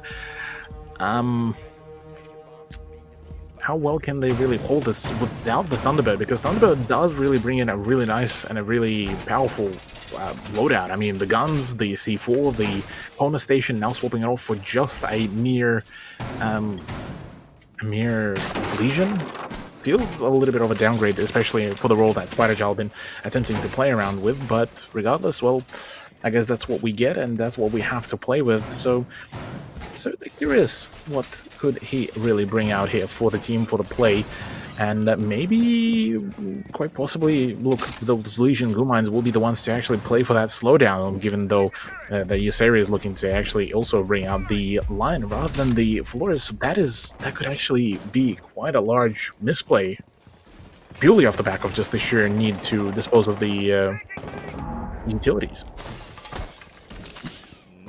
It is always the struggle, clearing out utility and making a solid push through, but Shibanaz does not care about your utility. In fact, he cares more about fragging and dragging when it comes to this game, and he's going to do what he can to make sure he achieves that mission. Joe, though, Joe and Shiba have really stepped up in this matchup. Oh, yeah. They've been finding big kills. They've been absolutely slamming and pushing Next Reality.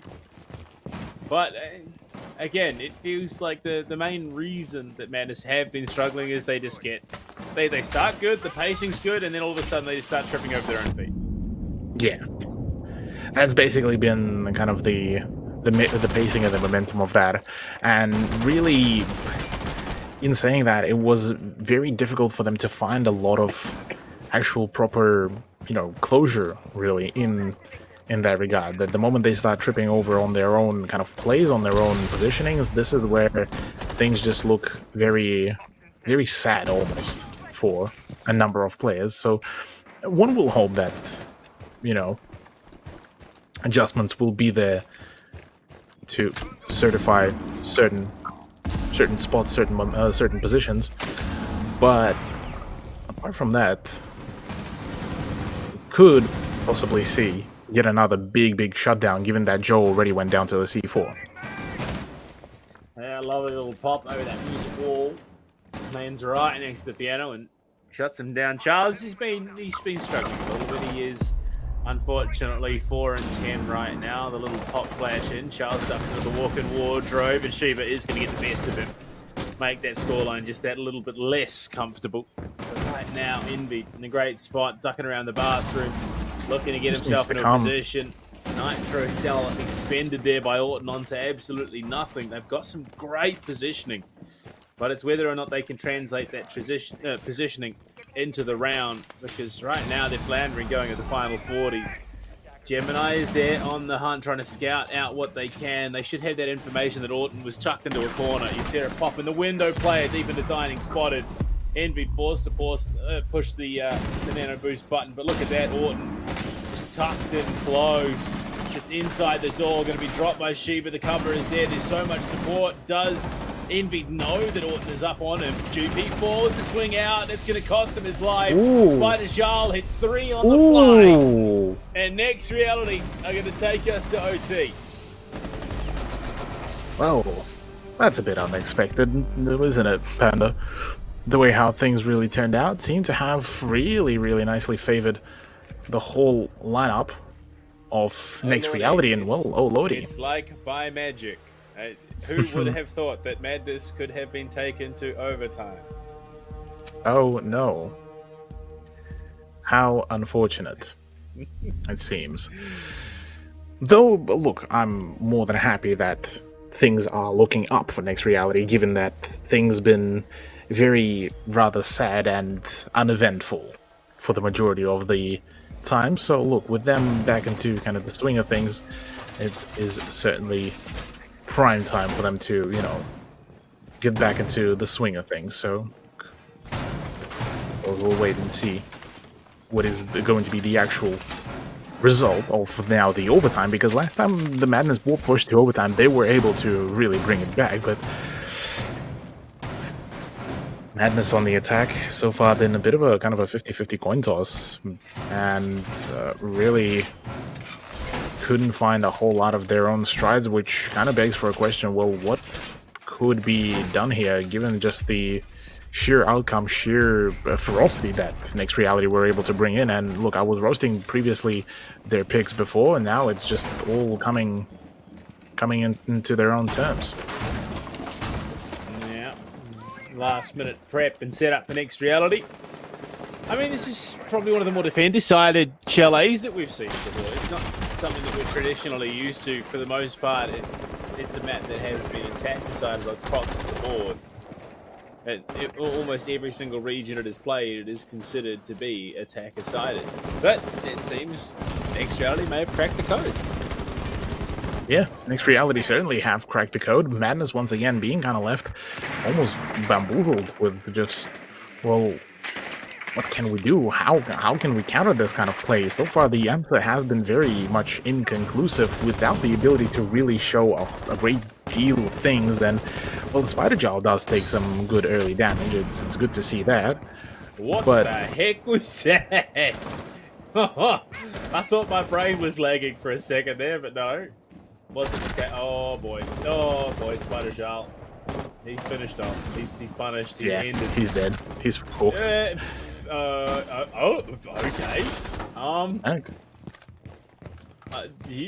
That's a 1 in a million. That was a 1 in a million trade there. Look, I mean, I think they'll take it gladly. Still a man advantage, and Joe has majority of his HP, means that, well, plenty of play could be still seriously done and conducted. And well, next reality are kind of being left in the dust here. If though Madness do manage to push this as a winning round on the attack, look, their defense so far been looking much more convincing. I'll definitely have to say that. Utility dump towards that library position, or top library stairs position rather. 1 minute remaining here in the first of overtime. Well, Madness is trying to get... my lord, okay. Something to do with the spectator and repelling is not doing my head good. Triple for Joe. He's on for the ace right now. On the hunt, going for the shots, the free fires, but no one in those positions. He's going to drop down into the site with just a moment's notice. Orton. Library stairs towards the base, but you can see GJ over in mud as well. So both SAS operators off-site for the moment because of it. We head into the final push, the final play, and GJ might find himself in a bit of danger if he's not careful. So will Orton, who's finished off. And the jump in, Ysera, unfortunately, not quite as quick on the trigger. The plant will be going down. The toxic canister from GJ to cover. They know his position. He is locked in. This is all but certainly a Madness round. It's the jiggle, it's the pain, it's the power of Mouse 1 Cthulhu. There it is. Oh my lord. Oh lordy. Well look, hey, next reality still being pushed to the absolute maximum. Now it's up to them to actually go for the attack. And look, last time we've seen them attack, it was very much inconclusive. It did finish in a 4-2 scoreline, which then didn't really amass a whole lot until the kind of the last ends of the regular rounds, where they started amassing that big 3-round comeback that was very much needed for them. And the fact that they're able to push this to overtime has already been a formidable effort. Now more so just the question of whether they can wrap it up and actually push it and finalize it in their favor. Now that's a whole different kind of worms, which I'm not too sure whether it will actually be, you know, a winning turnout. So apart from that, Madness back to their kind of swing of things after a lot of tomfoolery and a lot of time drain as well.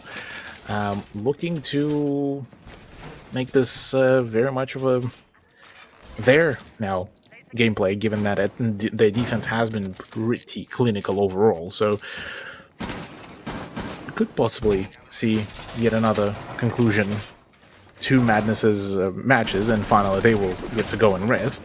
And from there on, well, Obeng are back into the whole Frag Fiesta, but this time against another Singaporean representative, that is IG.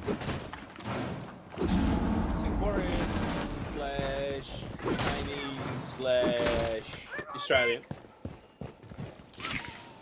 But right now, I mean, look at that, Joe, 15-7. He's just racking up the numbers. Very impressive stuff. He's going to have to give it for the full ace if he wants the 20 bomb by the end of the night. That, or he's going to have to get like 3, drop the round, get another 2, win the round. Either way. That or he's going to have to let it go to a third map, which, if we're being perfectly honest with ourselves, Cthulhu, that is not at all what we want. Charles with the Thatcher grenades, trying to go for the pop nade, but it feels like maybe just a bit of an overcommitment of utility right now. Given that they didn't even follow it up with it. Yeah, they didn't quite follow it up the way you'd anticipate that sort of play. Yeah, look, not kind of the best follow-up, nor the best play by Thatcher utility, albeit still, they got plenty of utility to play around. Shibinats has the smoke grenades ready to roll, but those will be utilized only closer to the actual approach to the side, and well, Envied already strikes first. That Spider Jaw, the big player from back on the defense. At the very least, GJ Will is able to play for a fullback. Envy down, but Shibanuts is nuts and goes all saving Private Ryan to get Envy back in the round, and Shibi's going to do it for a third. He's just absolutely insane. He's got 15 for himself as well. One left, it's Orton alone, and Shiba's going to take it, and he surpasses Joe in the server. Mate, this guy's insane. This guy's off the hooks. Absolutely nuts. And well, yeah, there it is, 6-8 scoreline in favor of Madness. Finally does conclude our venture here through and through. And we just, yeah, basically at this point just being left with the question, well, what is the end result here of this whole play of this whole venture, and well, the main kind of result is really just the fact that really Next Reality did their best at just pushing as much as they can, and well, unfortunately, Madness just woke up a little bit too early for them to start celebrating that. Hey guys, we got the chalet! Yay! Yeah, well, it is what it is. And on one hand, we got some great siege. On the other hand, it took a little bit longer than we ever anticipated. But Cthulhu, right now, we're going to be throwing it to a break. When we come back, we jump into our final match of the evening to see if Obeng can push things just that little bit further. Of course, it's Invictus taking on Obeng GG after the break. We'll see you soon.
This wasn't supposed to be easy, you know.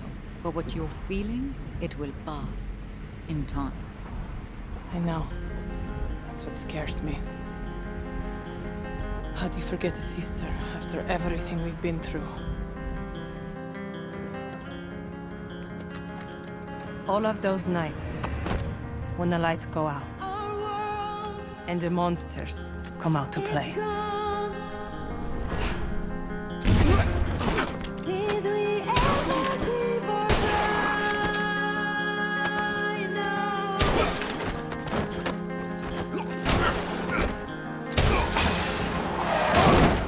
I could always count on Zofia, the strongest person I ever knew.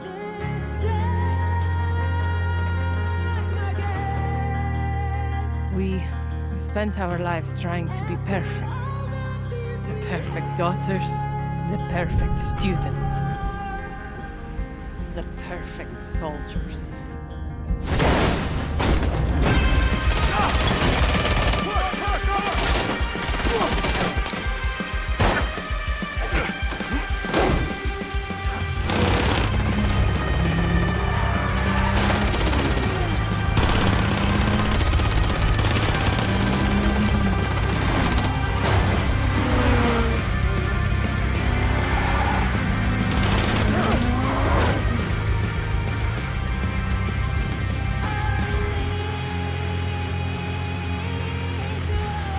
When Father left us, we mourned.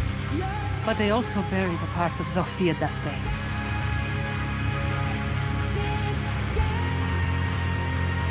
The part that made her my sister.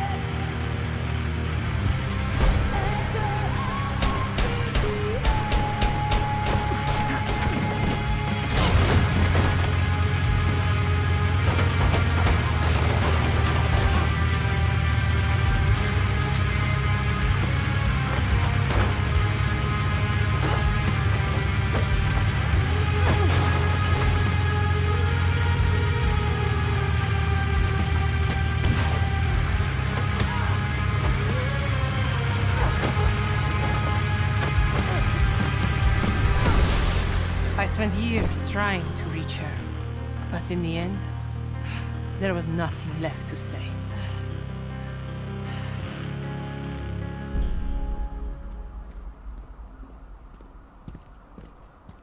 Ella! Father would be ashamed of you. Father died, Sophia. But you left me alone.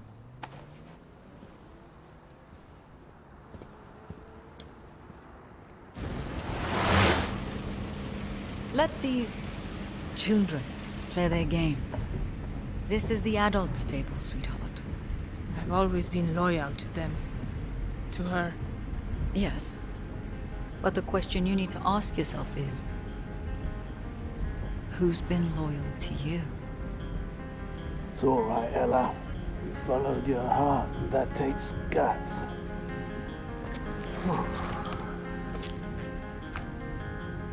Welcome to the family, love.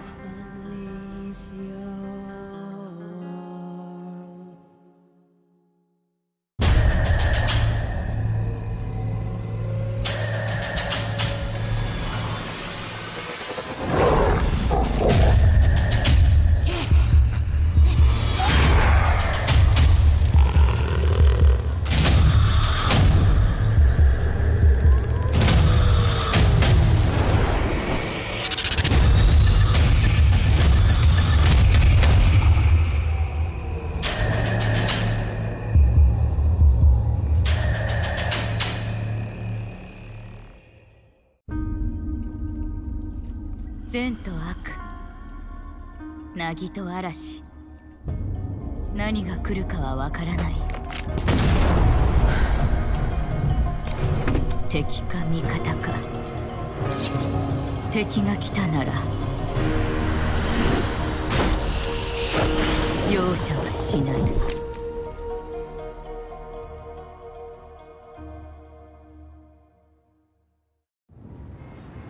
なぜいつもここに来るんですか？フルーツならデリバリーもできます。お金もあるんですし。金持ちはただ待っていると？私をそんな風に見ていたのか。いえ、でもここは人が多すぎます。お前は信頼できる子だが、少し肩の力を抜いたらどうだ。でないと大切なものを見落としてしまうぞ。この果物とかね。これを一つ。ヒロ、どうした？震えているぞ。セテ！お！ここに。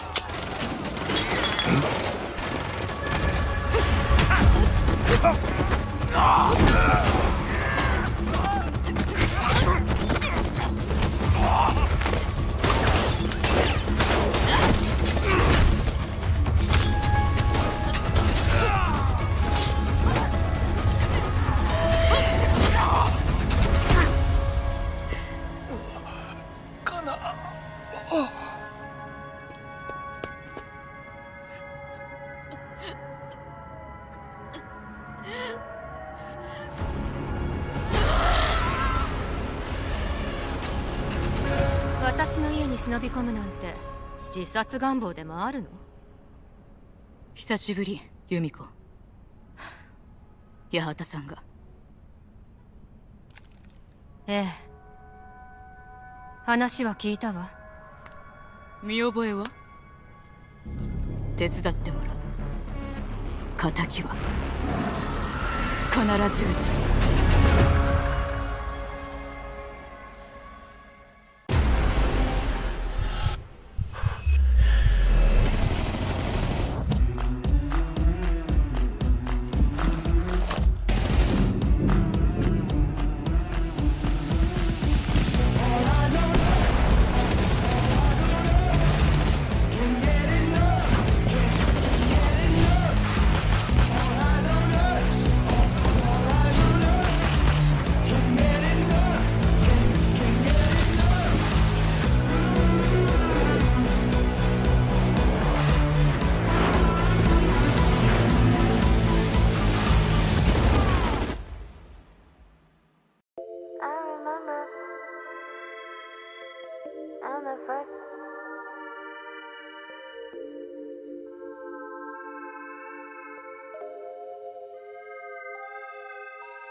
I was a child, and the first time I learned summertime, I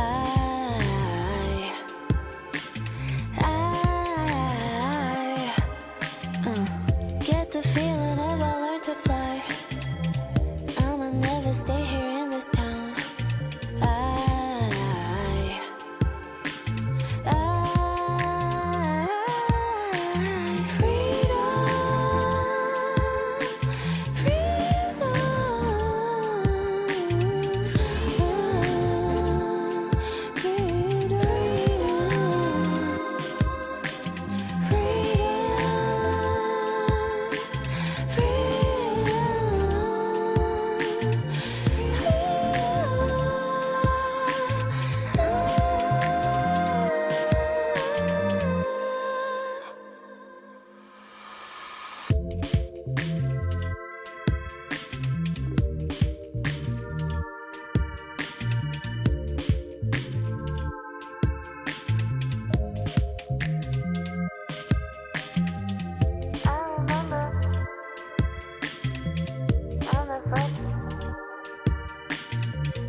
All night, yeah, you got me up like all night.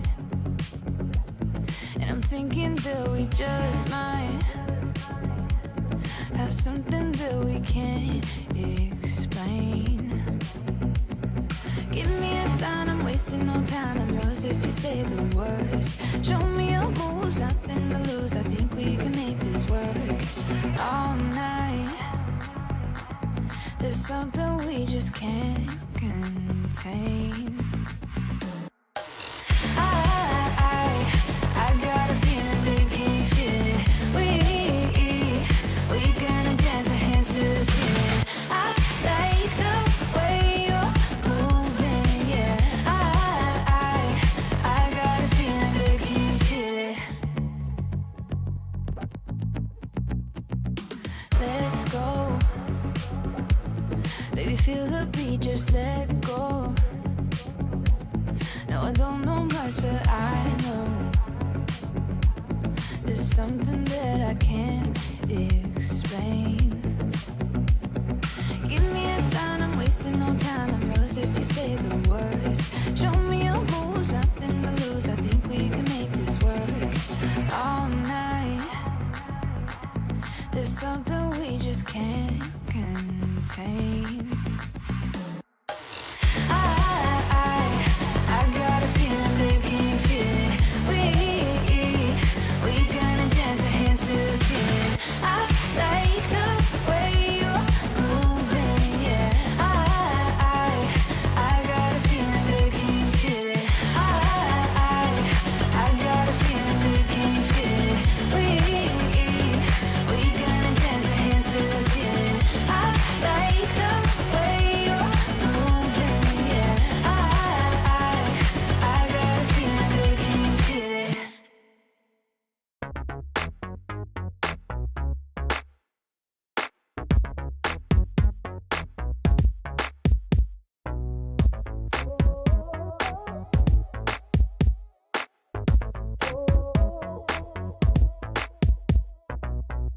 Who do you think you are and what is this connection? I swear I can't understand, I don't understand. It feels so electric. No one's ever made me feel like this. Oh, baby, I'm caught up in your mystery.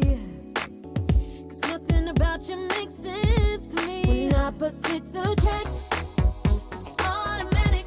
I'm always coming back. You're a habit, I'm addicted to you.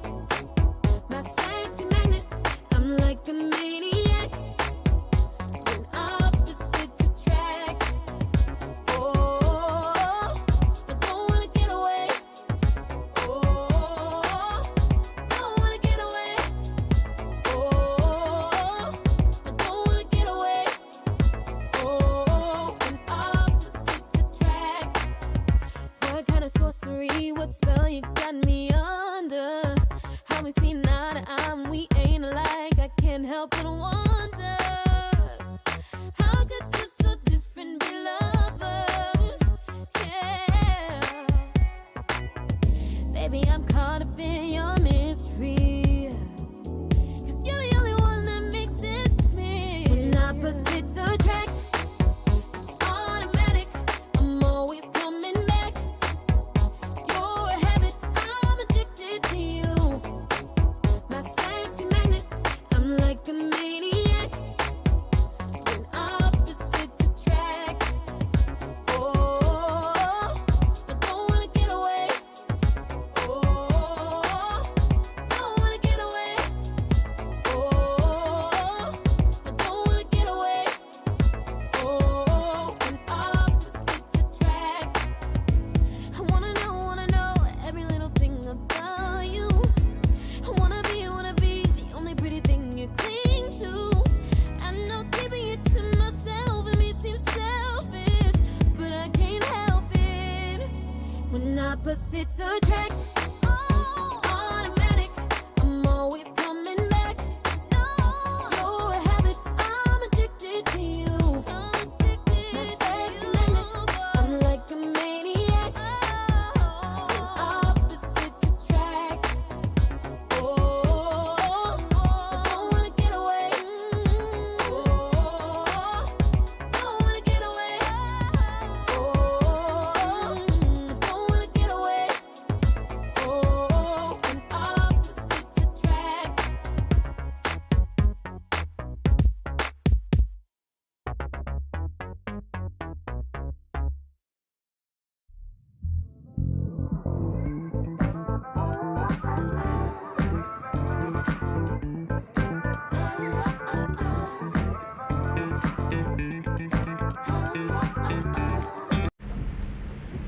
This wasn't supposed to be easy, you know. But what you're feeling, it will pass. In time. I know. That's what scares me. How do you forget a sister after everything we've been through? All of those nights, when the lights go out, and the monsters come out to play. Did we ever leave or die? No.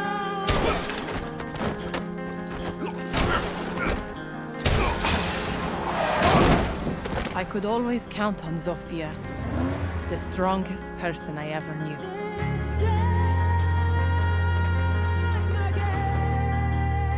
We spent our lives trying to be perfect. The perfect daughters, the perfect students, the perfect soldiers.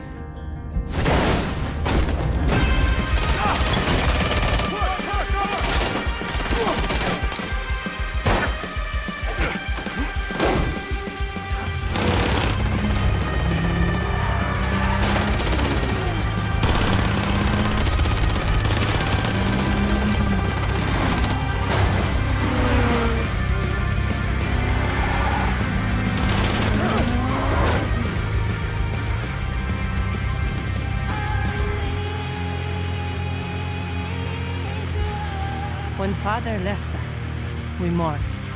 But they also buried a part of Zofia that day.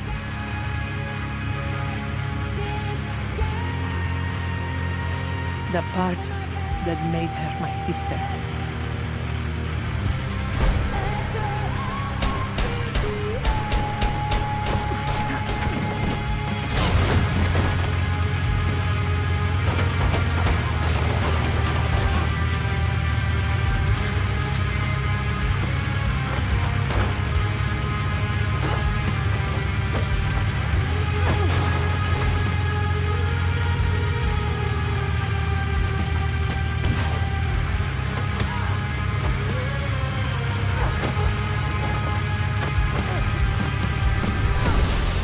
I spent years trying to reach her, but in the end, there was nothing left to say.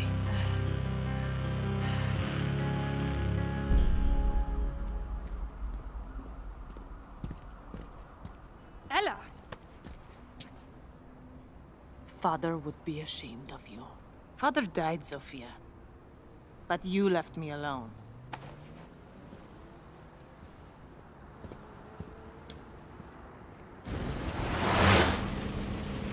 Let these children play their games. This is the adult's table, sweetheart. I've always been loyal to them. To her. Yes. But the question you need to ask yourself is, who's been loyal to you? It's all right, Ella. You followed your heart, and that takes guts.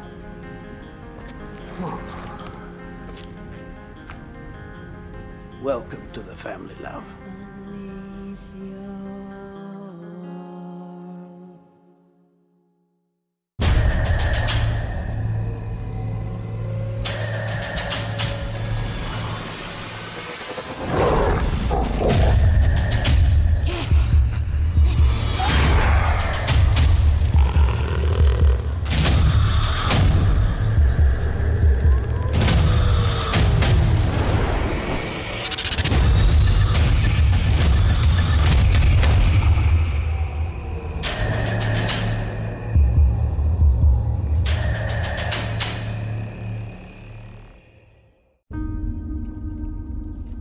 善と悪、凪と嵐、何が来るかはわからない。敵か味方か。敵が来たなら容赦はしない。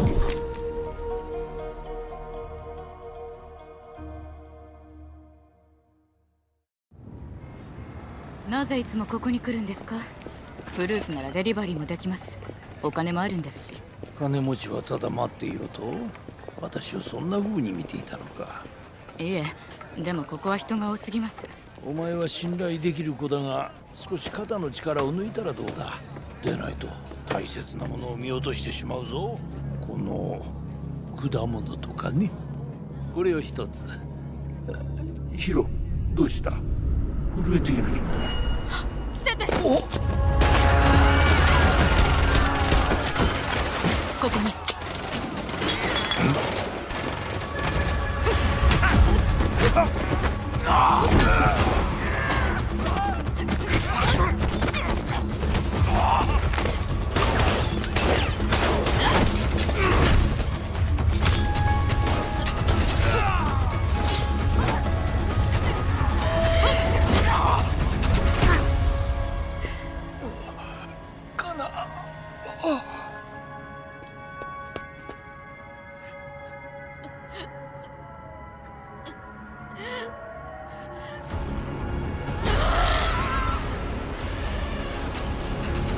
私の家に忍び込むなんて自殺願望でもあるの？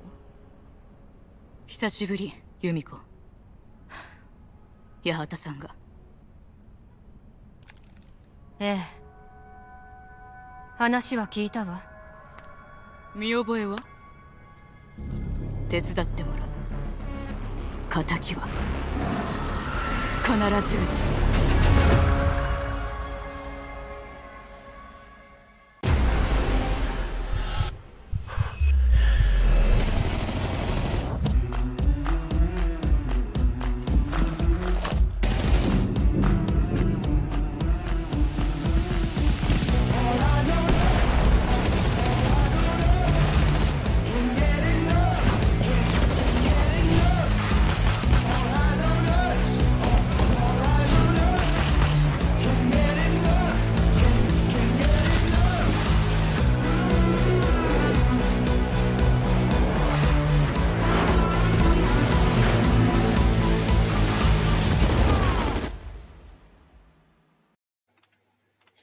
Well, Cthulhu, we're coming back in for the final match of the evening. We've had a bit of a mixed bag tonight. You know, we've had the full best of three experience. Then we've, well, sped things up just a little bit. And now we come to our final match of the evening. Obeng GG versus Invictus. Do we get it even faster? There is a possibility for that, albeit Obeng has managed to prove us a pretty solid, in a pretty solid way that they can really contest with one of the best, one of the higher tier teams really there. Madness really took quite a beating on a number of maps, and well, at the end, they did manage to close it all out in a very dominant 7-1 on Villa. Speaking of which, we are going to be heading head first straight to Villa yet again, and Obeng will be feeling the pain coming after that, and possibly Invictus could pull an even bigger speedrun here if they're feeling in their top form.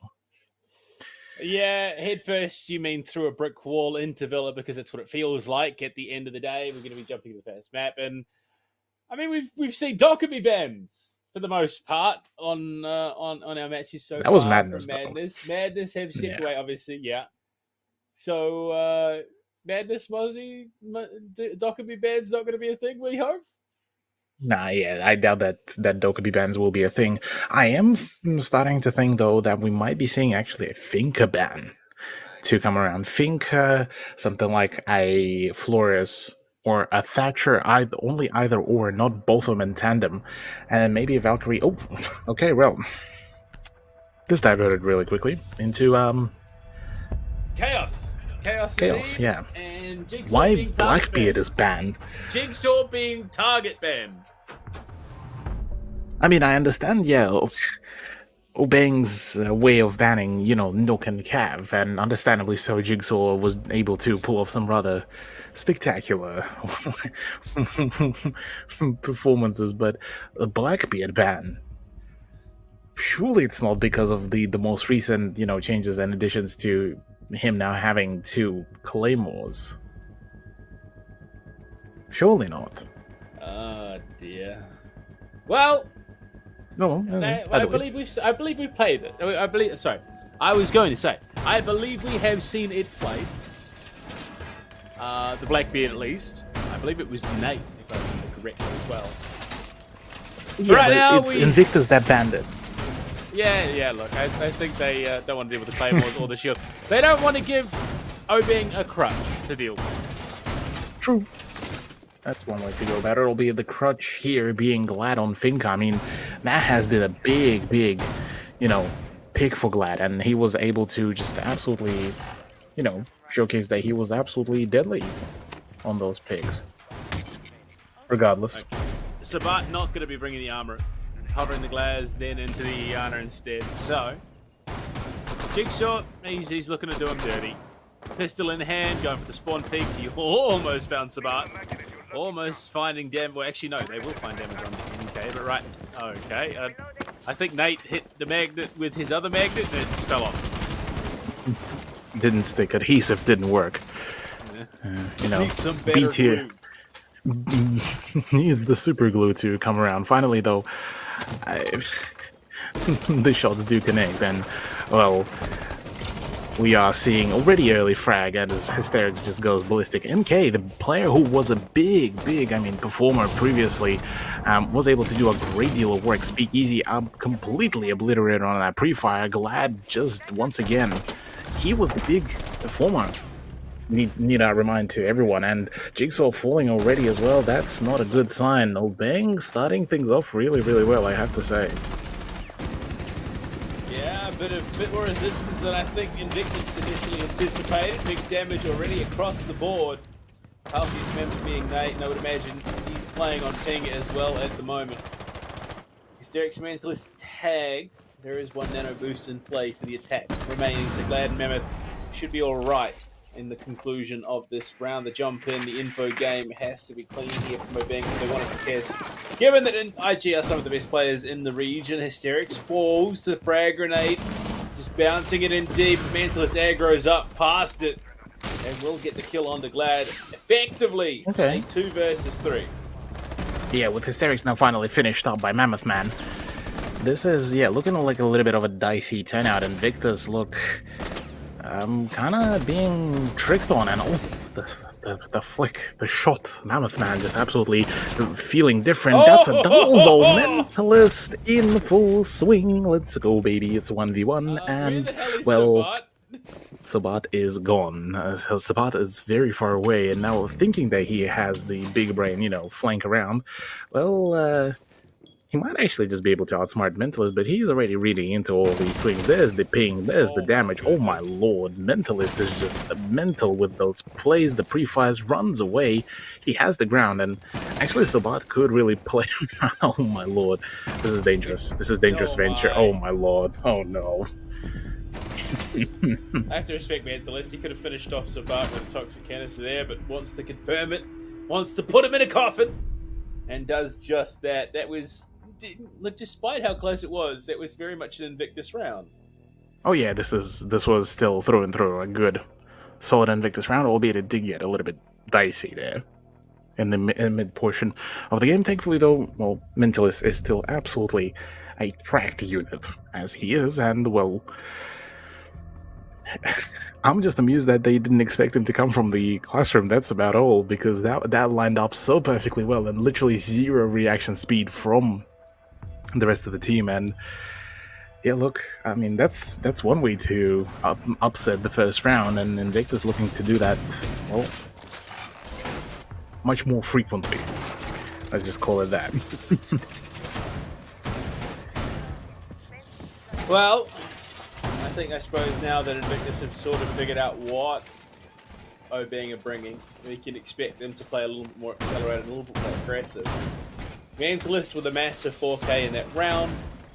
Unfortunately, Nate and Jigsaw kind of just got obliterated where they stood. But the split sight coming into play is trophy and statuary. I mean, can't blame the gamer to just get absolutely obliterated with the way how Mammoth Man been swinging. I mean, that's admirable. That's a NS moment, really, from Obeng players. But look, unfortunately for them, they just got a little bit, bamboozled there by Mentalist, and he was just a little bit too sharp on the SMG-11, feeling right in the swing of things. Maybe he won't be allowed to do the very same thing, given that it is Line Swing, Live Drone, Glad on Finker. Bane Train is basically the only way to really call this, because now add Mammoth Man as well, who could push in tandem.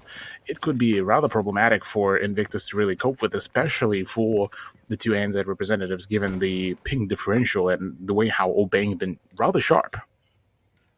They have, in a couple of these rounds played tonight, they've hit some ripper shots, and Mammoth Man, like you said, one of the ones to take a few scalps for himself. And they're more than a fair share, in fact. But right now, they are looking for that information. It is being dealt with quite handily. Glad wants to open up the long angle for herself to be able to provide some coverage and threat onto the side. But Obeng, I think after that first round, we can see they're slowing down a little bit.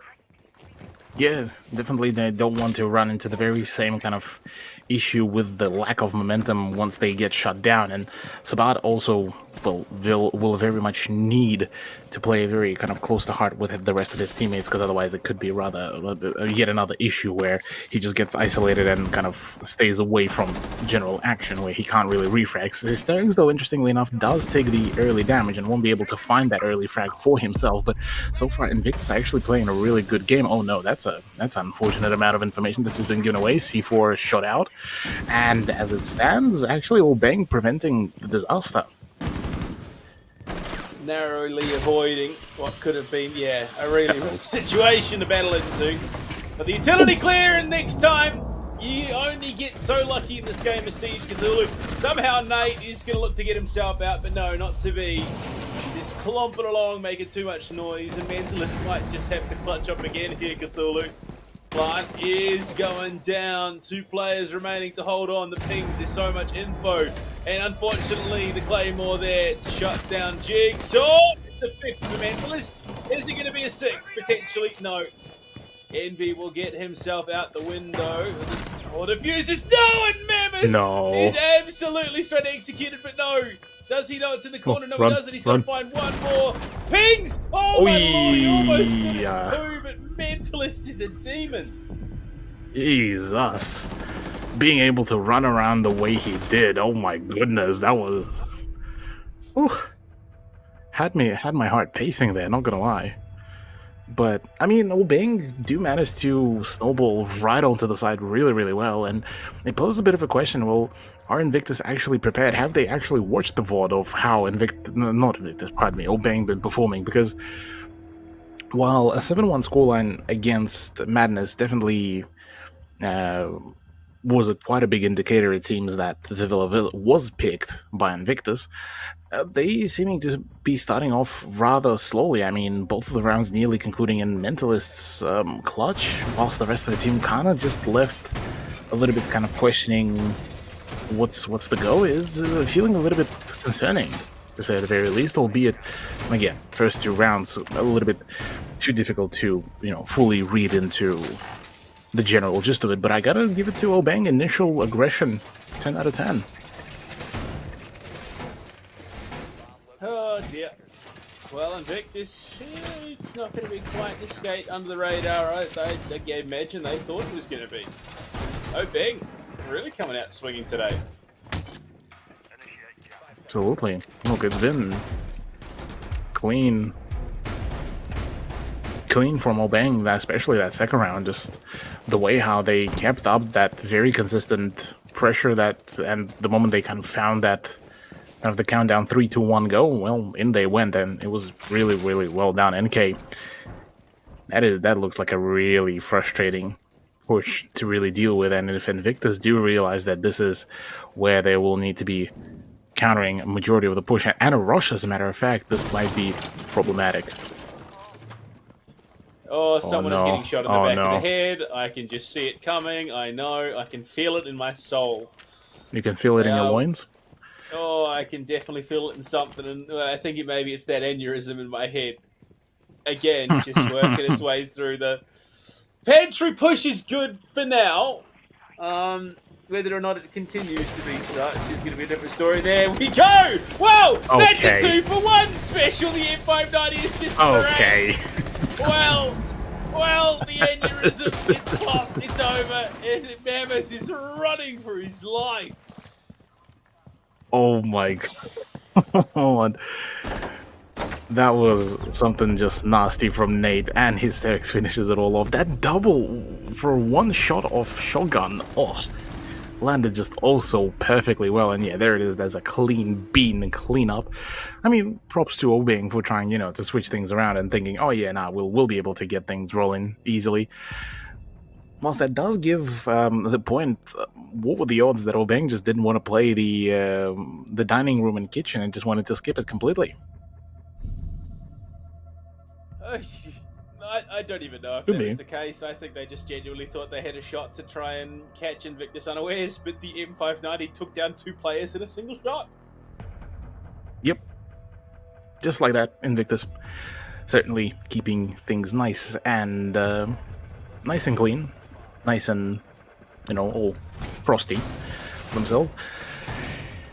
Got the point advantage, but the main problem being now, well, how tangible it is to actually, how tangible this kind of playstyle will be, because obviously Obeng won't try to, push consistently. Possibly we could be seeing, Obeng keep on switching things around on and off.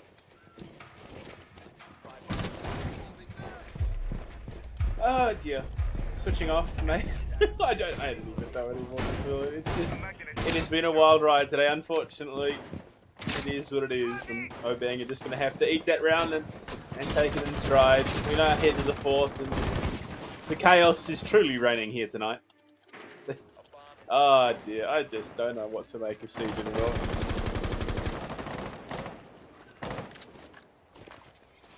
Indeed, yeah. Look, it's a bit of a just all over the place, really, between Invictus and Obeng. But look, at least we know that Invictus can handle a rush. Now, can they handle an actually organized chaos here from Obeng? Now, that is a whole different question, because the first round has been genuinely a very well played turnout from them until Mentalist decided to show up with the SMG-11. Second round, they managed to account for that, and, the rest has been pretty good.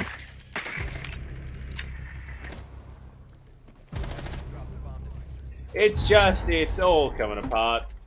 They obviously Invictus have something better to do, and they're looking to get it done. They gave Obeng their one. They gave them their chance, and they let them have their round against Invictus Gaming. And now it's all back to business, and it's time to go. Yeah. Oh, Jigsaw now getting the better of Sabat as well. All leaves to NK to do some sort of work. Well, with Nate gone, it at least won't be a flawless game, but Mentalist wraps it up rather rapidly. So round 4 is now in the hands of IG. Look, it makes me now start feeling that maybe the second round was a little bit of a fluke. Well, not a fluke, more so just a kind of Invictus still, reading into their opponents, because round number 4 has been very well executed. Just no hiccups whatsoever. It's been pretty clinical, and yeah, it's just very well done.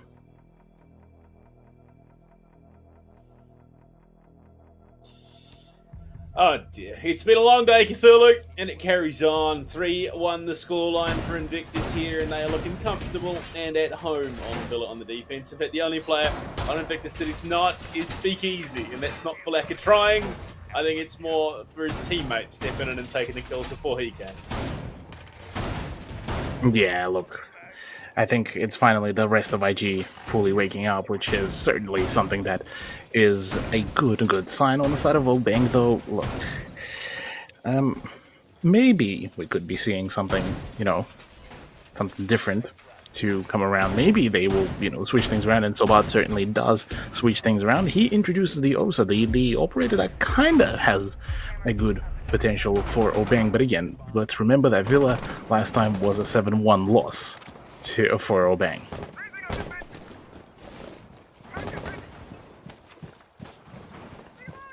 Well, we're here in the 5th, and apparently, according to the game, IG are already down by 1. But just because Rainbow Six thinks that you're down a player does not mean you were in fact down a player. The round will carry on, technically as a 5-5, despite what Rainbow Six thinks. I mean, it's not like Obeng haven't been putting in the effort. They came to play today. They really did. Oh, yeah. And they have made some very good teams work for the round wins. Absolutely. I mean, look, regardless of the outcome, they still qualify for the playoffs. The only just unfortunate turnout is that the possibility of them making to the upper bracket finals are rather rapidly decreasing, and the only position that they might end up in is the lower quarterfinals. So, not particularly the kind of outcome that you would want to see, and yeah, there's really not much to be said apart from the fact that Obeng, look, as long as they just putting in all their effort, that's all that we can ask for.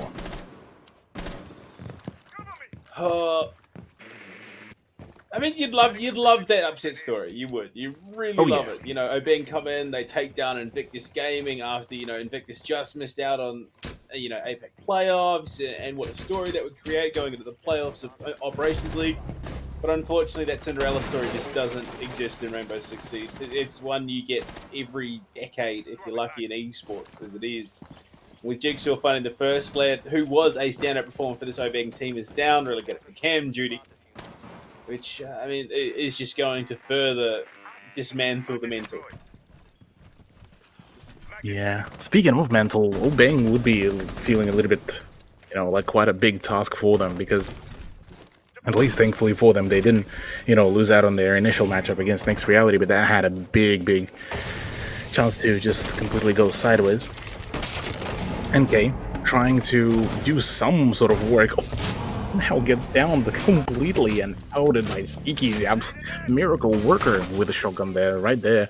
Chef Jeff might even, from the OCL, would want to get a few more lessons, but as it stands, still good contention. I mean, Hysterics is low, is half an HP, Jigsaw half an HP, and all of a sudden this is looking not particularly too good, albeit Nate and Hysterics win it out. Jigsaw wraps it as well. Invictus, well, quite clean play as it stands. Ironic, given Jigsaw finished off in the bathroom there. Of course it was going to be clean. Man just came from the shower. You had to say it like this. 4-1. You had to do him like it. You had to do him dirty. Well, not dirty because he's just had a shower. He's clean. Like you were saying, it all comes back. It's circular. But we head down a dining kitchen, and I don't think Obeng will approach this one the same way they did last time.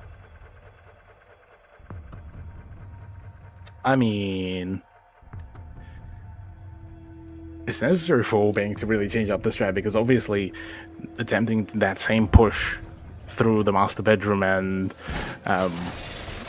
trying to chug through and get the control of the Astro wouldn't really grant them the same amount of success as maybe a push downstairs, maybe a certain presence around the piano.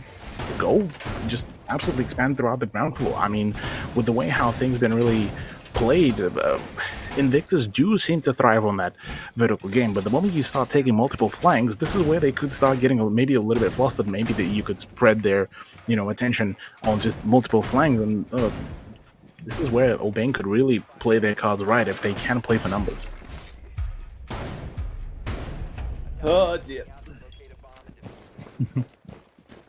Dear indeed.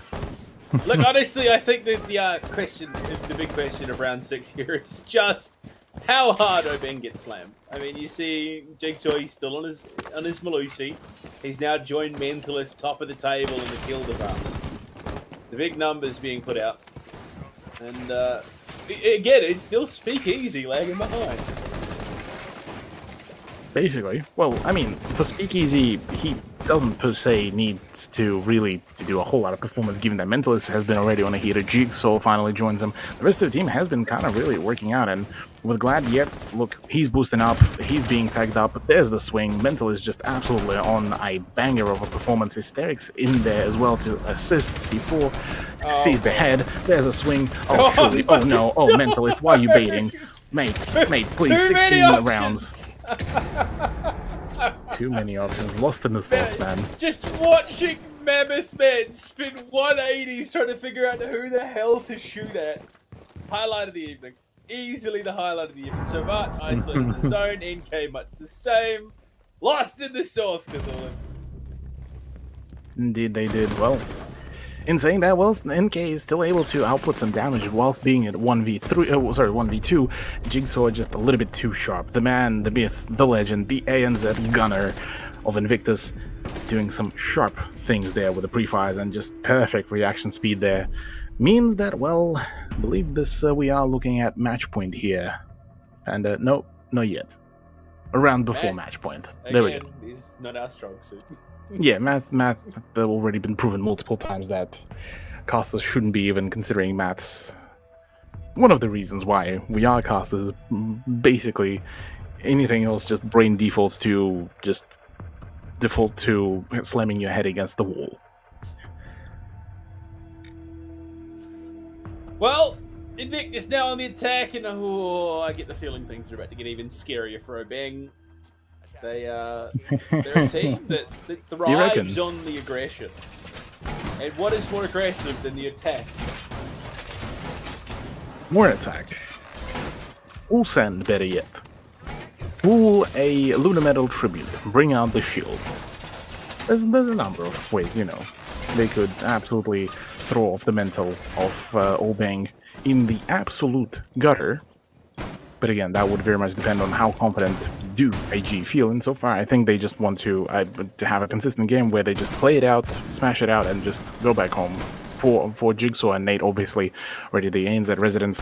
For them, look, time is starting to creep up to some of the later ends of the day. But as they previously, I did spoke to them, given the location of the rest of the team, look, with scrim times being quite late as well, I wouldn't be surprised that the whole sleep schedule has been completely changed.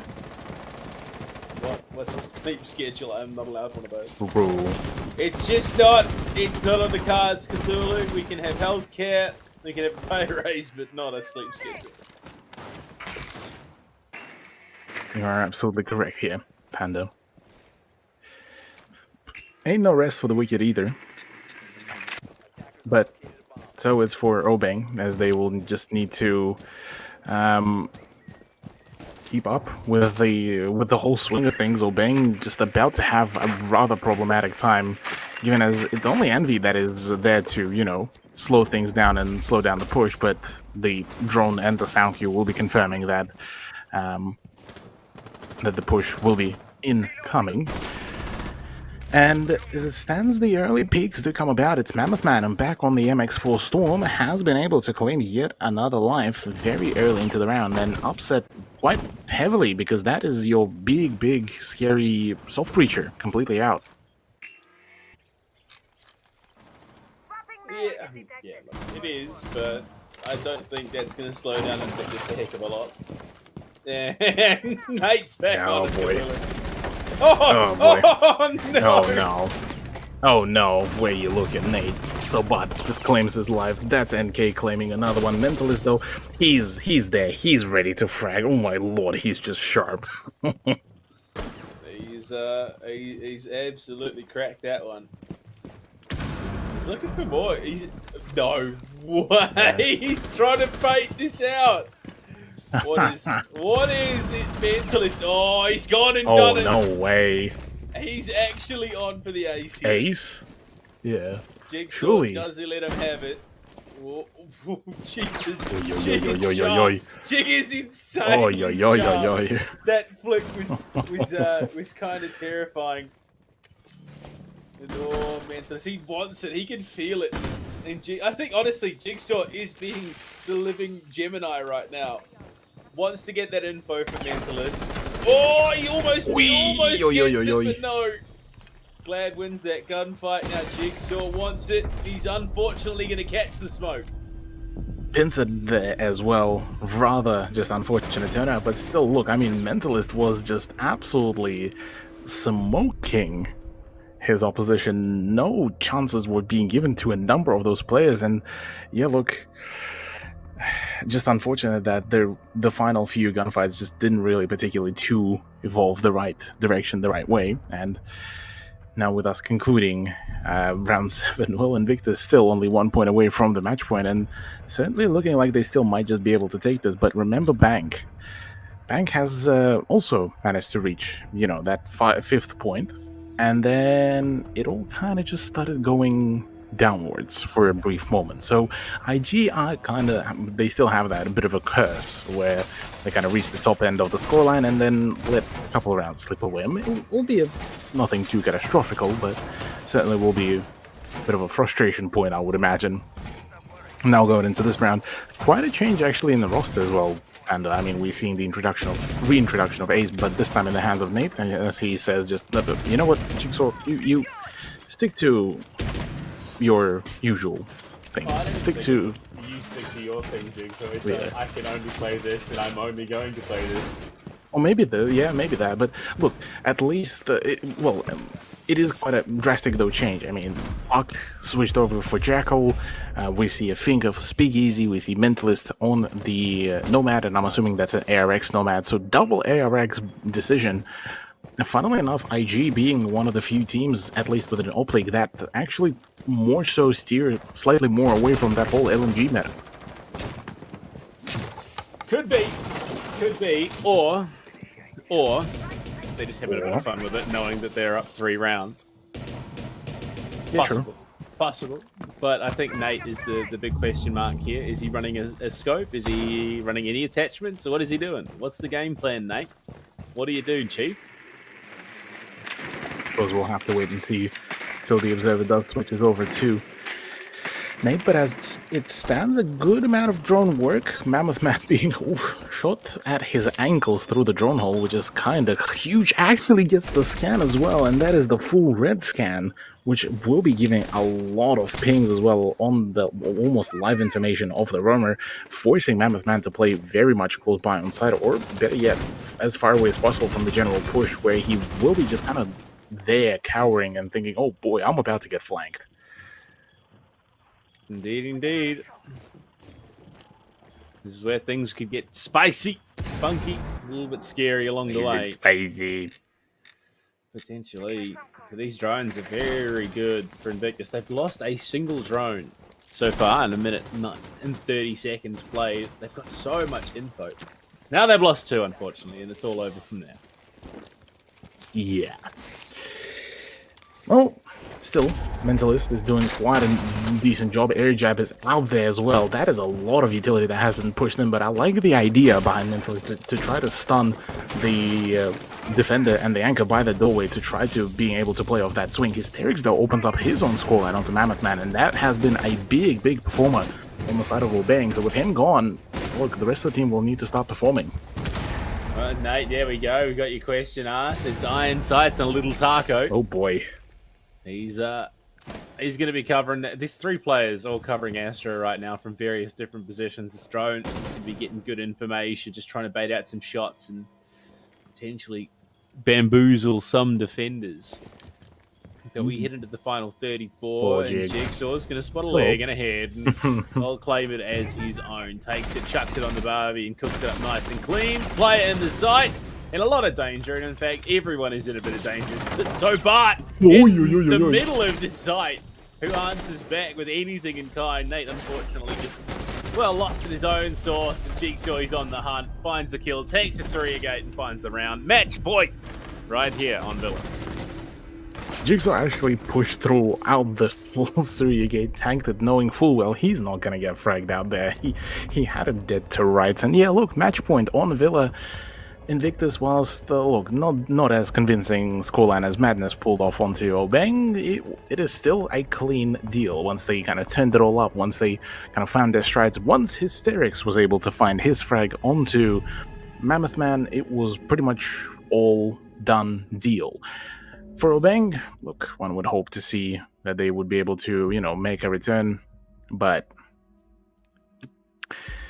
unfortunately for them, this is IG. They are playing a team with a multiple years worth of experience in Tier 1 leagues, and yeah, look, scary set of prospects. I mean, look, you have 2 representatives of ANZ. You have Mentalist, who played on a number of lineups, including the Airwolf, including the Fnatic for quite a long while as well. Managed to go to a number of LAN events as well as the finals and the majors. And honestly, the wrap-up of the rest of IG, they themselves have been to a number of big Tier 1 events, so it shows the sheer amount of flexibility, the sheer amount of potential that has been unleashed and untapped. Here, it keeps on blooming further and further. Indeed it does. Indeed it does. But we head to Trophy Statuary once again to double down on this site. Jigsaw sticking with the Iana. Nate on the drone. I would imagine again with that Iron Sight. Speakeasy through the basement, but it's Mentalist.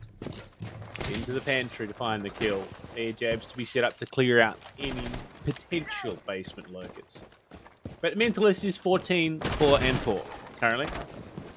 He's he's kind of scary on the Nomad. He do be kind of gaming. Yeah, look, the man is just an absolute legend when it comes down to any sort of fragging, and looks to continue this kind of momentum. Whether it's offense, whether it's defense, he's just a beast on his own right. Speakeasy getting the better of Gladys, shuts down yet another big player. Jigsaw has the phenomenal angle. Does he know of the drop down? He does. It is just clinical from them. Oh my goodness. Surgical, clinical, efficient, look at this. Terrifying. And Jigsaw is not done just yet. This is the drone game. They play the game well. The info is there. 8 drones still in play. Again, hitting the second half of the round. Nade's not going to find anything, but it's enough to distract at least. And well, with that, Jigsaw gets himself up, and Speakeasy finds Mammoth Man. One kill remaining. The scans there. Envy is in a world of danger, and in fact, he's dead. It's a flawless Invictus. Will close things out 7-2. Well, that's one way to really close it out. IG do it in the very utmost confidence, and well done, well played. And Jigsaw is the one that is the MVP, but I do have to say Mentalist, though, has been popping up and popping off also well, to the point where it is just impossible to stop the man. He's just a tank. And look at this, 13-3, 14-4. What do you do against this kind of play? Really, with Obeng just playing the way how they did, look, props to them for pushing those 2 rounds, but that is as far as they will go here. Well, unfortunately, to find out what they're going to do, we are going to have to throw it to a break. When we come back, we will dive into our second map and see if there is actually anything to be done. Because right now, fella was kind of scary. When we come back, we jump into Oregon. Invictus will be starting off on the defense. We'll see how it all plays out. We'll be back soon after the break.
This wasn't supposed to be easy, you know. But what you're feeling, it will pass. In time. I know. That's what scares me. How do you forget a sister after everything we've been through? All of those nights, when the lights go out, and the monsters come out to play.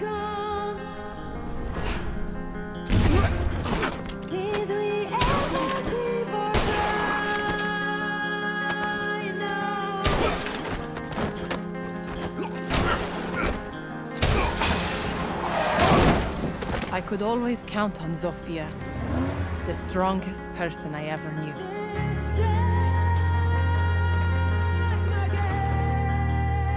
We spent our lives trying to be perfect. The perfect daughters, the perfect students, the perfect soldiers.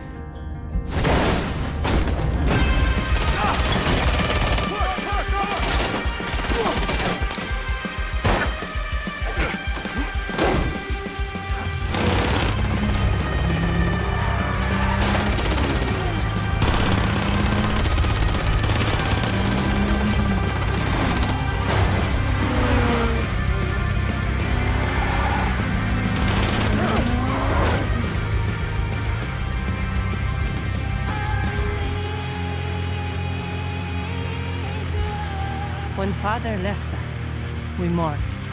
But they also buried a part of Zofia that day.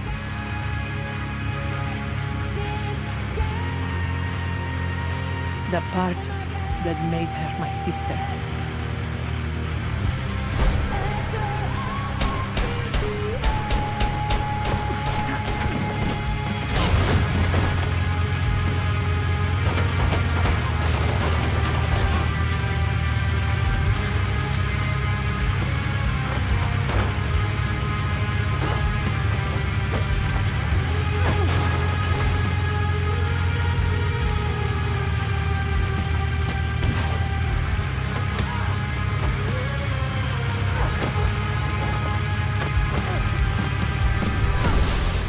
I spent years trying to reach her, but in the end, there was nothing left to say.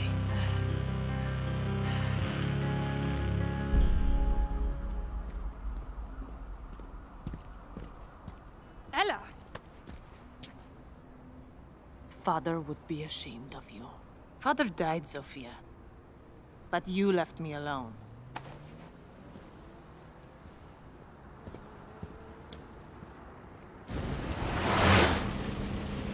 Let these children play their games. This is the adult's table, sweetheart. I've always been loyal to them. To her. Yes. But the question you need to ask yourself is, who's been loyal to you? It's all right, Ella. You followed your heart, and that takes guts.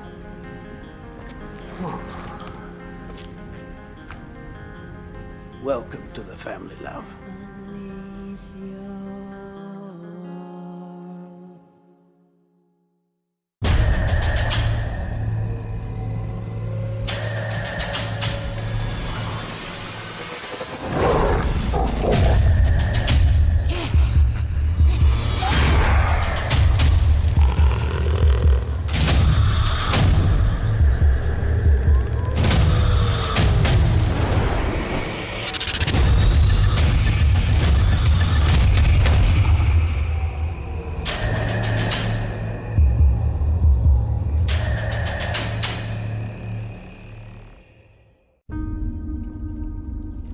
善と悪、凪と嵐、何が来るかはわからない。敵か味方か。敵が来たなら容赦はしない。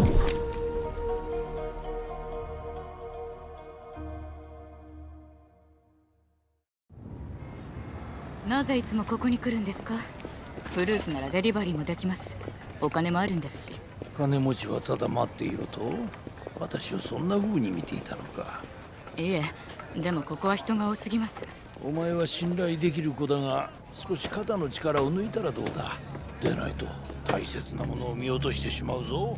この果物とかね。これを一つ。ヒロ、どうした？震えている。セテ！お！ここに。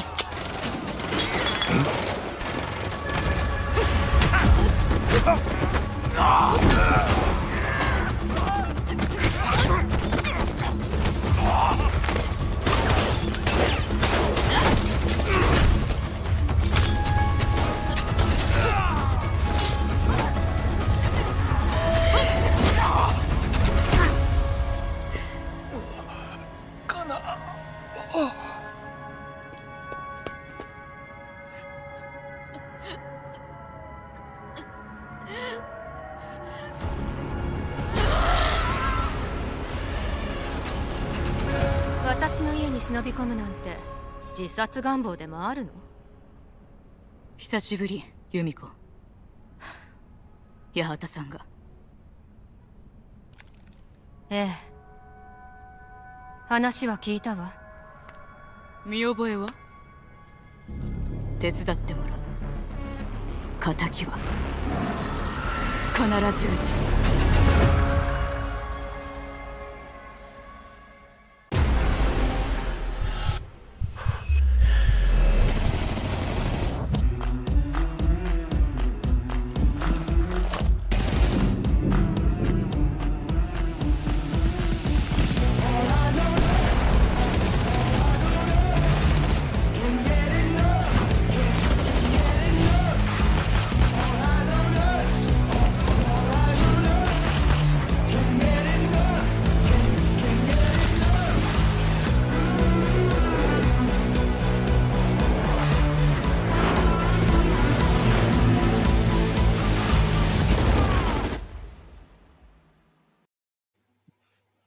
Welcome back, ladies and gentlemen. We're jumping into map 2 of our final best of 3 of the evening. Cthulhu!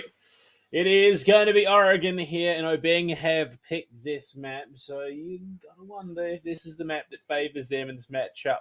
But you've also got to wonder, do we see Nook and Kevira banned again?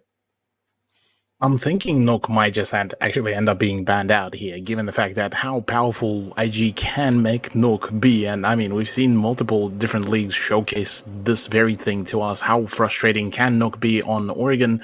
But look, I don't think that the Cav will beat the ban, just given the meme value of it all. But certainly, you know, something across the lines of maybe even something controversial as a smoke ban could possibly be an idea, just to shut down Mentalist. Like, limit this to only one SMG 11 and then kind of go from there. Well, I don't know how much a knock ban or a smoke ban or any other ban will impact Invictus at the moment. I think if Cav is left up, it will surely be played by Jigsaw. Okay. Obeng opt for the Oh. more traditional van. We're going Flores, and well, to round out the defensive Obeng's ban phase, what do we go? Where do we get? Maybe 6 Mira, maybe seconds. Valk. Boring vanilla. That's Do we get arguing. boring Yeah, vanilla? boring. Yeah, Do we boring get it? vanilla, I think, is going to be the play. Yeah, Cade on the board. Okay, so Cade or Valkyrie, but I think Mira will be the actual one to be left. But if Valkyrie does get left out, Invictus will use and abuse her, and it is going to be dangerous. So this is kind of a bit of a coin toss here.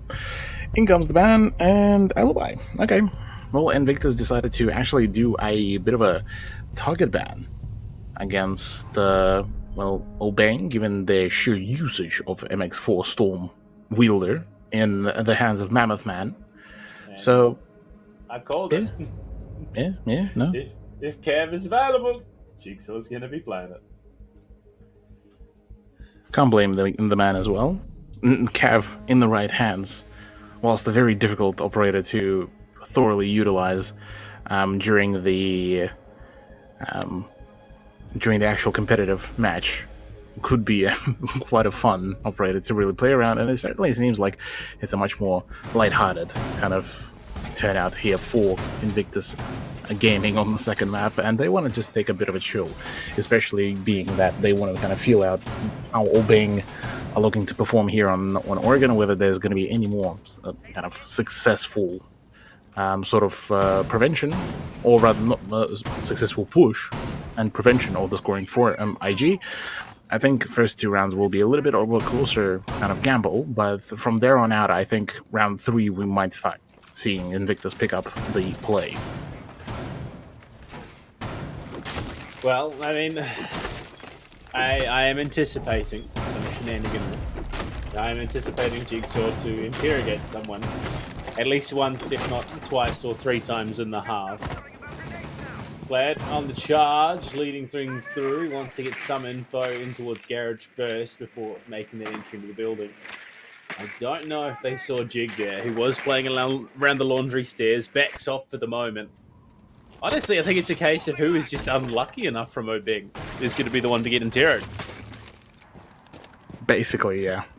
Basically, that's the... Well, yeah, kind we of got it idea already. there. Cthulhu, Yep. here we Oh, go. boy. Oh, no.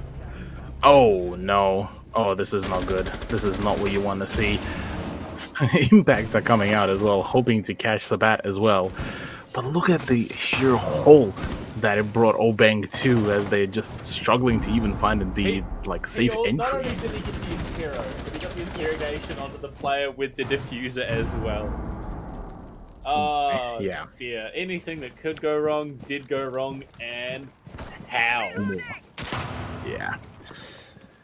Not the kind of turnout that one would have wanted to see, not the kind of result. Hysterics already gets the better of the land. Mammoth Man not really being allowed to even leave the tower, as he's trying his best, just very frantically tries to throw around the frag grenades, but his speakeasy already got it all on lockdown. Yeah, look, I was saying that maybe this is going to be a close adventure in the first couple of rounds. No, never mind that. Scream is all you can do. Invictus, second round, basement. I think we're going to follow the traditional trajectory, as you would expect. I just think it's going to be round upon round upon round of Invictus. Stomping. Oh yeah, stomping indeed they are, and without any halts at all. Caveira Pig seemed to have only enabled Invictus to play even more riskier, and kind of it so far paid off really well. Now going into the downstairs hold, slight few changes here. Obviously Mental is bringing in the M870, by the way, Thorn. By the way, What do you mean? looking It's the way you meant to play. true. Yeah, my bad. It's not like her SMG is the literal beam of death with just the sheer amount of damage that could be outputted with it, but regardless, Thorn will still be a absolute powerhouse of a pick. That the M870 is also not a beam of death? I'm just saying that this beam of death that Mentalist is wielding has just slightly less of a range, but apart from that, you are correct. It is a beam of death, and there's no way to really counter it. The rate of fire is kind of jacked to all hell, and oh, yeah. Look, this is going to be painful for whoever decides to push the elbow. Let's just say that. I don't think anyone is dumb enough to push the elbow. Hence the long-range weaponry we see being brought here. Not just the MK14, but the OTS as well in the hands of Envy, who is going to be running the glass. For now.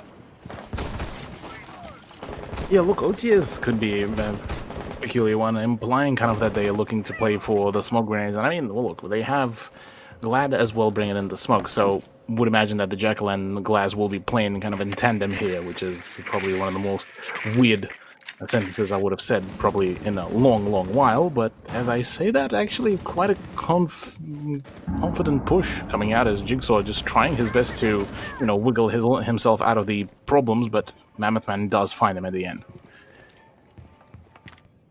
Well, one play down, four more to find, and well, Mammoth Man lucky to escape death there. Shots coming through, pre-fires it well, it's a shotgun in hand, NK will save his teammate from falling, Glad there as well to contribute. Two quick frags, and all of a sudden, it's a pretty big shift! Nate finds one before falling, and Kazulu, the one operator remaining, is running the M870. Well, yeah, look, this could get very interesting rather quickly. Curious if it will get interesting, and if Mentalist will be able to do a whole great deal, because look, CZ75 is still a very formidable weapon. It's just the issue being is that the iron sights are just a little bit too clunky. Who knows? Who knows at the end of the day? Decision has been made, and unfortunately Mentalist is not going to be able to get out of it. Just, oh, he spotted the head there. He did. He spotted the head, CZ for one. But unfortunately a pixel is sometimes a little bit harder to cotton onto. And well, there we go. OTS in sports mode to end the round in favour of Obeng. Indeed it did. Well, Obeng at least being able to find some sort of a return on their investment, being able to make it teeny tiny bit closer as, yeah, look, the meme setup's kind of not particularly working out, but it seems like Jigsaw just having his own fun. Nate is bringing out the clash, though. Wonder if it's the Shorty clash.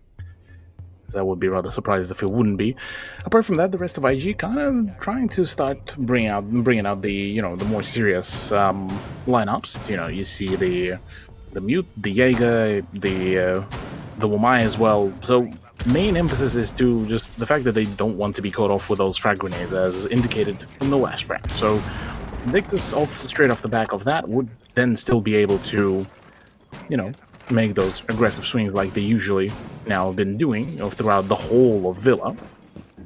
And possibly we could be seeing this round to be taken into their hands, but again, it will very much depend if Jigsaw could find some early interrogations, or whether we'll be able to just stay alive for just as long as possible and not get outed by somebody like Mammoth. Indeed. Invictus, unfortunately, first blood already having been drawn, Hysteric sacrificing his blood for the blood god. But Nate on the clash is going to be a fun one. This round in its entirety should be a bit of a fun one if they can make the clash work. But again, Jigsaw, I told you, if it was available, he was going to stick it out. Not surprised that the man, the myth, the legend himself just, you know, gets to do it all, and do it all possibly with style.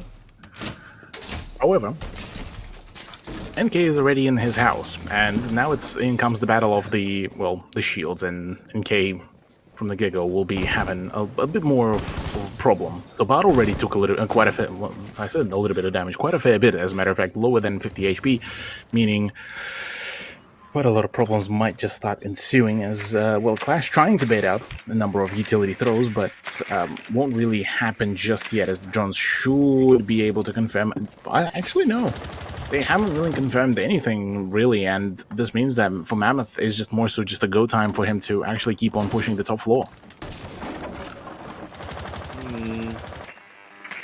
This could get dicey if they don't play around this this clash comfortably. I mean, you've got Glad with the lifeline to make it a little bit easier, but again, it's a matter of coordination. Clash is really an operator that you can take out by yourself. You need some sort of support, and the concussion is going to connect.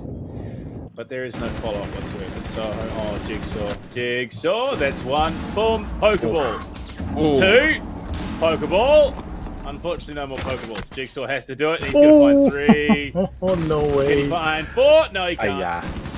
Drops the ADS, unfortunately, and Sabat trying to get around, trying to find something, anything as the bleed, the tase happens. And Cthulhu, Jigsaw, I mean, he's just making it look easy. The rest of the team not far behind him.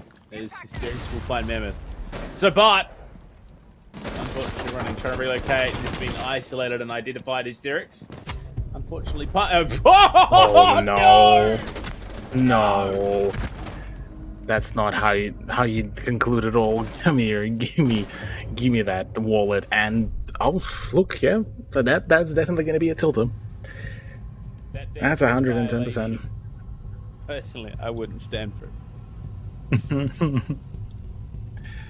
Yeah, definitely a violation in every form and meaning. As that flank by Jigsaw has been kind of nutty. That double Pokeball worked out far too well, and well, as the conclusion of it all, kind of, well, it left with a 2-1 scoreline, and this time it was a much more conclusive victory for Invictus, albeit they still need to pull off a few more runs, a few more rounds, but in general, look, Invictus kind of just been feeling it.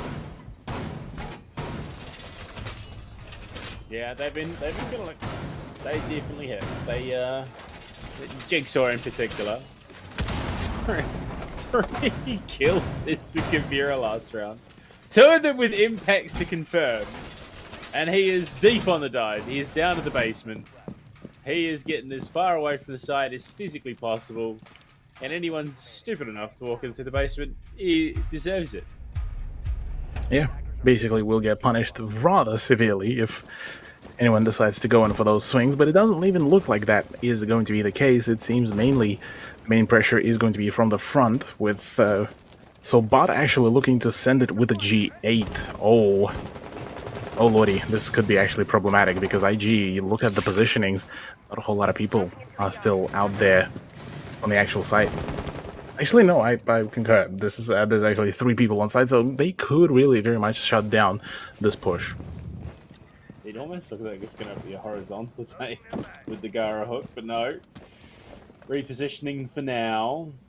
Sabat convinced that someone is about to jump out of that kitchen hallway. Well, he may not be wrong, ironically enough, given Jigsaw's reposition. Does he know? Oh boy, Jig. If he gets confirmation, he could pop that window with an impact. Sabat is on the drone, so we'll know that he's there now. He's going to duck himself out, and well, the window is going to be popped there as well. They think that they have Jigsaw here, but the reality is they're the ones Jigsaw in danger. Yeah, it's the kind of situation where you're not locked in. I'm not locked in with you. You're locked in with me, kind of deal. And Jigsaw could just very much orchestrate a large upset yet again here. I mean, they've already decided it's not worth the trouble. Sabat will finally finish him off. They just wait, bide their time. Just let Jigsaw do the work for them. He had to jump out to get involved in that. They just weren't having a bar of it. They said, no, we're going to hold our angles. We're not going to mess around. Come here and die. Well, they're going to find 2 of them. Not the kind of turnout that IG would have wanted, albeit it's still off the back of quite a few very memey setups and rounds. Very difficult, though, as well to play against this very kind of utility-heavy stacked lineup, and yeah, with Sabat just absolutely sending it through and through. 1v4, well, finally one goes down, but it's only a down, and yeah, look, Obeng keeping it nice and tight. I mean, 2-2 scoreline, definitely looking to be making it a whole lot closer than what we expect, albeit I say that, I would imagine comes, yeah, around 5, round 6, and Invictus might just be able to, pull a runaway here. Laundry and Supply Room, though, the last time it was played out, it was a the last moment pick onto Thorn with a shotgun. Mentalist deciding to make a return to that, but now we are seeing some more changes. Hysterics back on the Vigil, rather than Mentalist, as it was before. Speakeasy on mute, Nate on Jaeger. Jigsaw just continues. Oh, Continues his shenanigans, and I am yeah. just waiting for Jigsaw to interrogate NK on the Nook. Like, you stepped into my turf here, boy. That's my operator. You made a mistake. And Mentalist, he's back on the M870. Yeah, I mean, I didn't expect him to return to the SMG, given just the outcome and the, you know, the general playstyle. Mentalist, I mean, would be pretty much happy to just, you know, run with the CZ75 as the long-range option and then keeping the shotgun for anything long-range. And yes, I didn't, you know, make a mistake. He's probably going to end up using it in one way or the other for long-range engagements. I mean, it'll do the job with some investment. But right now, Jigsaw again playing shenanigans. Unfortunately, they're all... Oh, no, Cthulhu. I think we're about to have it again. No. This might be another rush attempt onto the site. Last time, it did not work. Unfortunately, that was Villa. A slightly different approach. But look at them. The call already in. Glad primed and ready. Mammoth Man not too far behind. In fact, Envy, I think the only one not even remotely there. And NK is up in tower. Nate shuts him down. So there is a bit of a spread. Not a significant enough one to upset Invictus. Well, Mammoth Man will find Mentalist. Well, Hysterics says, oh no! Envy just eats it. Ate it straight to the face, which leaves only 2 players remaining on the side of Obeng. All of a sudden, oh, that could have gone ballistic. Sabat already takes a bit of a fraction of a damage from whatever it was, or whatever swing. Speakeasy doubles down, and Jigsaw wraps it all up. So, Invictus, as a happy to get the family, do manage to, well, keep that stuff tight as it can get, and yeah, bop, and the finisher as well. Obviously, gotta give him the 1, 2, 3. Literally just clipped so hard that she smashed her head into the brickwork after dying. Final round though in the half, Cthulhu. Invictus up 3-2. They could look to make that a 4-2 as they head to meeting hall and kitchen. A couple of last minute changes. The most prominent one being Hysterics' Goyo coming into the 6th round. I mean, Goyo in both configuration, whether it's the TCSG or the Vector, has been an absolutely phenomenal operator, especially for the side that is downstairs. Obviously, Invictus don't get to play this as they just absolutely convincingly won it, but for the side that is meeting, again, yeah, those Goyo canisters will be absolutely deadly, whether it's to prevent the push through the breach, whether it's to prevent the push through the doorway, and exactly that, Hysterics will be prepping that for both occasions here, which is the fun part of it all. No actual breach prevention, which is the interesting part, given that Speakeasy has the utility to at least slow down the actual push. But with the fact that Maverick is being brought out, it's basically unnecessary to put the mute jammers there. So main question from me here is where exactly Sobat will really try to use the Maverick torch. And, shout out to Nico, by the way. The Nico shout out to Nico coming in. Okay, if Nate finds a kill here, like he did in that last round, I will be immensely concerned. But yes, it is. If you find the frag here, will you shave your beard? God, no. I look like a fat toddler with my beard shaved. So that's a solid no. But Hysterics is going to be running the Vector. No TCSG for him. And Nate, look at him just tucked into a corner, ready and waiting. Sabat is going to be rappelling up. Oh, Cthulhu. Yep. Oh, Cthulhu. Sabat, does he do it? Or is he going to drone in first? That's the question. Surely he drones Any it. idea? What do we reckon? Is he just trying to bait? Yeah, he's going to drone. Okay, they got the drone. Nate. Toxic canister in response. The pings are there, and well, it's glad that. Oh no! Jigsaw out of the small tower's got the interrogation. No. Oh no, Sabat is well gone. At least NK is able to refrag, but that is such a huge impact as well. Mammoth gone, Envy able to retrade. 2v3 though, oh my. Oh, Jig. No. Oh my goodness. No way. No way. No way. He's overcommitted, but he's got my support mentalist there. Oh my Envy just darting around. What is going on? What is happening? Both of them are outside. The ANZ remainders and the toxic canister to deny the exit, and Envy. He's considering that he's got the plot. Oh, no. He would have it free because Jigsaw has had to cover so much ground. Envy literally just has free run of the site. Jigsaw, he's going to pop the window, or barricade rather. Envy pulls off, and it's going to be just on the other side of the wall, and absolutely slammed as Jig goes full cross country around the building. Well, that was a round.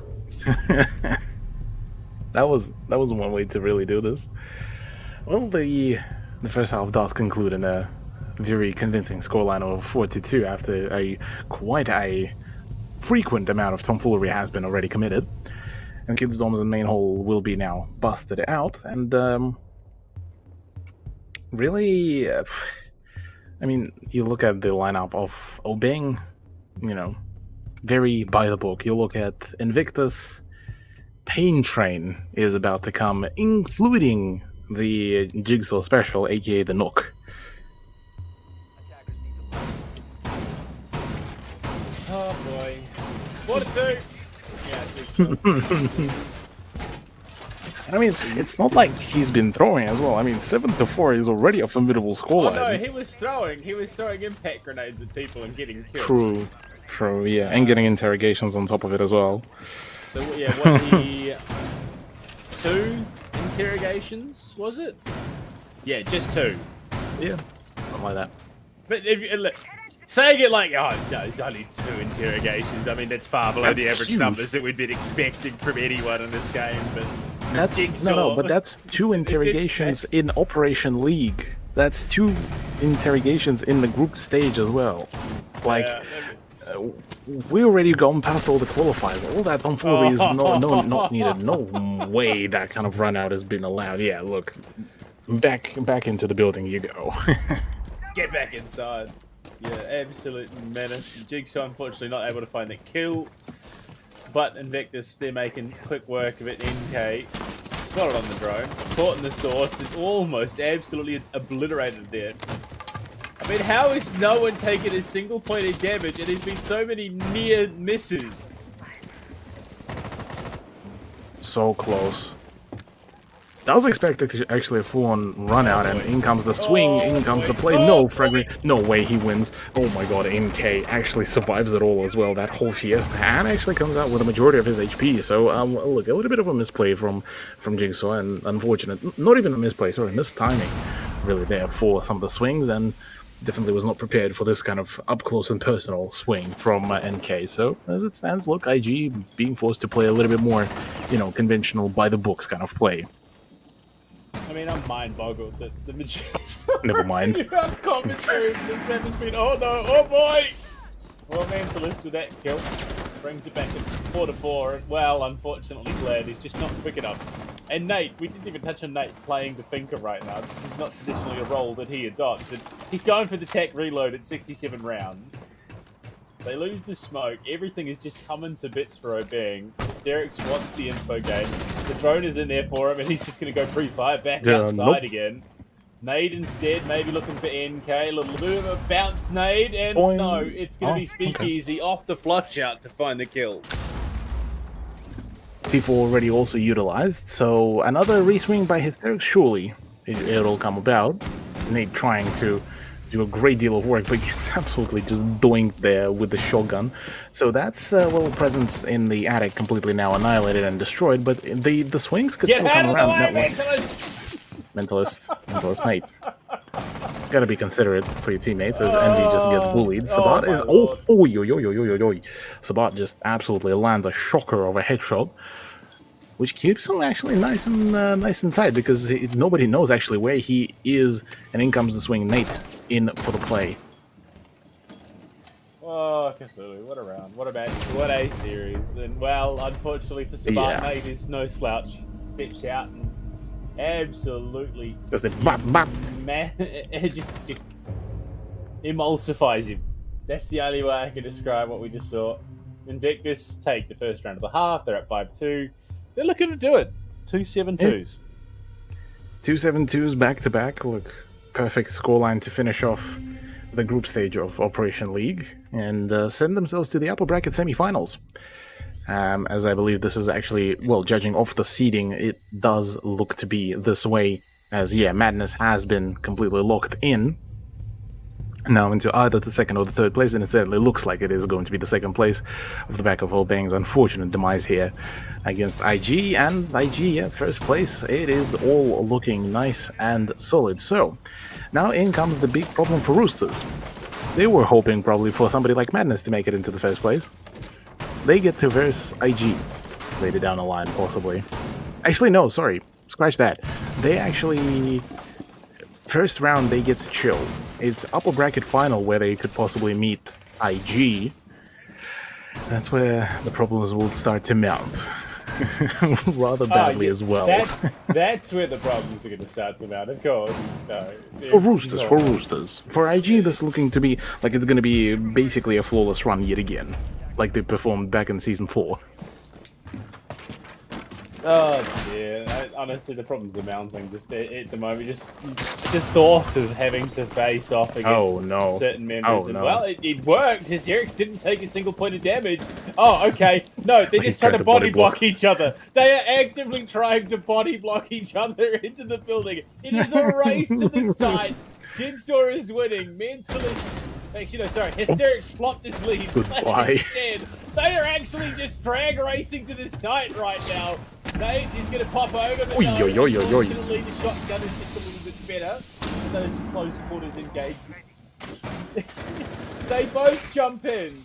And Hysterics just keeps on turning around like, hey, let me get some. Speakeasy actually gets a doink as well onto Mammoth Man, so no more the man will stay around. But I think actually the position where Envy is playing could be big. Oh no, that went completely horribly bad. And Envy all of a sudden makes it a 2v1. Speakeasy, where are you, mate? Actually, you know what it was like when you and your mate, when you were young, wanted to go and ask him, you go stay at his place, and Hysterics was just turning around making sure that Jigsaw was still coming to ask him. He didn't want to have to ask his mum on his own, because that's always scary.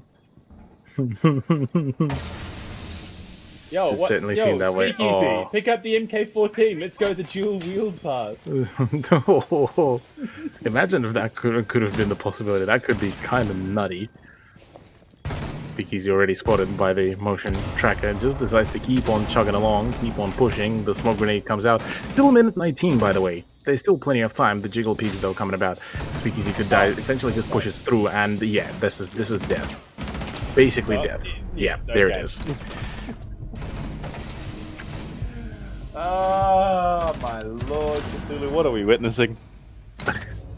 Chaos is what we're witnessing here, Panda. Just complete and utter chaos, as Invictus basically already starting to celebrate, which is not particularly what you want to do, especially only 2-round buffer that is remaining for them. But again, look, it's Invictus. They basically allowed to do whatever they want in this kind of situation. They're the ones that are deciding the fate here. Namely of Obeng.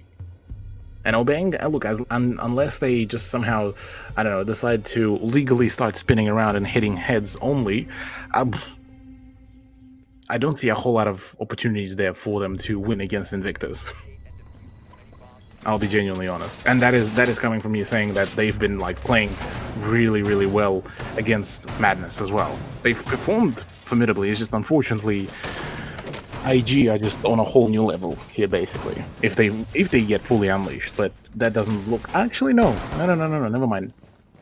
Iana is back out for Jigsaw. It's time to put on the serious pants. He was running the last round. He absolutely slammed Glad, and then died to a shotgun. Because, unfortunately, when Smoke says it with his chest, it's to the chest. Yeah, true. Well, here we are, round number 9. Dorms, defense, and what do we reckon? What are the odds it is just a full double window send? Why not? I'm all for it. Interestingly enough, though, Speakeasy actually decides to bring in a 0, which is kind of a curious pick here, given that IG so far been kind of rolling for tomfoolery, but Hysteric's actually bringing out the LMGE. Look, yeah, I think Invictus are just looking to, you know, wrap it all up. Give it a little bit of a masterclass of that's how you use all the crutch LMG meta. Albeit in NVK, NVK, that's the wrong player. NK is looking to pull an upset, but yeah, decides for the better of it and bails out from that spot. Well, first minute not even done, and they've gotten an insane amount of information already. Just scouting with the drones, pushing, prodding, testing and probing. Nate in downstairs says, I need my option to get out so I can come and assist the rest of the team. Jigsaw ready on that armory door, armory hallway door, wants to push in and get controller trophy and potentially make the frag grenade go to work. And well, it's going to be a little bounce eaten by the ADS, unfortunately for him. That could have been a massive opening given the two players positioned in pit. Would have been a kill onto one and significant damage onto the other. Neither of those didn't really come about, as Nate looking to do quite some damage. As NK also dishes out some play if impacts are starting to fly in. Speakeasy only gets ever so slightly touched up by those impacts as the rotation is starting to come about. Well, both sides, as a matter of fact, did get the play, and in comes that's a double! What? The ANZ duo good for 3 with the frag grenades. Oh no. And Jigsaw, my god, just banks it into 2 of them. Holy. Poor Obeng. Oh my god, Obeng just got served. My lord. Oh my lord. That was big. That was absolutely huge. Spectacular performance, though, from the ANZ duo of Invictus. And look, yeah, IG are on the precipice of winning their 3-pointer, basically making this their, well, flawless run. Finally a flawless run, because last season, well, they got upset quite heavily in the group stage, albeit playoffs didn't really phase them a whole lot. It just meant that they had to play basically an extra match. And from there on, look, it was pretty clean deal. So that's similar kind of cases being expected here from Invictus, given that, well, I think Renatus could possibly be the ones to really pose a bit of a threat, because all the other teams, as much as I would love to see them, maybe Madness could really pull a comeback. 2 teams. Obeng currently being clowned on. The way, look, even Roosters ended up outplaying them by the end of it. Trinitas, again, Roosters outplayed them. So if Roosters could outplay them, IG would outplay them twice, basically. That's kind of the measure here. It'd be IG forcing them to outplay themselves in the grand scheme of things. Look, it is, you get a bit of top and tail. You get the masterclass teams, you get the teams that are on the come up, and then you get the teams that, well, they're there, they might as well enjoy it. Right now, Invictus, they are one of those masterclass teams. Jigsaw back onto the nook, gonna pop himself the bottom of the barricade and sneak on through that showers corridor. Gets himself nice and deep into the building. He's gonna be top white stairs in just a moment, Cthulhu, and no one is the wiser for his positioning. Shots galore. Oh, surely he sees it. Oh boy! Surely. Nah, he nearly died. He saw his life flash before his eyes. And look, he's still able to get rid of that, so he still doesn't reveal his position. In comes the swing, that's 1. He's ready to call out. He's in the site. He's just in the site. He's almost going to be caught by the player in deep, and he's still... okay, good night, Mammoth, man. Looking for more, almost finds a 4th. Mentalist is down. We're in the 2 versus 2. Make that the 1 versus 2. And it's Speakeasy to try and do it. NK jumps out, and unfortunately for him, it's the wrong position. Mentalist is on the ground. Nate is being popped in. Do they have any support to know? Okay, Speakeasy says you're on your own, champ. Yeah. Mentalist. But there's so much time to work with. It doesn't even matter. Honestly, you could just sit there where you are. Mentalist is on the ground. Swing. Cool. We don't care. Speakeasy, please swing. Matter.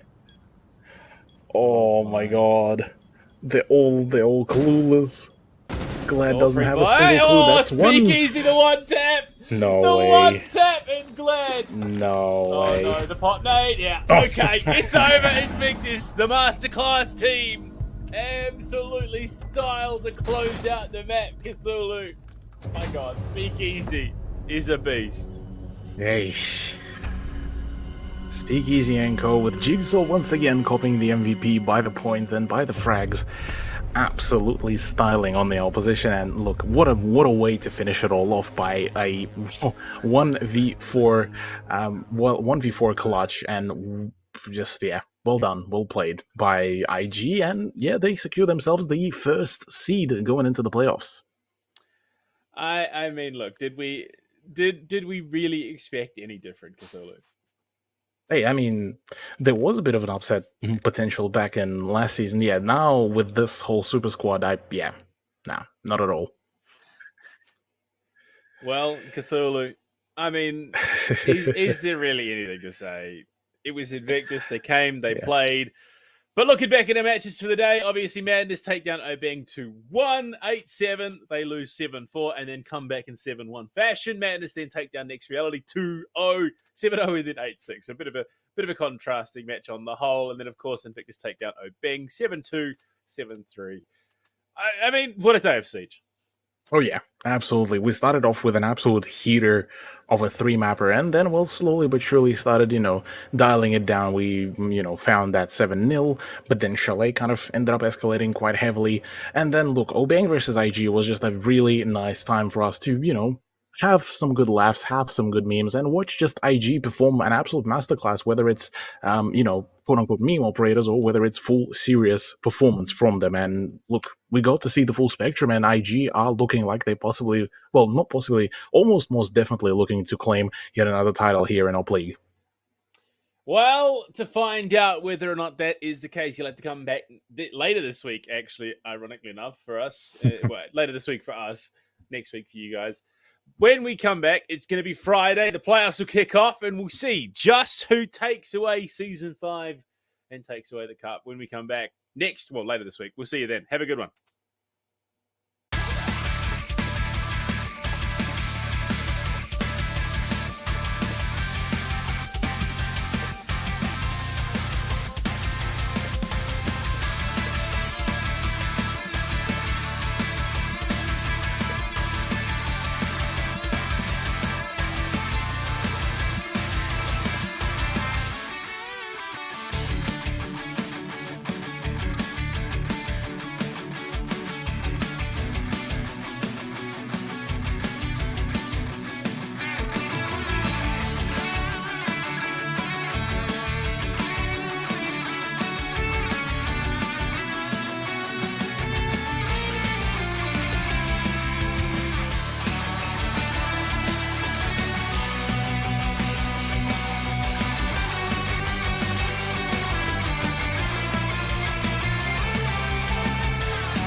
This wasn't supposed to be easy, But what you're feeling, it will pass in time.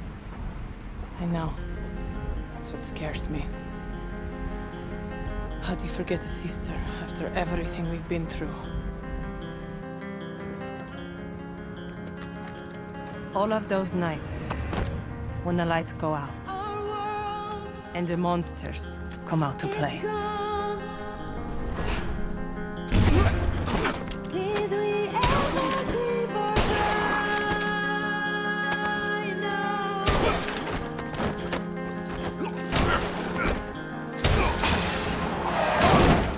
I could always count on Zofia, the strongest person I ever knew.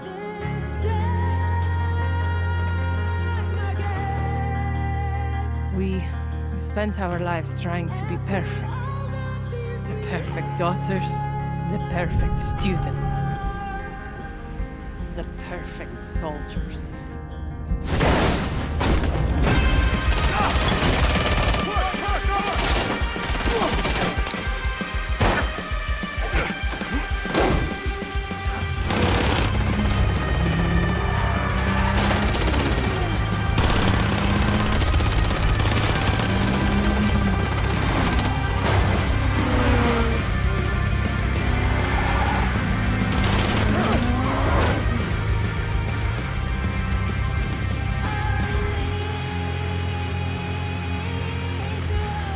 When father left us, we mourned. But they also buried a part of Zofia that day.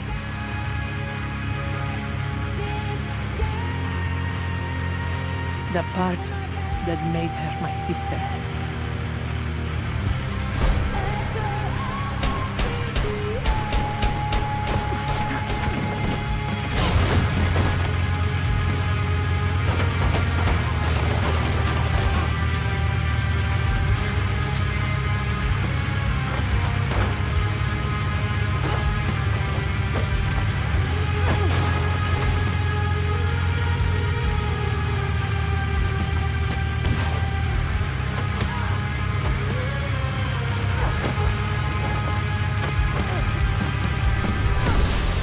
I spent years trying to reach her, but in the end, there was nothing left to say.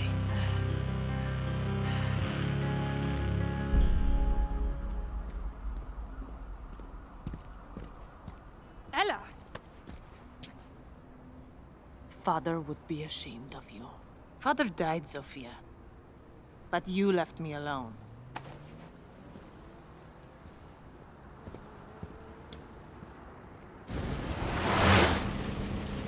Let these children play their games.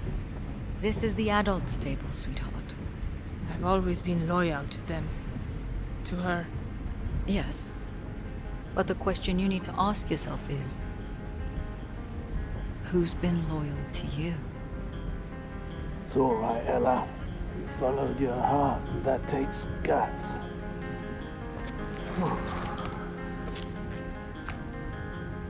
Welcome to the family, love.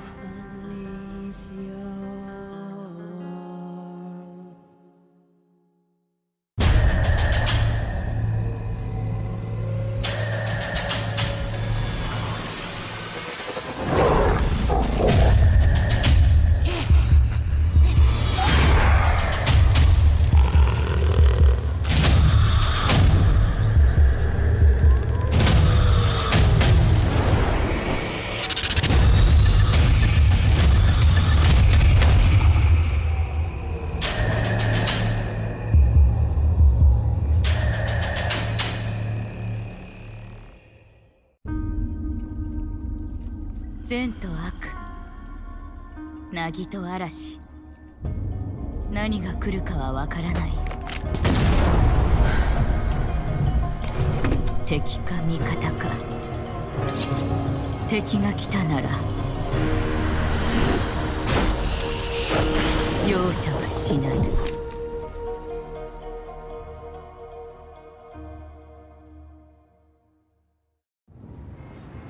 なぜいつもここに来るんですか？フルーツならデリバリーもできます。お金もあるんですし。金持ちはただ待っていろと？私をそんな風に見ていたのか。いえ、でもここは人が多すぎます。お前は信頼できる子だが、少し肩の力を抜いたらどうだ。でないと大切なものを見落としてしまうぞ。この果物とかね。これを一つ。ヒロ、どうした？震えている。セテ！お！ここに。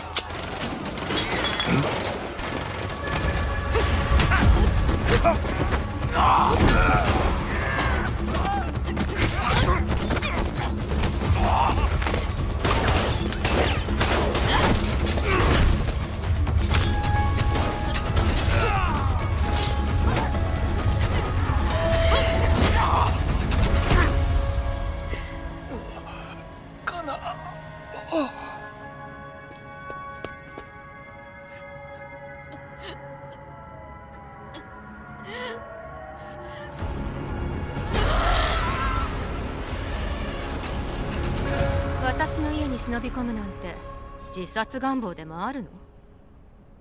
久しぶり由美子。八幡さんが。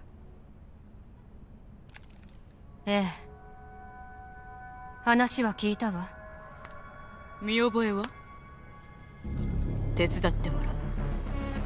仇は必ず撃つ。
I've been dreaming, I've been looking for you when I'm sleeping.